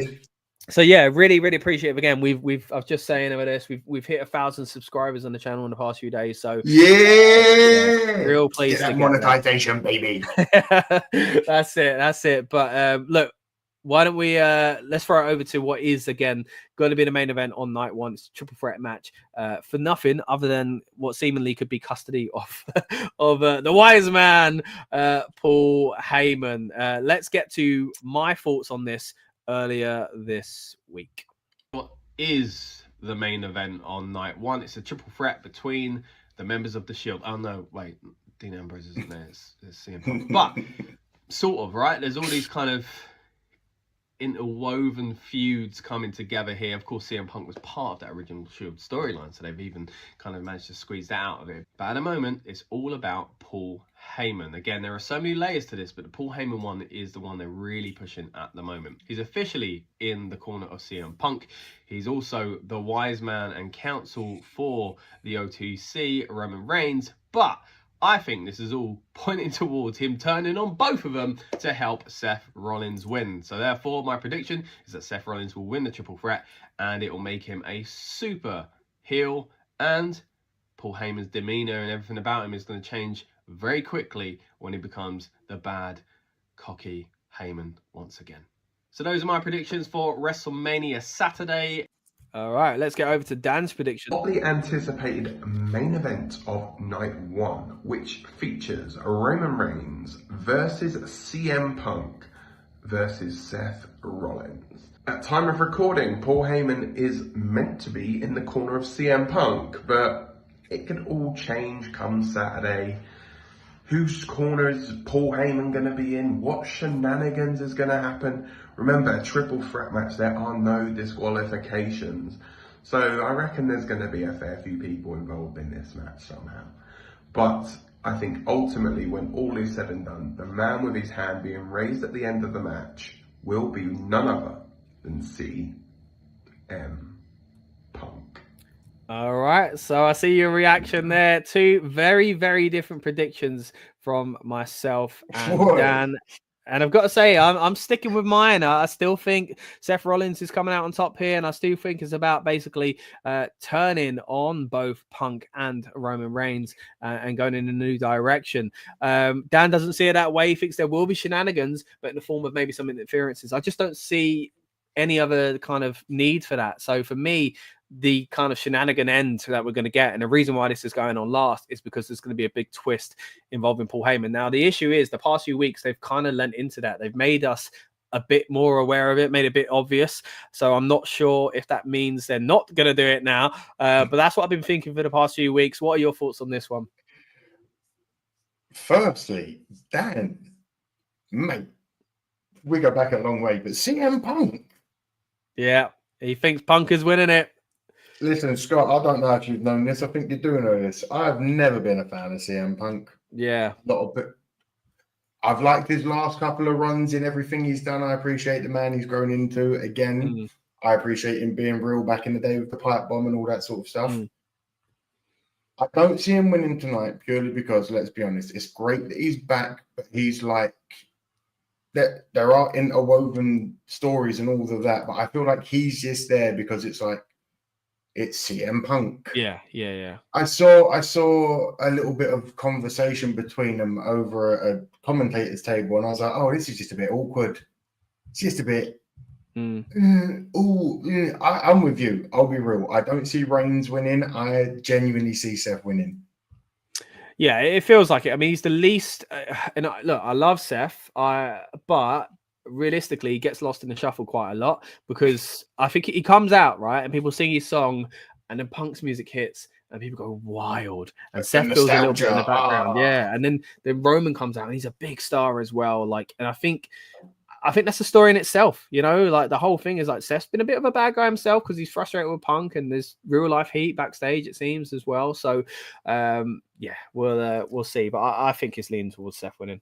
I couldn't genuinely. Roman Reigns was forced on everyone, and they just kept forcing it, and now it's like he's there, and he's the OTC.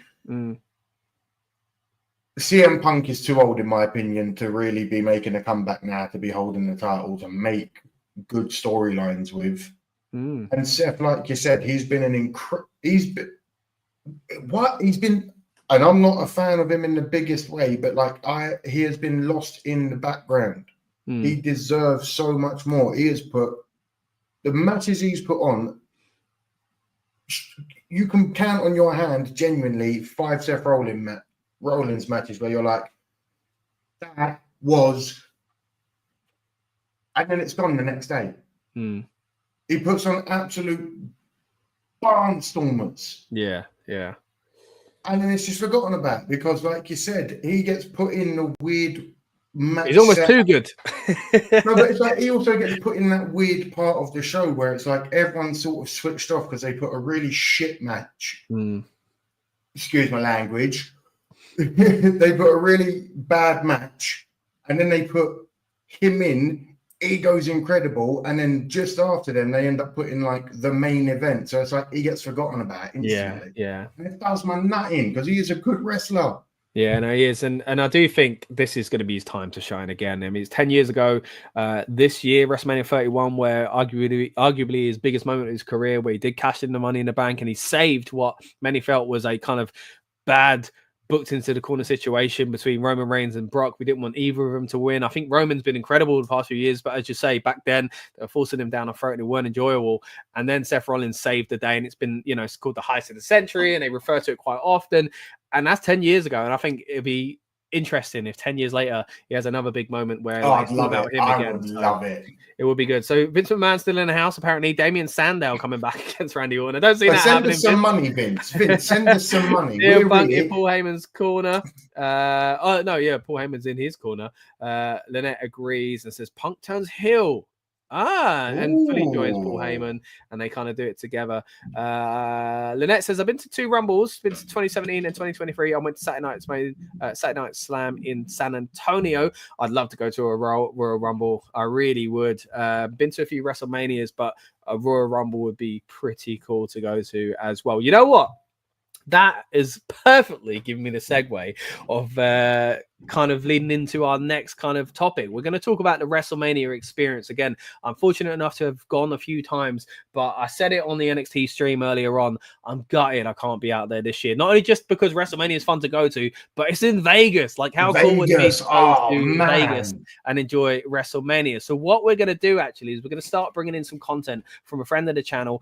This is going to be from Scott Felsted as well. He is a kind of reporter out there on the scene for Muscle and Fitness, a great guy. Managed to meet him a few times at some of these press events that we go to. And again, this is all about kind of bringing in our friends from the wrestling media world where we can as well. So what I'm going to do is going to throw over to some of his content that he's been kind enough to share with us as well. He's been updating people on X as a reporter again from Muscle and Fitness at Scott Future, if you do want to find out more from him. So let me just see if I can kind of bring this up, and we'll go through some of the stuff here, because I love this sort of stuff, man. It gets me hyped up and in the mood, and I like seeing what the kind of experience is like for the live fan essentially at WrestleMania. So let's have a little look at this. Let me bring it on to the screen. Here we go. And let me get to a quick comment here as well. First of all, Lynette says, my favorite women's wrestler, Katana Chance, Kenny Carr. Disappointed they never match at WrestleMania. There's a lot of people on that card, you know, or missing from that card, aren't they? I've just noticed. There we go. Look, let's give him a follow. Look, I'm not following him on the Rebellious Noise account. How naughty of me. But I, of course, follow him already. He's a great guy. And you should go follow him as well. I left that in there for demonstrative purposes. Go follow at Scott Future. Here we go. As you can see, WWE is taking over Las Vegas for WrestleMania 41 week, and he's here for Muscle and Fitness to bring you closer to the super fit superstars. That's his angle, of course. You'll see he's a big lad himself, and here's his annual WrestleMania thread. He's going to be updating it throughout the week as well. So let's start with some of the highlights here. This is what it's like when you arrive on the strip. It is very, very busy. A big presence. There you go. Penta in the nice big billboard there. Charlotte Flair, lovely up close image. Look, Scott read my mind what I wanted to see. I wanted to see it closer. And there we go. Let's bring up his next clip here. This is a great one. It shows WWE World, the fan convention. Of course, it started. This was 2 days ago now when it first opened. And look at the queues, mate. Look at the queues to get into the what used to be known as Access, now known as WWE World. This is again another shot of outside. We do love a queue. It's probably mainly British people. Everybody else probably just ran in. This is a great little video, mate. Look at this. Hold on. Going inside WWE World. Look how cool that looks, man. Oh, what? All the old WWE WrestleMania signs.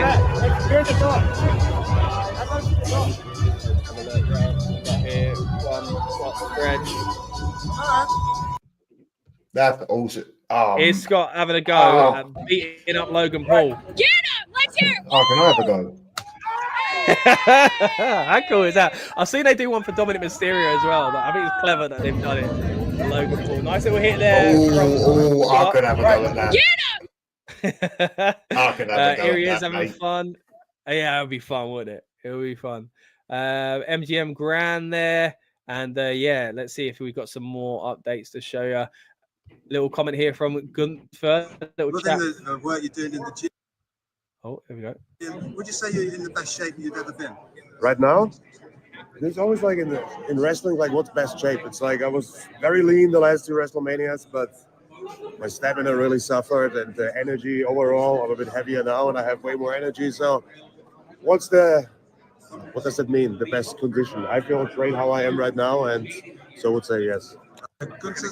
Of course, as I mentioned, Scott is out there for muscle and fitness, so of course his angle is going to be very much related to fitness and stuff like that. And Jack, I don't know how much you've seen of Gunther's transformation, but my goodness, the man is cut. And like it was, I mean, he was a big intimidating beast before, and I think what you just said there is quite interesting. You know, the last two WrestleManias, it kind of, trimmed the weight as well, but his conditioning weren't. You know, I do remember watching back in matches where he looked a little bit kind of breathless and stuff like that, as he says, you know, getting out of breath talking. But this man was having incredible matches, and now has brought that up to speed as well, kind of matching the kind of the weight he's got himself down to, and the kind of conditioning he's got himself kind of goes with that now as well. But yeah, have you seen much of Gunther's? I've seen weirdly through Instagram, and like it might have been even Men's Health or Muscle and Fitness, because you know how like a lot of those magazines around the time of WrestleMania, they all start doing shoot pieces on wrestlers and how they do well and the wrestlers that are going to be in it. He's weirdly, he's put some timber on as well as slimmed out. He's done great. He's done great. It's always good to see Carlito here. Scott chatting to Carlito as well. You don't get excited. That's when you need to hang it up. I mean, Hype the apples. I mean, and it's in Las Vegas. I mean, like if it was like Las Vegas in Idaho or something, you know. But it's still WrestleMania. Yeah. And shout out to we love come after me. We love Idaho, but being in Vegas again, imagine it must be so cool to be there. Great to see again some of this content from Scott. If we see any more coming your way, coming online, we'll bring it your way as well. But if you haven't already, go and follow him again. Doing great work out there for Muscle and Fitness at Scott Future. Former pro wrestler in his own right as well. So go and check him out. And a real decent guy, and a big shout out to Scott. Thanks for kind of letting us share some of your content out there as well. So I'm glad. Pretty cool, isn't it? It's nice to see. So you think you'd have a good go on that Logan Paul thing? Not just that. I think I love that they've got all the throwback schemes. I love that they've got a bit for everyone. I've been watching a lot of the WWE Vault on YouTube, and they've been showing a lot of like old school behind the scenes of old WrestleManias, and they've been showing behind the scenes of big events. And that nostalgia I've been getting, just seeing the ones there. Like I said, weirdly, as much as I've not been watching WrestleMania, I am 10 years deep on the WWE Supercard game. Oh yeah, I am one of the highest ranked players in the world. Really? Mate, congratulations. And it's scary. Yeah. That's a lot of time and dedication there, man. 10 years, better. I've just seen something. It's quite sad to see, actually. Kevin Owens, of course, was supposed to face off against Randy Orton, injured. Now, the great thing about Kevin, well, one of the many great things about Kevin is he always brings out a t-shirt. I'm getting emotional saying this, man, because I'm gutted for him. Like, he's, we don't know if he's coming back and if he is anytime soon.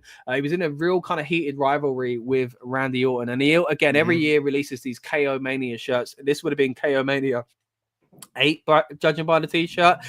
So he's basically an hour ago decided to upload the t-shirt design, because apparently it's not going to see the light of day, which is a real shame. But this is like teasing us now, man. I know, but here we go. This is again just about an hour ago now, Kevin Owens showing us what that t-shirt would have looked like. Oh man, it's such a shame. He always goes retro with it. Got the old WrestleMania 8 logo, pasted so cool. KO on top. What does it say? Not cool anymore on Randy, and then the man who is right. Who is right?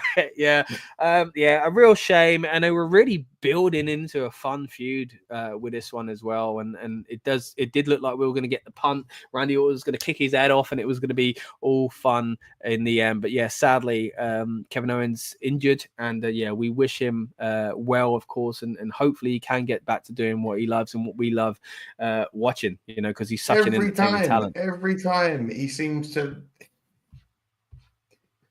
to get injured, the worst times. Yeah, I mean, there's a lot of them, man, that do seem to have that bad luck, you know. And I mean, again, Rey Mysterio was still not entirely sure what's happening with him. And if that's the case, you know, that he's not going to be on tonight's show. That would be They're leaving it a bit late, isn't they? As well. Yeah, I mean, it could be part of the surprise. They might know, and you know, just rather than announce it on the night, announce that there's a change. I don't know. It could be the case.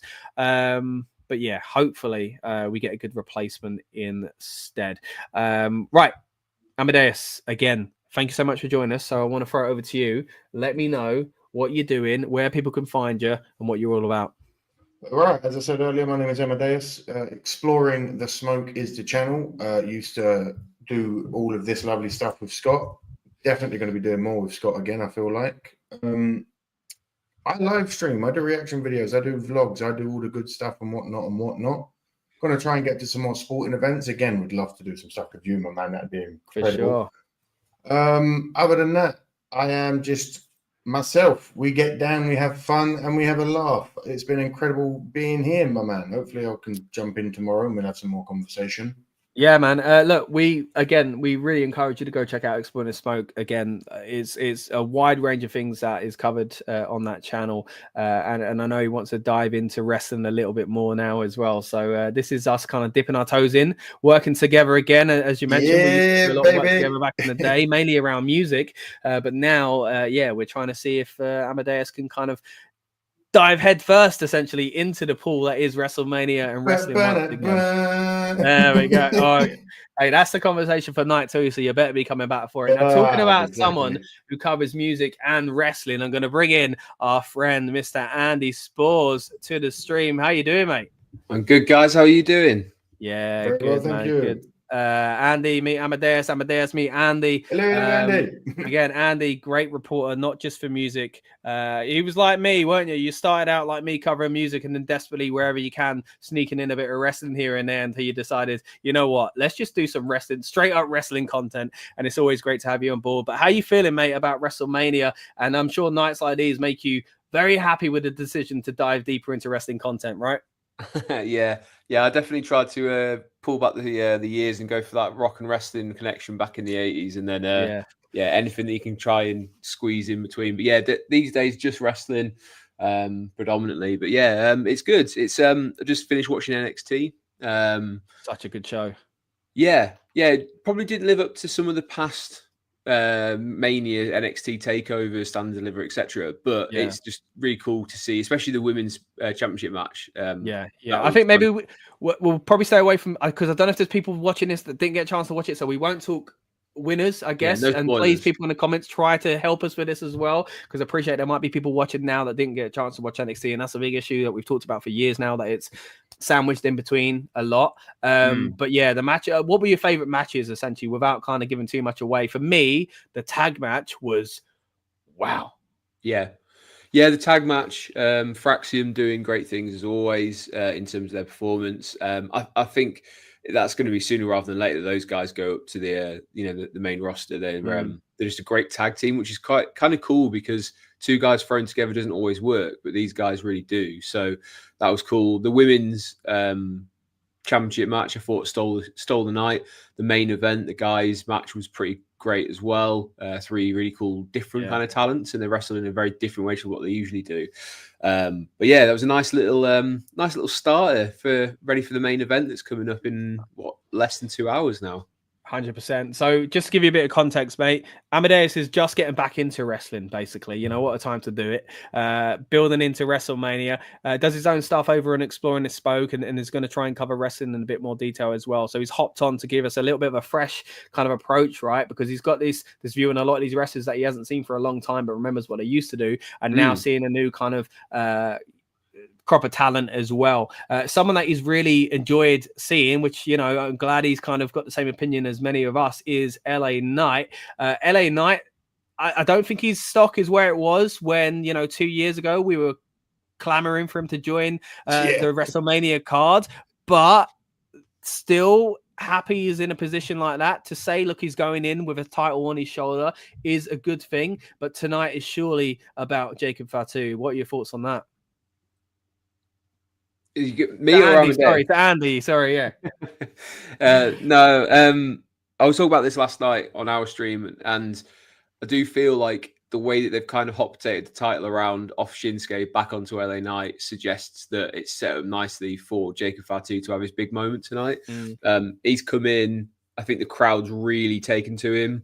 You don't often get sort of the indie guys, get over with the mainstream WWE crowd that quickly very often. You normally have to kind of pay your dues. But he came in red hot straight away. Just, this kind of crazy energy people have really responded to. So I think it is going to be him stop tonight. you there, Andy. We're getting a breaking news announcement on WWE Countdown. Sorry. Uh-oh. It looks related to Rey Mysterio. Oh, Rey Mysterio's no, there. But Rey's no. standing. Oh, no, maybe not.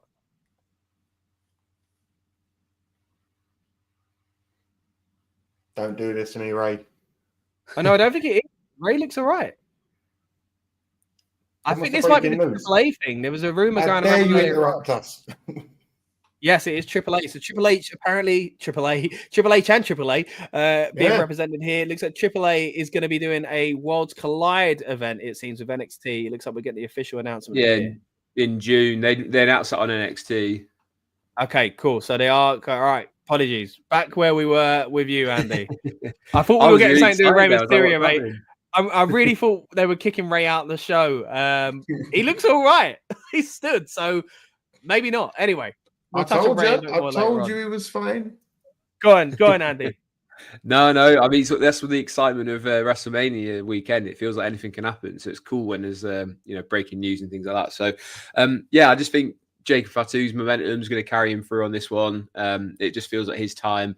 And then moving forward, it sets us up nicely where maybe Solo kind of covets the championship that is, that he's got. And that's where we see this sort of the lines kind of go between them. So, I reckon that's the way to go. Jacob Fatu all day for me to take that title and kind of have like a bit of an Umaga run when he had the IC championship. I thought that was really cool, like time when he had it. Yeah, 100%. I think everything you say is what I agree. I agree with. I think Jacob Fatu is ready for that position. I think they've been preparing him for this for a long time. I don't want to say it will damage LA Knight, but I don't really know where LA Knight goes from this point. It seems like the story they're going to tell after this is all going to be related to Solo and the Bloodline. Speaking of which, Amadeus, what are your thoughts on the Bloodline? I don't know how much you saw of the rise of the OG Bloodline with Roman Reigns, which many have called one of the greatest stories to be told in WWE history. It's been, I'm getting goosebumps just thinking about how great WWE has been with the Bloodline. Some of the stories went on for too long. There were twists and turns that kind of went back on themselves a few times, but generally speaking, it was amazing. And now we've got this new version of Bloodline, which isn't hitting the same. It was never going to hit the same. And Solo's at the head of it, but it looks like we could be going in that direction between a little bit of another civil war within the Bloodline's ranks. But Amadeus, what have your thoughts been on the Bloodline and how they're currently presented? Okay, currently presented, I'm in 100% agreement because I know the head of the table. I know all that sort of stuff. Like, I know, weirdly, Pat McAfee is the reason why I'm still up to date with wrestling because I catch a lot of his segments. Yeah. But like throughout time, I feel like they caught lightning in a bottle with the original Bloodline storyline. And they were like, we'll do it again. Yeah. And it's going great, but it's nowhere near the hype. There's nowhere near the... I prefer the original. Yeah. No, I prefer the original. It makes a lot of sense. And they've already done the feud between the old Bloodline and the new Bloodline. So it's like, okay, so now what do we do? It's going to be another kind of split. I mean, there were rumors a little while ago that they were going to change their name and they wouldn't be called the Bloodline because they're not the Bloodline anymore. It is a different group. I mean, you could say the same thing kind of for the Judgment Day, who nearly changed their name as well to Street Trash, which would have been awful, but they apparently nearly changed their name as well. But they are, you could argue they're different groups to what they originally were. Members have changed so much. I mean, I'm still enjoying what the Judgment Day are doing, and I still, as you say, Amadeus, what the Bloodline are doing has been decent as well. But when you still got a name attached to it, it's hard to live up to the kind of shadows of your ancestor, essentially, that are kind of behind you because they were so good. DX. Let me just run it back to DX. Even when they come back every time, yes, the crowd goes crazy, but they will never catch the DX lightning in a bottle. You know what I mean? Yeah, I mean, even the 2006 DX, like, I like that Shawn Michaels and Triple H are back together. I always preferred the big DX with Road Dogg and X-Pac and all that anyway. Yeah. I like Shawn and Triple H together in 97 and whatever. But that 2006 run, I was happy they were back together. But like you, I just felt like I weren't the same. Like, I wanted... After a while, I was kind of bored of it. And I just... Every time they come back, they do the same old thing, and it's a nostalgia pop. Look, I'm still about a quarter through Triple H's induction speech last night on the Hall of Fame, because I think it's an hour and 7 minutes, which is funny because he basically said, "Look, some people go on forever," and then did the longest speech known to Hall of Fame history. So much so that I haven't finished it yet, but yeah, we'll get back to that, I'm sure, eventually. A few comments here actually. Let's get to this one here. Lue, am I saying your name right? If I'm not, apologies. Why would Seth mention Dean last night on SmackDown? I think they're not shy of mentioning Seth anymore, even though he works elsewhere. Excuse me, Dean, I should say. I do think it's still an important part of the story. Where they can, where they don't need to overly use him, they will crop him out. He's not a big part of the story at the moment. But I think it was just they're not afraid of, they can't pretend he didn't exist, So he's not showing up tonight, essentially, if that's what you're wondering. Tafia, again, if I'm getting that wrong, apologies. Good evening, lads. Bloodline has been great, to be fair. Now, it has kind of teetered off. But speaking of DX, the Triple H induction was so good, in my opinion. So freaking good. The amount of people we mentioned and the stories he told. Again, I'm only about a quarter way through it myself. But I've enjoyed the Hall of Fame. They're going a little bit back to the old presentation style. Still annoying that it's ridiculously late and everybody's falling asleep in the audience because it's after SmackDown. But Andy, did you get to see much of the Hall of Fame yourself? No. I've kind of feel with WrestleMania weekend, you got to pace yourself, otherwise you'll end up like Booker T falling asleep during the Hall of Fame, and then your weekend's done. Speaking of, I do think they've got to address this, because Hall of Fame absolutely has its place during this weekend. Yeah, but it's getting kicked around because of this new it's a few years now, NXT's inclusion. If you've ever done the Hall of Fame where it was after SmackDown, it is a drag, and it's such a shame for the people who have committed their lives and getting inducted to their big moment. You're not really doing them justice by having it on. Am I right in thinking it was midnight in Vegas when they started it?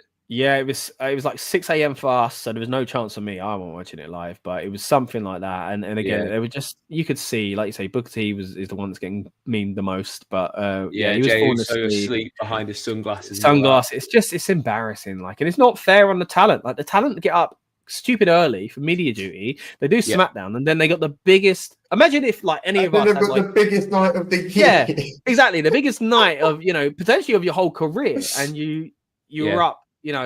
About 20 hours the day before doing light stuff either. To me, it's move it to Thursday night, and the ones who want to be there will be there. Wrestling fans will show up, especially if you've got the right class of people going in. If it was me and I was going there, I would generally get in around Wednesday, even if I've done press stuff. You do the press stuff on the Thursday, and then do the Hall of Fame. Nice one that you don't do too many meet and greets. Get them to bed. It's a big weekend. You want them to go all out at WrestleMania. Keeping them awake that long, I think, is a bit ludicrous and disrespectful. But they need to find a way, and it's not what they did last night. So that's a shame. I will watch it because there's some great people gone in. Triple H especially. I would love that video package that they put together where it was was it Metallica, wasn't it, that they used? Yeah. Nothing else matters. It was great. No one does any video production better than WWE. They are absolutely fantastic, but I'm not committing on Easter weekend to watching 3 hours of Hall of Fame, NXT, WrestleMania, pre-shows, do these streams. It's like, come on, guys. So that's a lot. Yeah, let's move it to Thursday. Last night fixed some things for me. They moved it to a better venue, away from being in the ring with no ropes. I hated that. I've done a video on this very channel about how I think you can fix the Hall of Fame and how you can fix WrestleMania week, because it's so stacked. It is, look, they're great shows, but there is such thing as too much of a good thing. Talking of Hall of Famers, though, we've got one on our screens at the moment. Countdown to WrestleMania. I cut you off here earlier, Andy. This time, though, it's true. He's out of the match. And he's officially been replaced by Rey Fenix. He's saying he's not medically cleared. I'm surprised he's on his feet, judging by what we saw last night. But Rey Fenix is now going to get his WrestleMania debut mere weeks into coming into the company. So interesting there. I'm surprised it's not Dragon Lee, if I'm honest. If you're Dragon Lee, you got to be hurt because you've been putting the work in on this feud, and you're number 2 in this feud, and you're not. Wow. He was the one who was unmasked a few weeks back. So yeah, Amadeus, thoughts on the. I mean, look, I'm glad to see Rey Fenix in this position, but it's a shame for Dragon Lee. Listen. Congratulations on getting your WrestleMania debut. I'm taking nothing away from that. Biggest night of a wrestler's career. Good on you. Dragon Lee should have been given that spot. Yeah, it's a shame. What? Yeah. Or somehow, I don't know if you can do a tag or something like that. I don't know, man. Even if they lose, I get it. Even if they lose, whatever. Like, I don't know. I feel like he's a great wrestler, but I just think it's a bit too soon to push him this on. It could backfire. It could backfire. I mean, That's him what I'm and his worried brother about. Penta being on WrestleMania, so it's a big night for that family, of course. But Andy, thoughts on that? Rey Mysterio subbed out for Rey Fenix, not Dragon Lee. So again, I don't want to. I feel like I've complained a lot. Come on, why have a 6-man tag match if you've got on SmackDown? If you've got a match the next night, like you've got such a stacked roster of people who aren't on WrestleMania, so why risk it? Like, it just seems very silly to have put him in that position in the first place. He's getting on a bit. How many more manias is he going to have? Is this a bad enough injury? Like, when's he going to be back? Like, he can't rehab as well as he used to be able to. Yeah. So I just think it was a risk that didn't need to be taken. Great spot for Rey Fenix, though. Amazing spot for him. Like, you know, this is, I said it again about Penta. You come across from AEW where you feel like you've been mistreated, and now you find yourself on WWE's like biggest show in the industry. Like, that's a massive shock to anyone in AEW who's even half thinking about leaving. If that's how you're going to get treated, you're going to move, aren't you? So they're going to go, yeah. I think you're right, man. It's it does him good in that sense. Does it kind of upset the apple cart with, you know, someone like Dragon Lee, who's never really been massively pushed, and you could argue he's somewhat, I don't want to say lucky to be in a position he's in, because he's a great talent himself, but like, there's been times where he's slipped in the background anyway. So he's been, you know, to be highlighted in this feud has been a positive for him, but it felt like his position to get. So it's a bit of a shame for him. As you both say, though, happy for Rey Fenix. It's a big night for him. Hopefully, it'll be a good match. I think it will be. I mean, everything El Grande Americano has done lately, in my opinion, has been amazing. I've really enjoyed everything I've seen from him. I do think he will be unmasked. Of course, it's going to be revealed to be Chad Gable. But let's get to some of these comments here. Yeah, I'm sorry, mate. Spoiler alert. Oh, I shouldn't have said that. Oh, I feel bad. Oh, wait, we weren't clear on that. I thought I'd already said earlier. That body framing on a man that height. Ain't anyone else. All right, let's get to some of these comments here as well. What do we have? Where were we? Tafea says, I watched Luger and Triple H. DDP was brilliant. Always love seeing DDP. Every time he comes out and does the bang, I remember just how cool he was in WCW in the Diamond Cut. He was just such an energetic guy. Brings tears to the eyes. Look, I'm a big softie. Every time I watch WrestleMania, mate, I'm in tears like every 5 minutes these days. I really, Hall of Fame, I should say. I really struggle. WrestleMania weekend this year is like 18 hours total. Harris Lad 99 says Hall of Fame deserves its own show, not straight after a show. 100% agree with you there, buddy. Tafea says the Hall of Fame is its own show, isn't it? It's 4 hours and 20 minutes. It is, but in the sense that it's straight after another show. It is a bit of a shame. And look, NXT the same. I loved it, but look, I'd like it if it was separated, because Andy said it's a slug. It's a slug for us doing content, but it's also tough for people that aren't doing content. That's tuning in, like you great folks watching us tonight. But those out there on the strip in Vegas, you want to enjoy the city you go to. You don't want to just do wrestling all the time. And even if you do, there's non-WWE shows to go to. Now, don't get me wrong, WWE aren't exactly going to care too much about that, but maybe they should, because they've been using things like Bloodsport and, you know, working with these indies lately as well. So you're kind of taken away from them in some sense. As Harry says, it was right after SmackDown. Epic Gamers in the house. Good to have you back. Please, can you give me a Netflix subscription? Look, I wish I could, buddy. I wish I could, but we don't have any here to give away. But look, $15.99 a month. Yeah. Oh, it ain't cheap these days, is it? But Sophia says, oh, right, I didn't watch SmackDown, mate. I watched the Hall of Fame on demand. Yeah, as Aiden says, Ray has not been cleared. It is now Ray. Listen, my thing with that, I got to bring up very quickly again. For people, I'll put it in football terms. That's like it's the night before the cup final, and you go, oh, by the way, lads, we're going to do an 11-a-side, 7-man team, like 7. Yeah. It's stupid. Yeah. When are we going to do it? Oh, the night before the biggest night of like some like meaningless charity match or something like that, you know, like they're just whatever. Listen, it's Man City versus Torquay, and like they get double foot tackles in and all this. It's like, why would you do it? Yeah, no, it does. Yeah, it makes no sense. I mean, you're both right. It's a risky move. It's not so really dumb. It's so maybe dumb. it's something they'll look into in the future. I mean, they've done a lot to kind of move away from stuff like that. It's so much so that the go home shows are kind of getting a bit boring these days. Well, they got the boo, didn't they, last night when they were announcing about the tag teams rather than do the TLC match this weekend. They're doing it next weekend. And you heard the reaction is, one, it should have been a WrestleMania, but two, 100%. why not just have an epic match like TLC match on the go home show, and then you don't have to have a 6-man tag team match for a program that was already set for nothing. It added nothing. Look, we are an hour and 21 minutes away. The countdown is on in the background here. So thank you for those that are tuned in for us as well to have this as your watch-along experience for the countdown. Not much is going on as far as matches, and I don't think we're going to get any here, but we do have a lot of you here of the arena, or the stadium, I should say, is starting to fill up at the moment. Andy, mate, you'll know exactly what I mean when I say this, but the feeling of walking into that stadium and seeing the WrestleMania set up for the first time, just describe it for those that haven't had the opportunity to do that. Yeah, so obviously where you are, it plays a big part of it, because you just get this feeling before you're even in the stadium. Everyone is flocked from around the world, around America, all in one place. You're all there for the same thing. You want to see a great show. That atmosphere starts buzzing before you even get in the stadium. And then when you walk through that concourse and then you get to see the stage, and a lot of people do the same. If you go in there live, you don't want to see the stage on the reveal. You wait till you get there. You have that sort of moment of going, oh, that's pretty cool. Especially these days, they're doing some great stuff. Like you can see behind Amadeus, the stage, building this massive casino. There we go, convenient. You know, and we saw it at LA. They did the big sort of like cinema, Hollywood movie theater stuff. Amazing. They're doing a great job with that. So the atmosphere will be bouncing. Like last year, we were outside. You can drink beer outside. You can, start to have a soak in the atmosphere.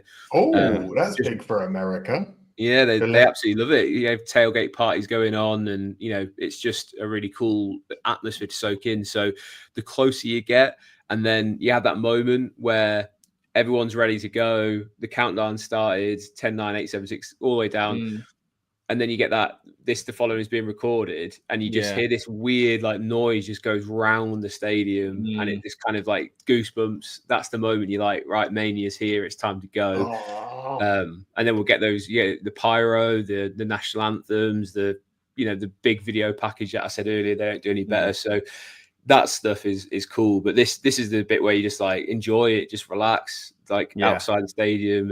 And again, I think WWE are showing why they are where they are at the top of the tree, because they do all this sort of stuff so well. Yeah, 100%. I mean, as much as I miss the pre-show matches and stuff like that, I will say what they do instead is still really good. Like, I mean, they got 3 hours here where they've just got panels and people are. I love seeing like the people in the back and excited, and then some have started to filter in, as you say, and like that atmosphere. You described it amazingly of like when the show starts, and I think it's the same, not just for WrestleMania, any WWE show you go to, when the lights go out and they play that video of like, it shouldn't be cool because it's a warning saying, about don't pirate it, and all that kind of stuff. But like, it's like, oh, it's about to start. It's so cool. I mean, Amadeus, I saw you reacting there, of course. I mean, we could pretend you're there because you've got quite the green screen set up behind you. But yeah, it's I imagine something maybe on your bucket list to get to a WrestleMania. Honestly, it genuinely is. It's one of those things. It's like the more I've been delving back into the sporting world, a few things on my list that I really, it's like, need to do it. Need to go to a WrestleMania.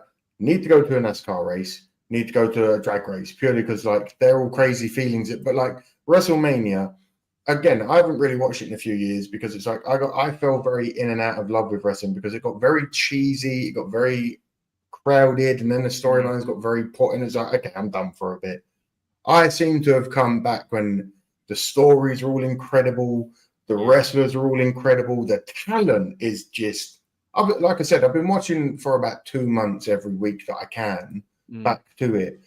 I've been catching up here and there. I'm not completely blind to the wrestling world, but just the talent, it shows that in the last 5-10 years alone, it's come on leaps and bounds. Yeah. You've got even in the women's division, this is, and something that me and Dan from Rebellious Noise Wrestling, we used to talk about.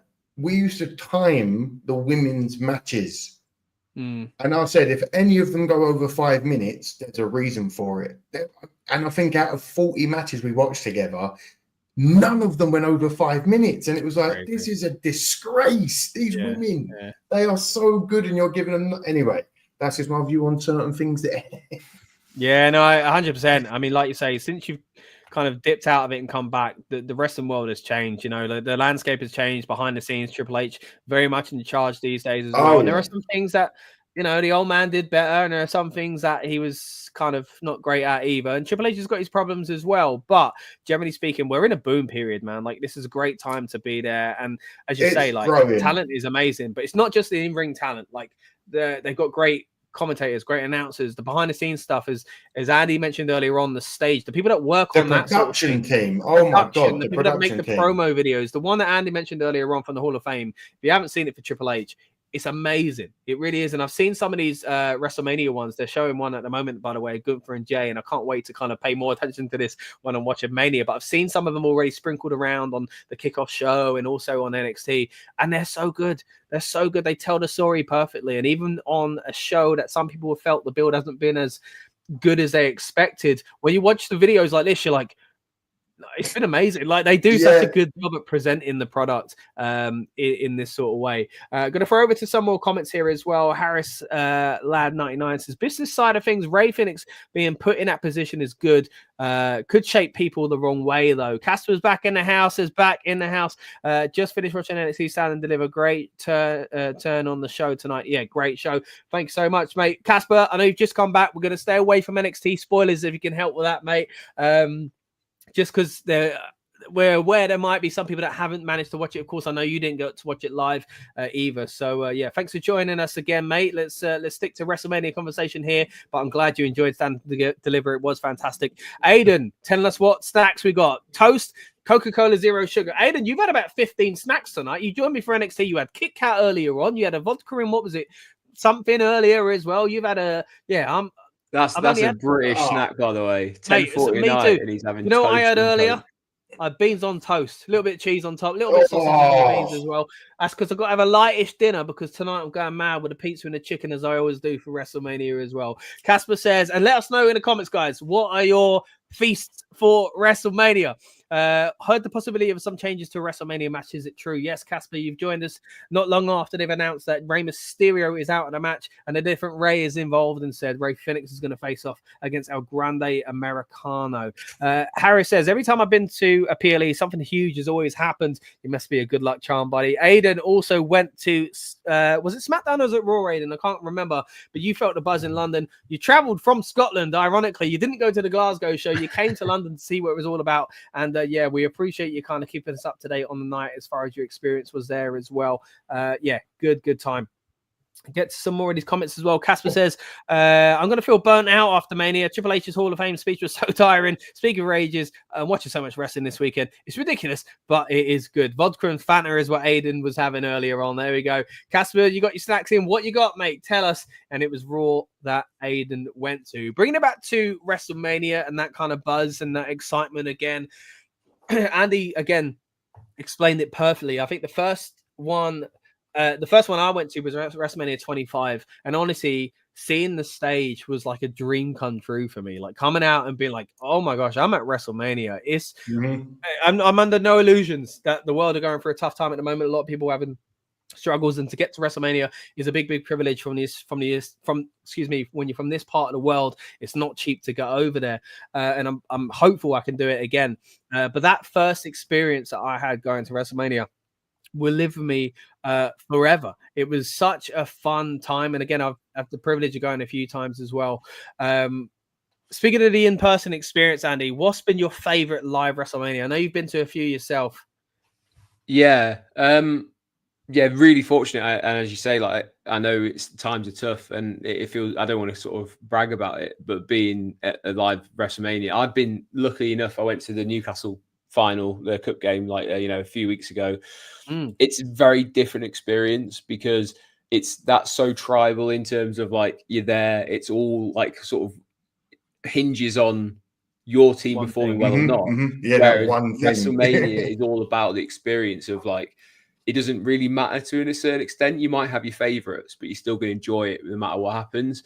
And I went to, my first one was 33 in Florida, where they had the really cool stage of like the sort of roller coaster on the stage. I went to 34, 35, 39, 44. No, yeah, 40 and 40. This is 41, is it? It's 39, 40. Yeah.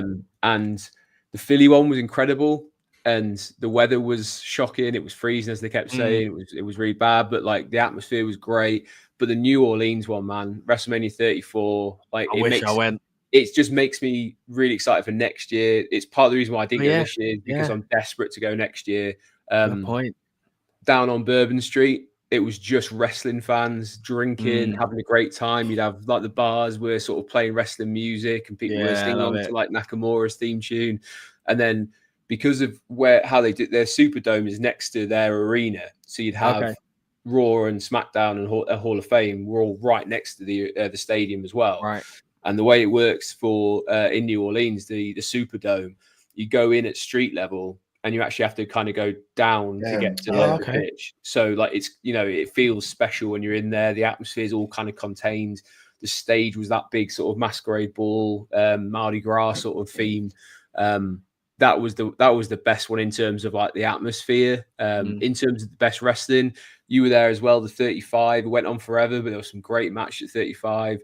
Seeing Cody Rhodes last year win it, like, you're always guaranteed, no matter what is on the card, you're gonna get a big moment that you'll remember forever. Like the Hardys coming back at 33. I saw grown men crying in the crowd, celebrating like it was a goal, in a football match. So that was really cool. So there's always gonna be a moment, and that's what you kind of live for WrestleMania, is like what is gonna be that moment. And people know there's gonna be a moment this weekend. It's just what is gonna steal everyone's memories.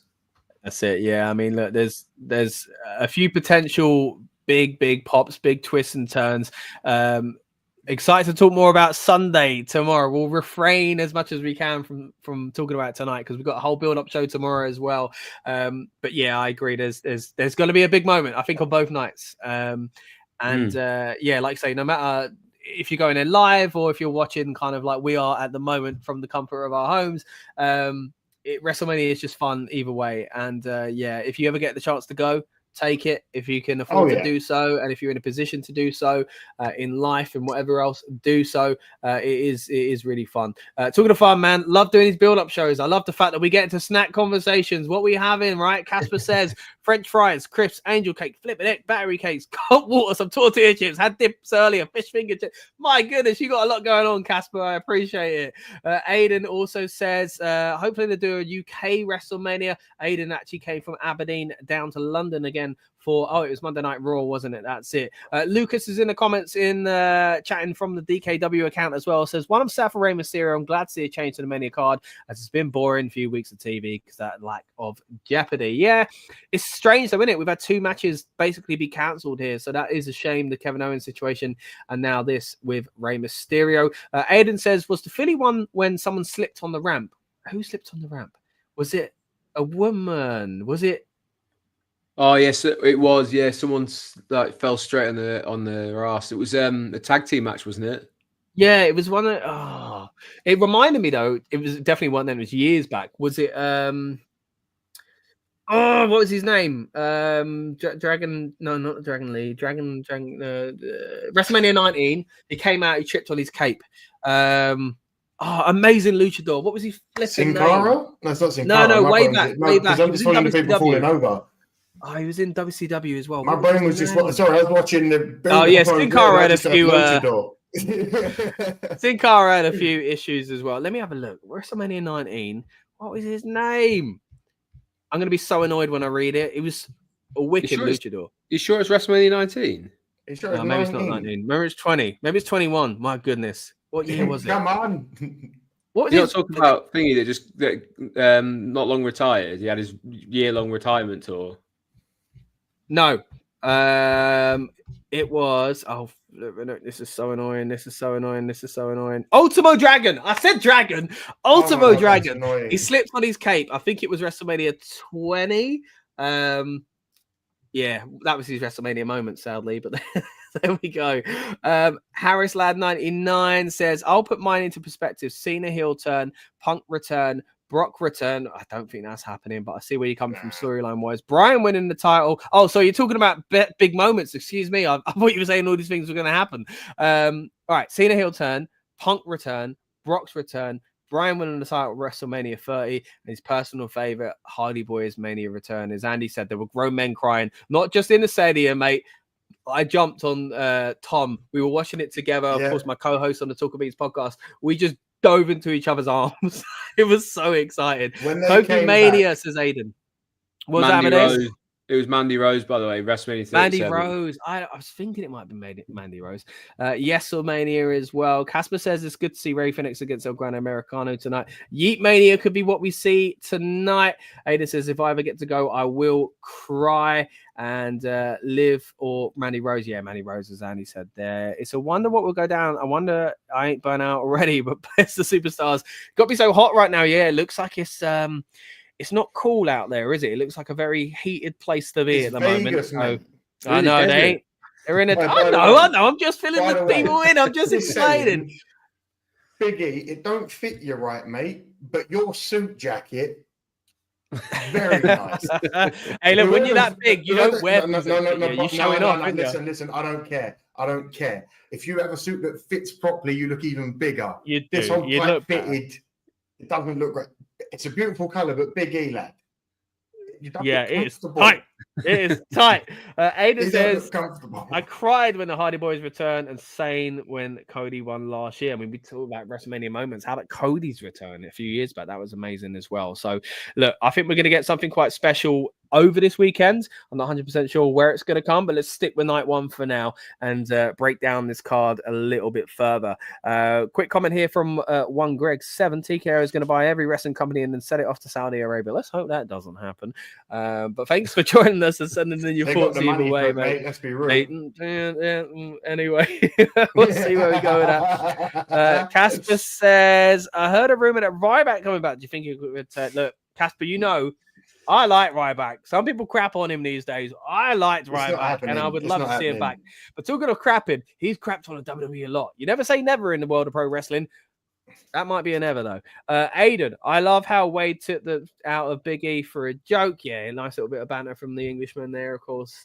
Let's go back to the card, the matches at hand. Again, we touched on this one already, the US title, but I do want to get Andy's thoughts on what has been quite a controversial build to WrestleMania for Tiffany Stratton and Charlotte Flair. Look, just keep to kind of catch you up to speed, mate. I was basically saying Tiffany needs to win. This match for me is for Tiffany win. It's about for Tiffany to win. It's about bringing Charlotte back to give her that rub. Yes, she is the champion, but beating Charlotte would kind of bring it to the next level. Now, is this stuff going on a shoot?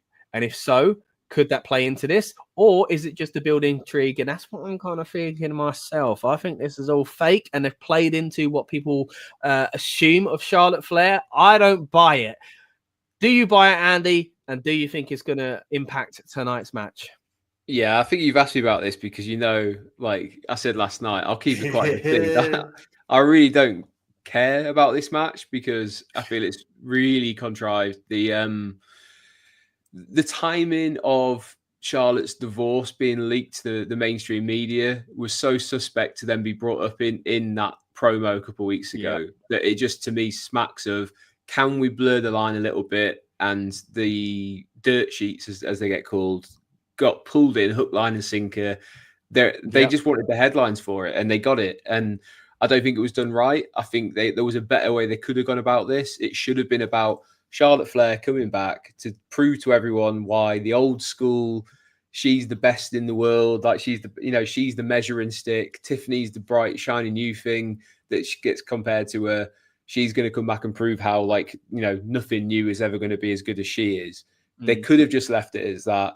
They've had a couple of brawls. The moonsault when were they in London or somewhere across in Europe? I think when she did the moonsault off of the staging area. Oh yeah, yeah, because they did it on the.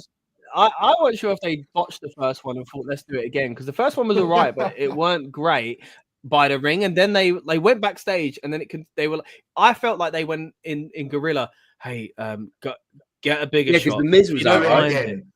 Go back out and jump off the stage and say because it wasn't the highest stage. Don't get me wrong, I'd be crapping my pants doing it. Yeah, but it felt like they could have just gone. It wasn't no Hardy Boy falling from. Yeah, exactly. But it was still impressive. But you're right, it was over in Europe, and it was. The Miz was in the ring, wasn't he? So they definitely kicked them back out. Miz TV, yeah, of course, yeah. Yeah. So I thought like that side of things was kind of cool. It was just kind of like heat it up that way, do it a bit naturally, but it felt a bit cheap the way they've done it, and it just feels like it's proven that.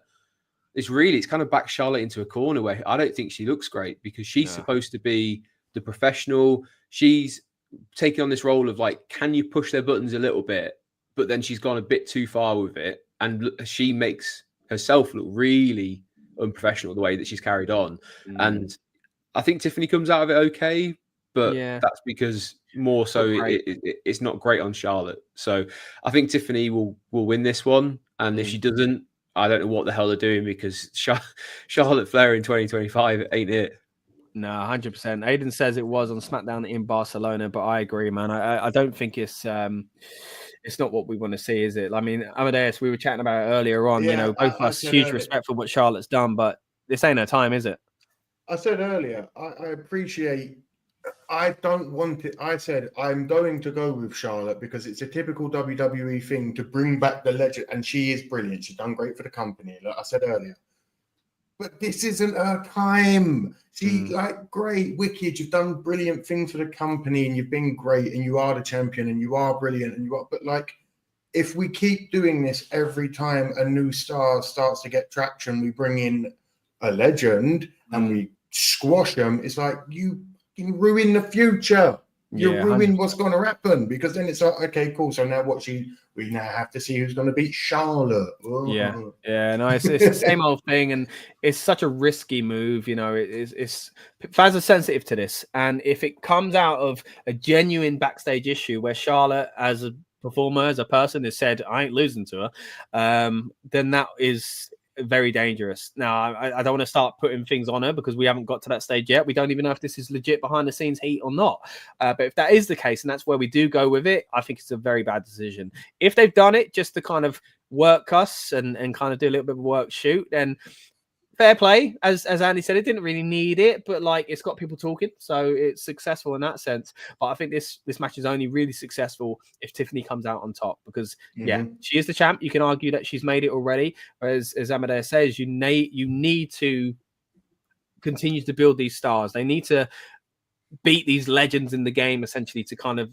validate themselves in front of the WWE audience. That it's not just like, oh, you're great until they come back. And the thing is, if they give it a win, make it a real win. Don't make it look like, oh, she's just come back and she's and Charlotte, make it a slog, make it a battle, make it a real Charlotte versus.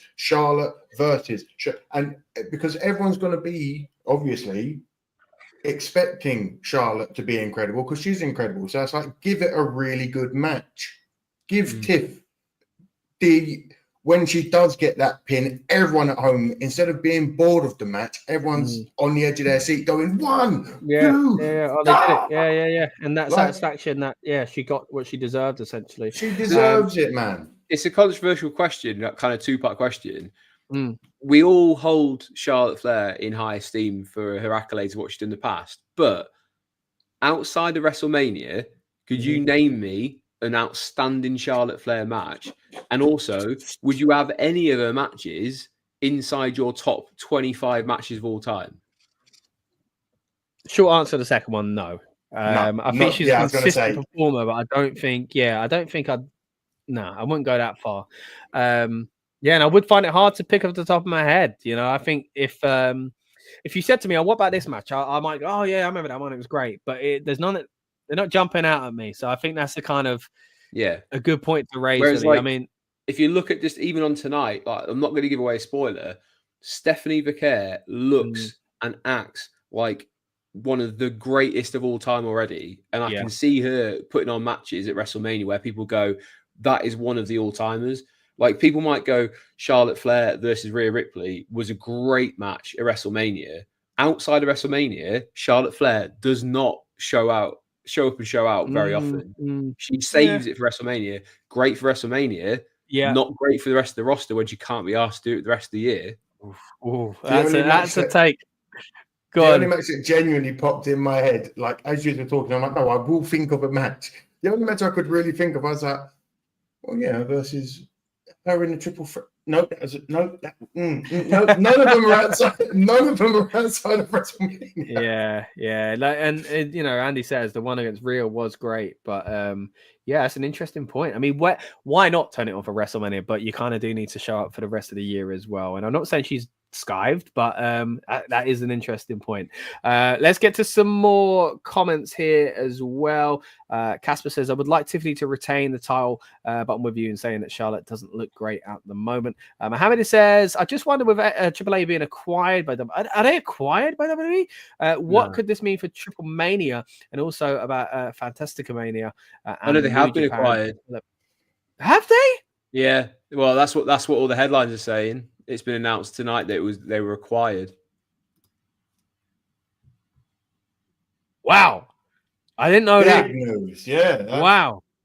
Yeah, I mean, that will mean, it could mean that, certain traditions in Mexican wrestling may fall to the wayside. But wow, I did not expect that. Mohammed, thank you for hitting us with that news. That Miracela Pena, the woman who was sat on the table next to Triple H, just didn't say anything and looked absolutely glum as anything. So she's the sort of chairwoman, I think, of Triple H. Right. So I was wondering why she just didn't look interested at all. But yeah, that's big news. Wow, yeah, thanks for hitting us with that, mate. Completely missed that, and yeah, we appreciate it. But yeah, I mean, what are your thoughts on that then? Do you think it means that AAA won't kind of be using those kind of, again, historical shows anymore? They won't be collaborating with other companies, and I don't know, because you look at Evolve, they've relaunched Evolve. I don't know, man. Yeah. Interesting to see the New Japan collab as well. Like, what's going to happen with that? We'll have to see. Right, on the screen at the moment, I can see Amadeus yeeting there. I get it. You know, yeet your heart out, mate. Yeet your heart out. I'll be doing that in a few hours' time, I'm sure, when he makes his entrance at WrestleMania, or about in an hour's time, I should say. 55 minutes away, guys, from WrestleMania starting. You are joining us live for the build-up shows about getting us and you guys hyped up and in the mood for the show. And we're going to keep getting at your comments here as well. Aiden says, I'm away to say a big statement. Charlotte Flair is overrated now. Mohammed also says, man, I feel sorry that Naito, Bushi, Ospreay, Okada, they might not save at the moment of getting the WWE Dream matches, man. Aiden also says, did you know it's been 10 years since Seth Rollins' heist for the century when he cashed in during the Roman and Rock match? Yeah, we mentioned that earlier on, actually. I always called it, and I said it on last night's stream, that the WrestleMania 31, I always say, is like one of the best in the modern era. And now I can't really say that because it's 10 years old. Look, Amadeus, I know you got to pop out for a moment, so I'll be right back. We'll let you jump. Don't you worry. We'll hold down the fort. See you in a minute. Let's get to more of these comments here as well. Aiden says, I would have one of the matches in the top 25. What one? Casper says Stephanie Vaquer is amazing.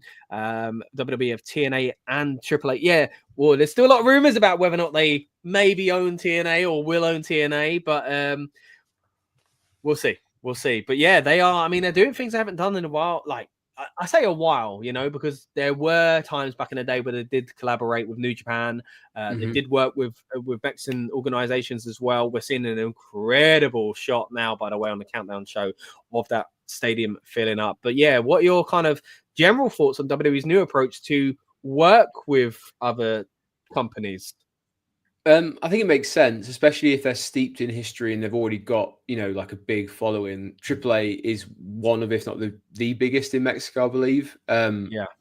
To me, it would suggest then, I wonder if the one to look at is who in Japan they'll be looking to buy if they're going to acquire, because, they tried NXT UK. Personally, I think NXT was fantastic. NXT UK was fantastic. If you look at the talent that's on there now, Gunther, who is apparently going to open WrestleMania weekend as champion, he was the sort of the poster boy for it. Pete Dunne, Tyler Bate. There's loads of people who kind of come through. Rhea Ripley, only Storm now in AW, of course, but yeah.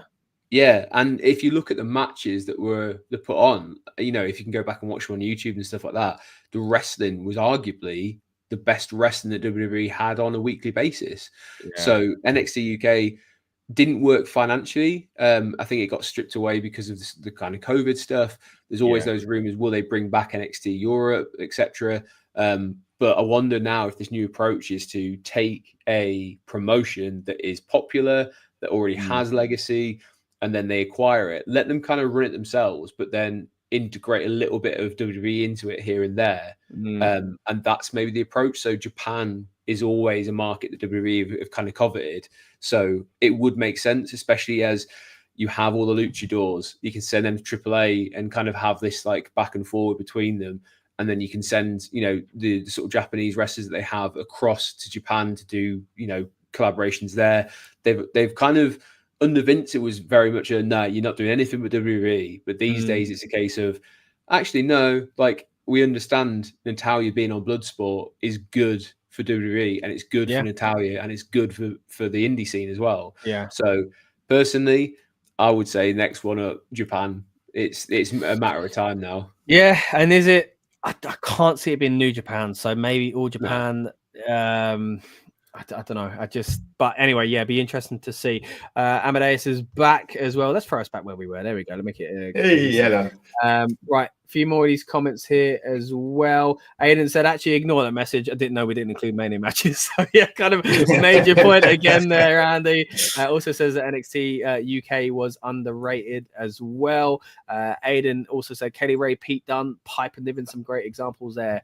Bobster Core says, the Hardy Boys are clearly the best tag team over the past 2 decades. So, like the TNA influence as well. Yeah, interesting to see when these guys show up in TNA, not under WWE contract, but being able to be used in WWE as well. Harris, Lad99 says NXT and AAA having superstars going across will be huge. And the deal says no Alexa Bliss or White Six at WrestleMania seems odd. Why bring back Alexa for no reason?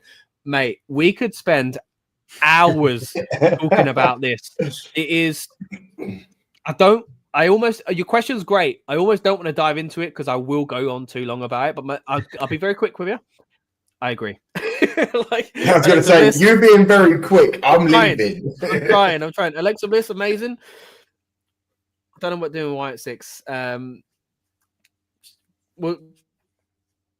I think we'll leave it there. Casper says, I watched AEW Dynamite recently and access to other promotions. I struggle for it to watch TNA and AEW, but I do like to do the Death Riders story. Mohammed says also that tease from The Rock with the Rubik's Cube and the New Japan show. I forgot about that. Oh, Mohammed, you're hitting us with the big ones tonight. Appreciate your comments, mate. But you are right. That's weird if it's anyone but New Japan, right?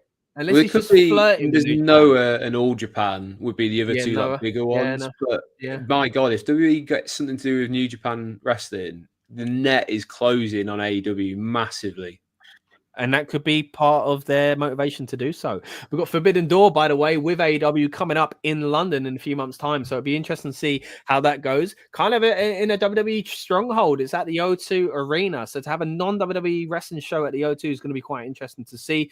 What else do we have? Also from Mohammed here says, I think Nick Khan and The Rock are cooking something. My big fear is what they've done in the past, where they did create this kind of weird vacuum in NXT in the UK by killing. We had a thriving independent scene, and they killed it for NXT UK, and then they let that die. Whether it's no fault of their own or whatever else because of the pandemic, the fact is, our scene is only just recovering, and I don't want that to happen to these other companies. They killed Evolve as well. They brought them back now. We're yet to see where they go with it, but they killed Evolve, and that was frustrating. So it depends look, they're about themselves. They're about the bottom line, that making their own kind of quick buck as well. But we'll see where it goes. Mohammed says, yeah, AEW might be cooked. Aiden says, I've got another thing that annoys me. Go on, Aiden, let us know. Mohammed also said, could this mean the upcoming Forbidden Door could be the last from AEW? I mean, looking at it at the moment, I think it could be. Yeah, the door could be closed for AEW and it open wide for the Forbidden Door open. Yes, I think you could be right with that one. Look, this is the great thing about doing these streams, guys. Again, breaking news tonight. What a night to break the news, by the way, on the night of WrestleMania. We've got this big story. And this is why, again, I love doing these streams. So thank you so much for dropping your thoughts on that in the comments. Let's get back to the subject at hand, though. We've already slightly touched on the match that's now changed. Rey Mysterio no longer in the match. It's Rey Fenix. We'll do quickly with this one because it is a new match, essentially. But my opinion is still the same. Rey wins. Doesn't matter which Rey it is. El Grande Americano is unmasked. And that's what this feud's all about. Amadeus, now that we've got Rey Fenix, are you sticking with your original prediction as well? El Chadio McGabelo is getting that mask torn off at the end. Listen, Chad, you have had a brilliant run and people respect you for it, and it's great. And all, but like you can't, this storyline will get dry very fast. So let's just call it a day. You've been incredible. No one expected you to be able to wrestle the way you've been wrestling. Let's be real. Yeah. But get that mask off him. Let's all go, oh my God, it's Chad Gable. Dear God. Getting you rid of Jim Ross coming out of there. Andy, thoughts on that, mate? Yeah, I think this is actually, it's a bit weird that Rey Fenix is going to be part of it now, on the basis that I was expecting this match to be a bit of a comedy one, where we get, it's just a bit of sort of like light-hearted entertainment. You'll get some decent wrestling in there because obviously both guys are great. I was expecting little sort of hijinks where you'd see American-made that are also wearing the El Grande Americano mask, and they try and make out that they're the same person. They roll in and out under the ring and stuff, all that kind of nonsense, but in a great way, because look, we had Sami Zayn versus Johnny Knoxville as a funny match, and the crowd ate it up. And I think you need that sort of stuff. Like at the end of the day, I said last night, wrestling's a variety show. You need a little bit of everything in there. You don't want every match to have like huge stakes. It's got to be a little bit of fun and hijinks involved. So a little bit of light relief. Yeah, I think we'll see some great wrestling for Rey Fenix. Like, he's one of the guys I saw at an indie show in New Orleans, and he is absolutely phenomenal. I've never seen anyone be able to run the ropes the way he does, in terms of literally running on the ropes. So expect some great stuff. El Grande Americano, Chad Gable is a great wrestler. So I expect him to be able to keep up. But I think this got to be the end of it. Let's move on after this and go on to bigger and better things. They should never have put Rey. They should never have put Rey in that it's too risky. Because again, I completely agree. It's WWE entertainment. They need to have the entertainment part of matches. And I agree. The Rey Mysterio match could have been really fun with the switching of masks and the silly hijinks and like they've ruined it, man. I'm so sad that they put Rey in that match. Yeah, it was too risky. It was too risky. Look, we've got Lucas in the house now as well. Just in your comment, mate. Apologies.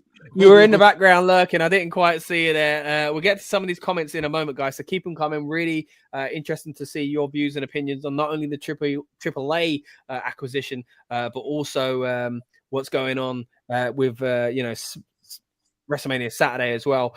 Seeing as we're already talking about it, Lucas, what are your thoughts on the news that Rey Mysterio is officially out and Rey Fenix is officially in? That's a shame. Yeah, because obviously, what happened, but went down on SmackDown last night. But also a shame that they went to Rey Fenix and not to Dragon Lee, who's been they've been coasting him as the new Rey Mysterio for about a year and a half. Yeah. But it kind of does make sense, I guess. But I think this is going to continue, though. Like, I don't know. Okay. Because I'm sure this is just the start of it. Like this whole... I agree with Andy in the sense that a comedy thing would have been fun. I don't know if we, and also agree with the fact that we might not get that anymore, which I can see now that Amadeus has learned about that, is frustrated as well. But what I would have liked to have seen is Chad Gable prove it's not him, by being in front of one of the, the brothers, basically, who is massive, and going, that's him, I'm Chad Gable, and then maybe even Ivy Nile as well, like something stupid with it. We could have got somewhere like that with it. But yeah, I agree with you, Lucas. Dragon Lee must be upset, and I understand why they've done it in some sense, but and I'm happy for Ray Phoenix, but if you're Dragon Lee, you've got to be quite disappointed with this. To get to a few more of these comments here as well. Aiden says, I hope WWE doesn't buy ICW. Of course, Scott, of course, is going to have that opinion. But look, I have that opinion as well. I agree. It's a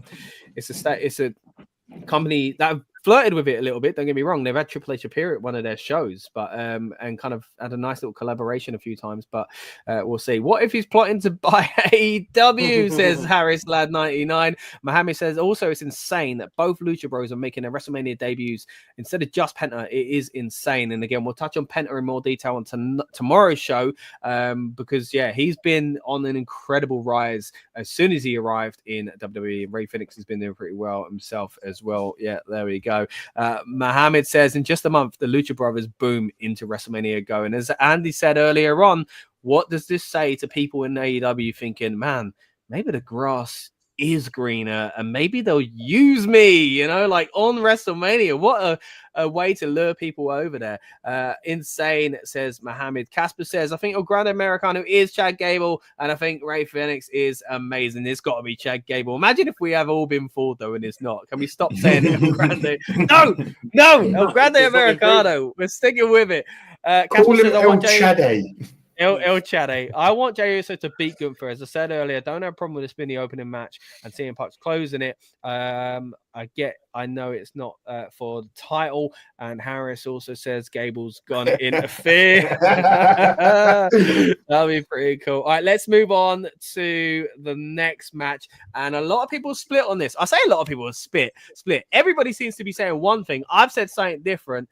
And that is, I do think Big E might be involved, but I think he might be helping the New Day and a big, bad, naughty man himself. So I want to know your thoughts. We're going to go round on this. Had a quick chat with Amadeus about this earlier on. So first of all, I'm going to throw it over to Lucas. Why is this match on the card? Surely it's about a big moment. And in that case, do you think it's Big E? And which side of the fence do you think he falls on? Yeah, I mean, I'm hoping the New Day win.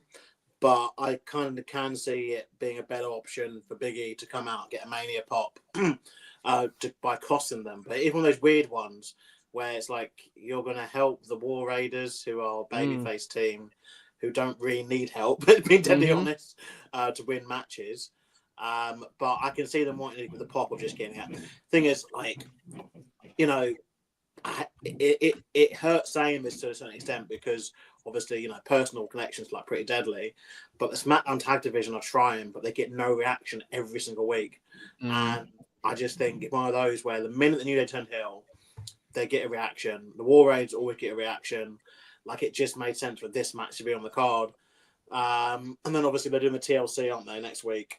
It's like couldn't risk a stadium just ignoring DIY again, like they did at the Rumble. And the Motor City Machine Guns, it's one of those things where I guess they needed to go through NXT essentially first. I think the problem they have is obviously tag teams have done better in NXT than on the main roster, like for years, because Vince hated them. And I think which conditioned to the minute someone's in the tag team, someone just goes, well, I want this Bond to leave and to get a singles run. Look at Street Profits and Montez Ford a couple of years ago. Everyone was just like, well, Andrew Dawkins is rubbish. I want Montez Ford to win the title. They said we're conditioned to do it over years and years and years. The minute someone gets together, like Bloodline, we're just like, oh, we need Roman to leave now. We need this person to turn, like all the time. But ultimately, yeah, this match is about a Big E moment. So I guess that's why it's Mania worthy anyway. Although it should just be a decent match, but I hope it's not too overbooked, which it may end up being if it is the whole like he comes out and then he distracts and there's a lot of back and forth. But he's standing right there on the pre-show at the moment. He's there, and they've even alluded to him on the kickoff show, which I found really interesting as well, saying that he's just going to sit there in the suit or whatever it is. But looking forward to seeing if he does show up. My big fear is that they could waste the return pop because it's such a good story. But I think a great story to tell is the one that they've always said they would always tell, which they will never break up. They will never split, and they never kick Big E out. They just upset him. So Big E could have learned. He could have gone away and thought, you know what, I actually agree, or he could have been in on it all along. And this is all kind of assuming Big E's going to come back. I think if he turns, surely here we go. Would be him. Oh, who's her? Bailey. Bailey down the floor. Bailey. This direction this is going. Okay, why are you trying to do this on Mania Day? Because this is going to be a Becky Lynch return. 100%. Oh. It's a team with Lyra as well, because Lyra's Irish. Yeah, and they had. Oh my God! Is that a match tonight or tomorrow? The scenes. Well, this match tomorrow. No, it's tomorrow, isn't it? Yeah. Okay. Wow. All right. So again, if you're just tuning in, guys, on the Countdown show, they're showing that earlier today, Bailey was taken out backstage. Hats off to Bailey. It's tough, she's still kicking ass. And it is a shame to Bailey to not be featured on WrestleMania. As much as I don't really like this match and the IC Championship not being defended because of it, I also feel bad for Bailey if she's. Yeah, they literally see the. Okay, so you've got Randy Orton in a match that we don't know. We've got Rey Mysterio being, injured and taking his place by, Rey Fenix, and now we've got. It's too much. It's too much of the same sort of thing going on.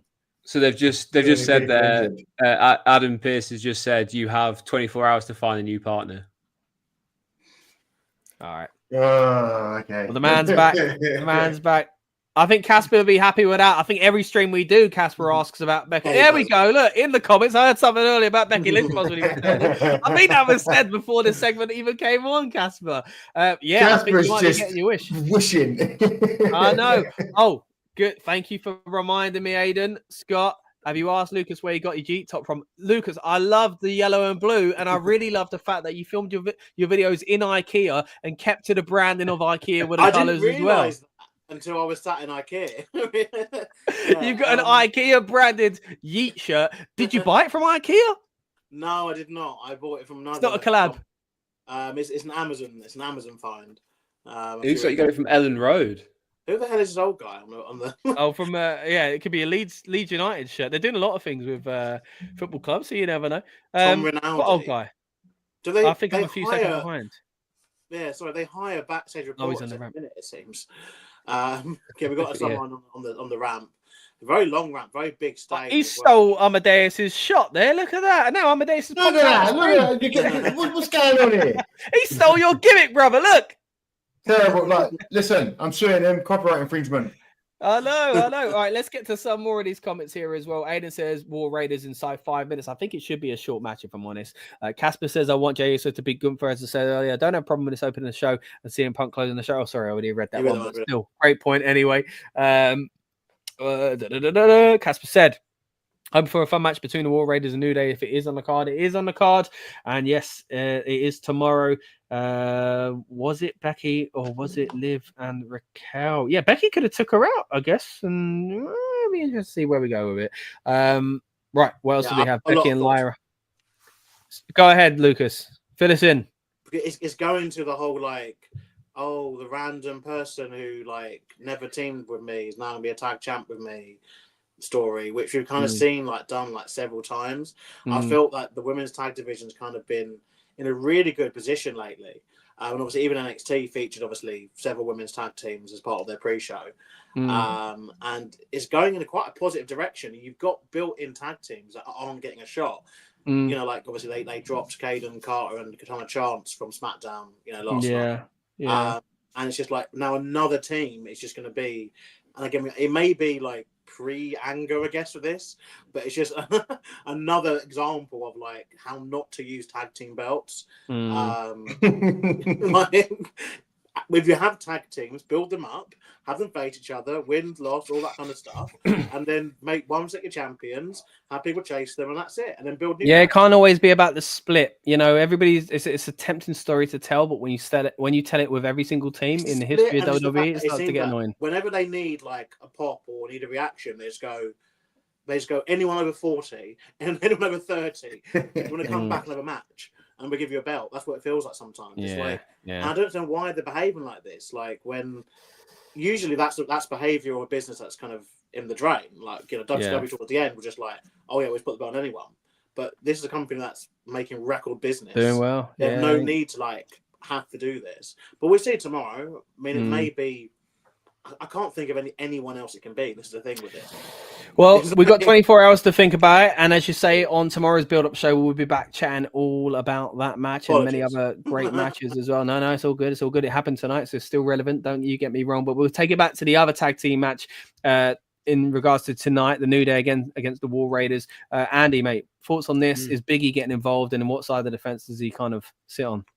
Yeah, I think there's a couple of matches on this weekend's card where it doesn't feel like a Mania match because we've seen it before. And I've kind of put this match in that. So unless there's something planned, I don't understand why it's on the card this card. That's not to say that a team like New Day doesn't deserve to have a tag team shot at WrestleMania, because they 100% do. And that turn that they did last year was phenomenal. It was so well done, and then they just cooled it off within about 3 weeks of it happening. It just kind of got pushed to the back a little bit.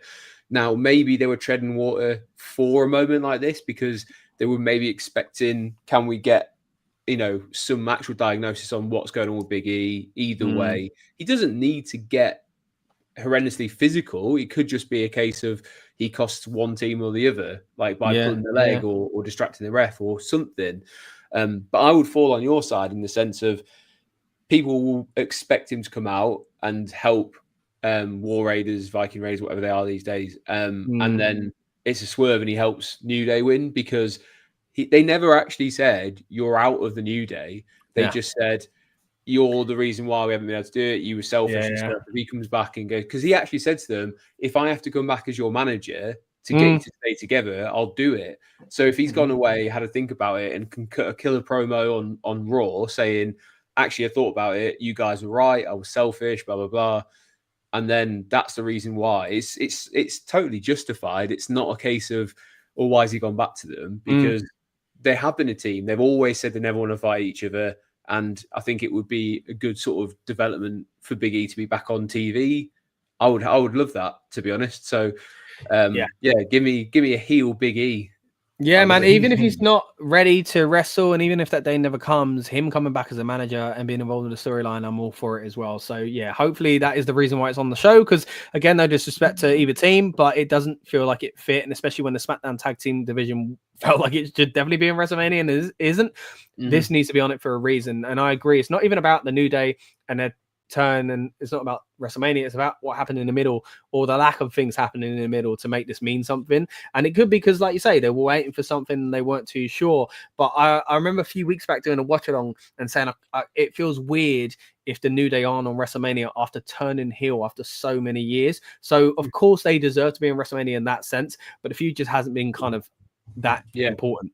Talking about a feud that I think has been built quite well, and they've done well to do this by making it different to the first time round. And I've said it quite a lot on this channel in recent months. If they don't pull the trigger with this person, then I don't know why they made him win the Royal Rumble. And that is main event Jey Uso. Again, not in the main event, but surely a big story coming out of WrestleMania weekend. Look, I've put my cards straight on the table and say I think Jey Uso is winning it.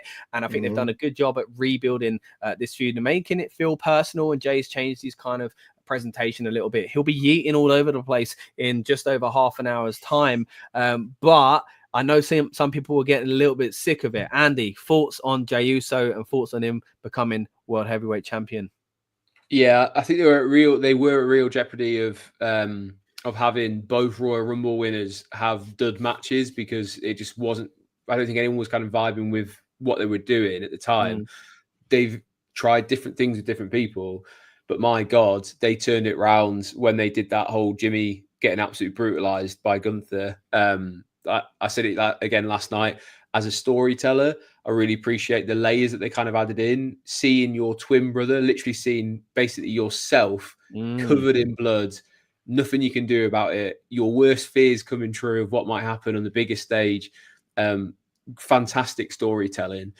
much needed as well. So whoever's idea it was to kind of swerve it into that direction, if that was always a plan, great. If it was a last minute thing, great, audible. But in the sense of getting some intrigue around it, I do feel like last week or earlier this week on Raw, I didn't need to see him yeeting. I still think it should have been, if someone destroyed my brother in front of me, I'm not yeeting until I managed to lift that championship.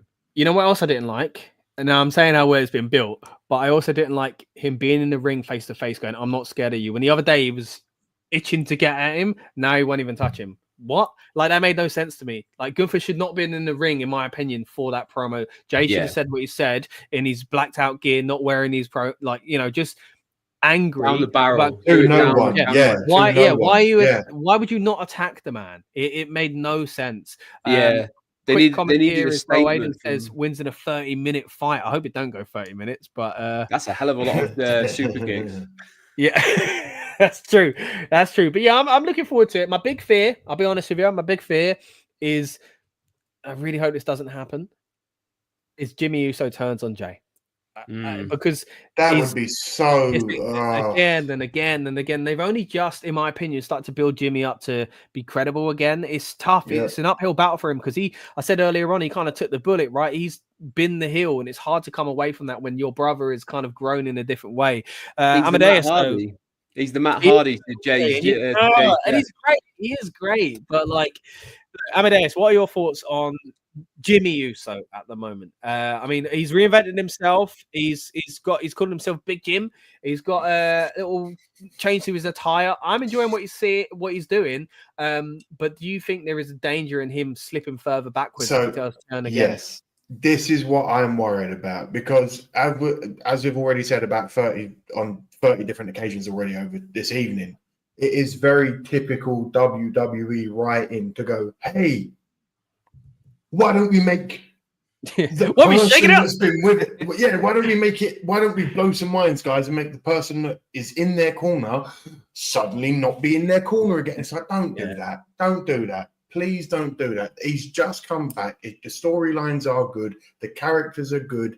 Don't do it for the cheap, my God moment. You know what I mean? Because it ruins the longevity of the story. At least it's like I said to you, that him bleeding, him crying backstage, it was the first real bit of like, there's some real emotion in this for the first time in a long time. And you could tell that they were really, really, as I said, there's some real personal things that he was saying. It's real stuff that he was talking on. It ain't just, Jey Uso the wrestler, I'm Jimmy Uso the wrestler. It's like they were saying real stuff to each other backstage to each other. And it's like, okay, now I'm here for it. Don't give us all of this real good, the brothers are doing it together for you to just go, oh, by the way, he's the bad guy against his own brother again. Whoops, bye. Exactly. I mean, this time last year, they faced off against each other, and it didn't go down well. No, it didn't. And it was a match that is almost a dream match for many. You know, I'm a big Usos fan, and it was a letdown, which I feel upset saying that, because I don't want that to be the case, you know, but I got to be honest. I get to a few more of these comments here as well. Aiden says, Becky was on the red carpet for the Hall of Fame. She was shown on screen, of course, so she's definitely around. Aiden says, though, this match isn't a match, it's a fight. I do think it can be quite brutal with Gunther in this one as well. Also says, I've totally been thrown off guard with Lyra needing the partner. Again, we'll touch on that more on tomorrow's stream as well. Let's keep it moving, though. Let's move on to another big personal match, the grudge match between Jade Cargill and Naomi. Again, I'll put my thoughts out there just quickly. I think in this one, Cargill will win, and it might lead to something happening on night 2 with Bianca Belair. Been saying it time and time again. I think Belair is still involved with this storyline. The fact that they used her on SmackDown and interwoven these two kind of feuds was quite interesting to me. I thought they were going to blow early. I thought they were really going to go, I think it's you, Bianca. And I thought, well, hold on a minute. I think they've kept Bianca away from that feud for a reason, and she's kind of started to act like a heel herself, and she will fully turn heel. But that's tomorrow. That's tomorrow's conversation. Let's talk about tonight. Who do you think's winning, Andy? Do you think it's going to be Naomi looking good at the end of this, or do you think Jade Cargill's going to get a one-up on the person that basically took her out for a few months? I mean, I think it's a sink or swim time for Jade Cargill in WWE, because this is a major singles match. I think she'll win. If she doesn't, I'm really confused why they've kind of bigged her up as much as they have, because why would you do that for as long as they did it? I know she was out for a little while, be it with an injury or whatever, but this is a singles match on a huge stage. I can't find any verification of it, but I'm sure I've read a stat where this is the first non-title women's match at a WrestleMania, singles match, sorry. So if that's true, that's a huge opportunity for them to do it. And yeah, I expect Jade to win this one. And it is really interesting that they had that little wrinkle of introducing them into that other match as well yesterday on SmackDown. So maybe there is something to that. And I did find at the time it was very strange that Bianca saw her two supposed best friends just absolutely tear each other apart, and somehow managed to put that out of her mind to go on and win an elimination chamber match. So I think it's because she is a very naughty lady, and it's going to be revealed tomorrow night. But Lucas, what are your thoughts on this one? Are we going with Naomi winning? Are we going with Jade Cargill? I know you're not the biggest fan of Naomi. I got to say, though, I really enjoyed her heel turn. I think the emotion that she did in that back and forth with Bianca when she first revealed it, and the backstage promo where she was crying, fantastic. Jade's moment when she returned, amazing as well. So I'm actually looking forward to this one.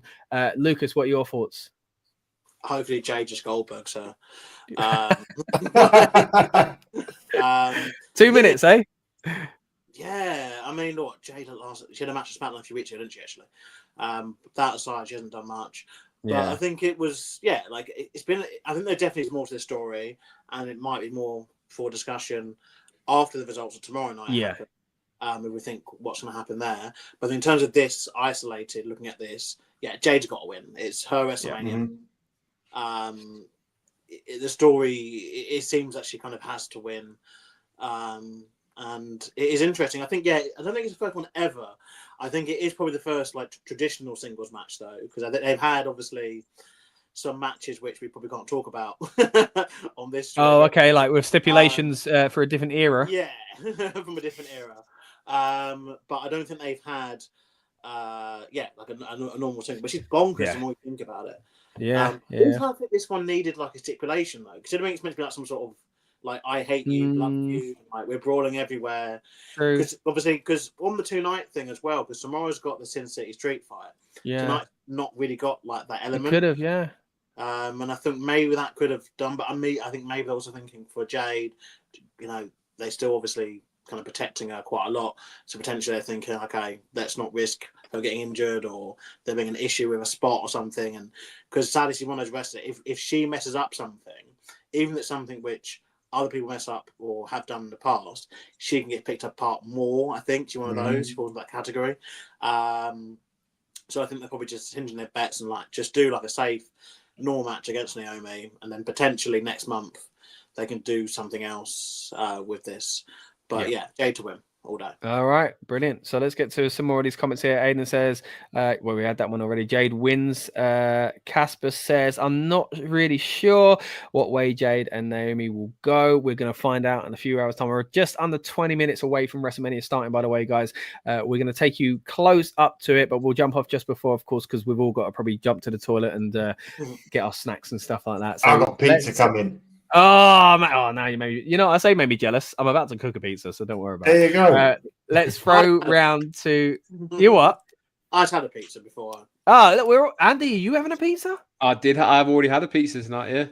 Wow, all four of us have a pizza. What a night! Anyway, 4 pizzas, 3 Paul Heyman guys. How about that? Let's see what happens in the main event. I gotta say, I think, and I thought this for a while, but they slowly started hinting it a bit too much recently, that Seth Rollins is going to be a bad guy, and so is Paul Heyman, because he's going to help him win, and it's all going to be a great master plan from the two of them. I really do think that's where they're going with it, even though it's started to become a little bit obvious lately. He's basically said, look, you owe me a favor because I didn't punch her, and then he said the whole, it's not a prediction, it's a spoiler. Yes, he was being a bit cute with it, you could say, but I think it's for good reason. Seth Rollins needs to be the star coming out of this one, out of the 3 of them. He does get lost in the shuffle, as myself and Amadeus spoke about quite at length earlier on. But what are your thoughts, guys? Do you think that the result in this match is purely going to rely on Paul Heyman's allegiance? Let's throw it over to Andy first on this one.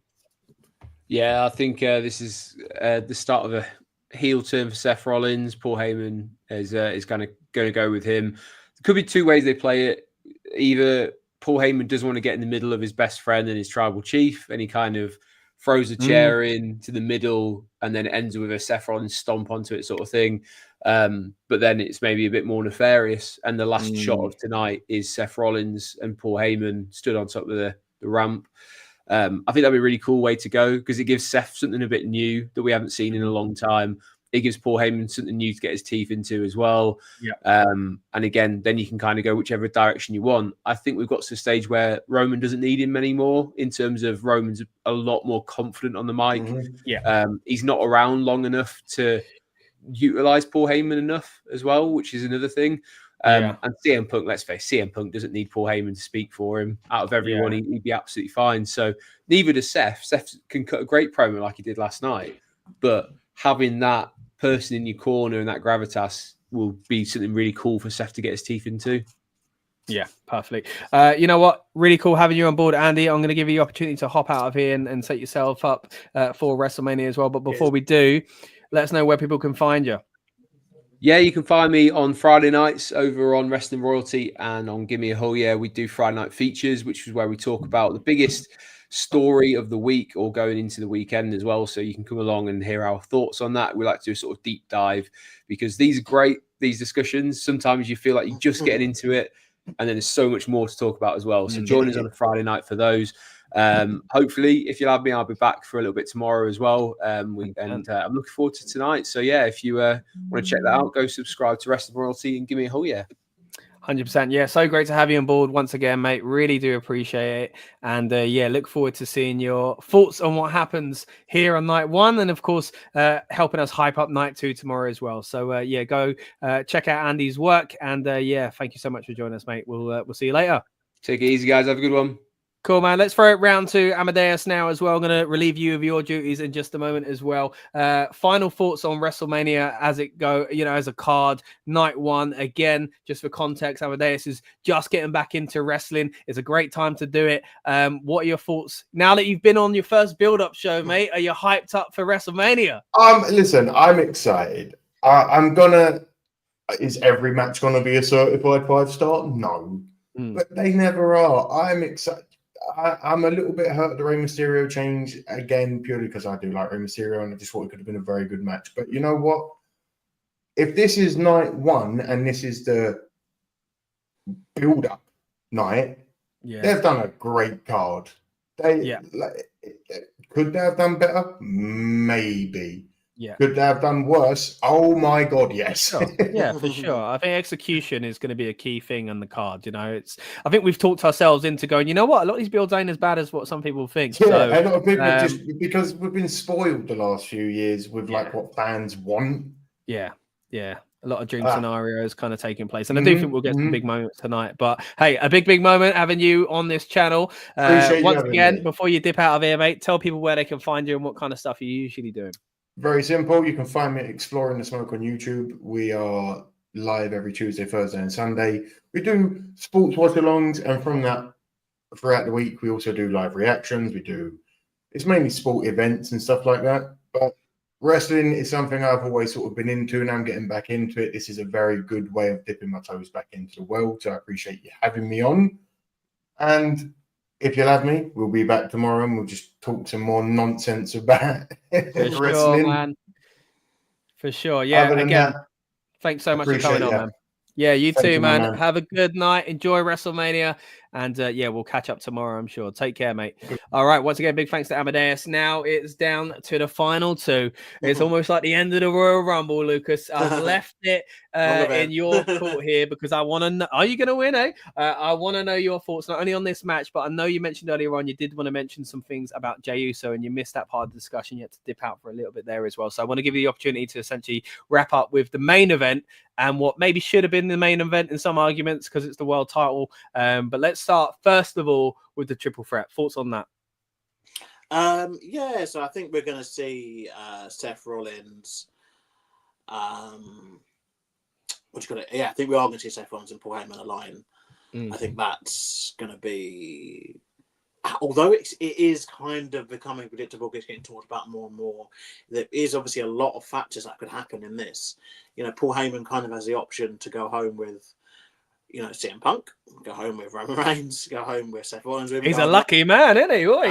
Yeah, but it does kind of go to show though that Paul Heyman is such an MVP for this company.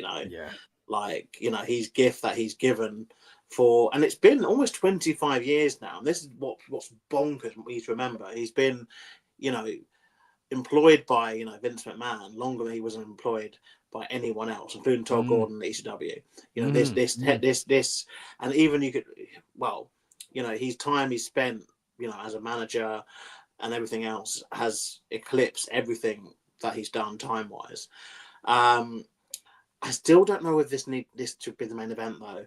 And I think it's something which they're going to have to maybe look at next year. Because this year they've got the situation where neither Royal Rumble winner is main eventing either night of the show. They've had years where one hasn't, obviously, but to have both, it doesn't sit right too right with me, and they've got to be careful.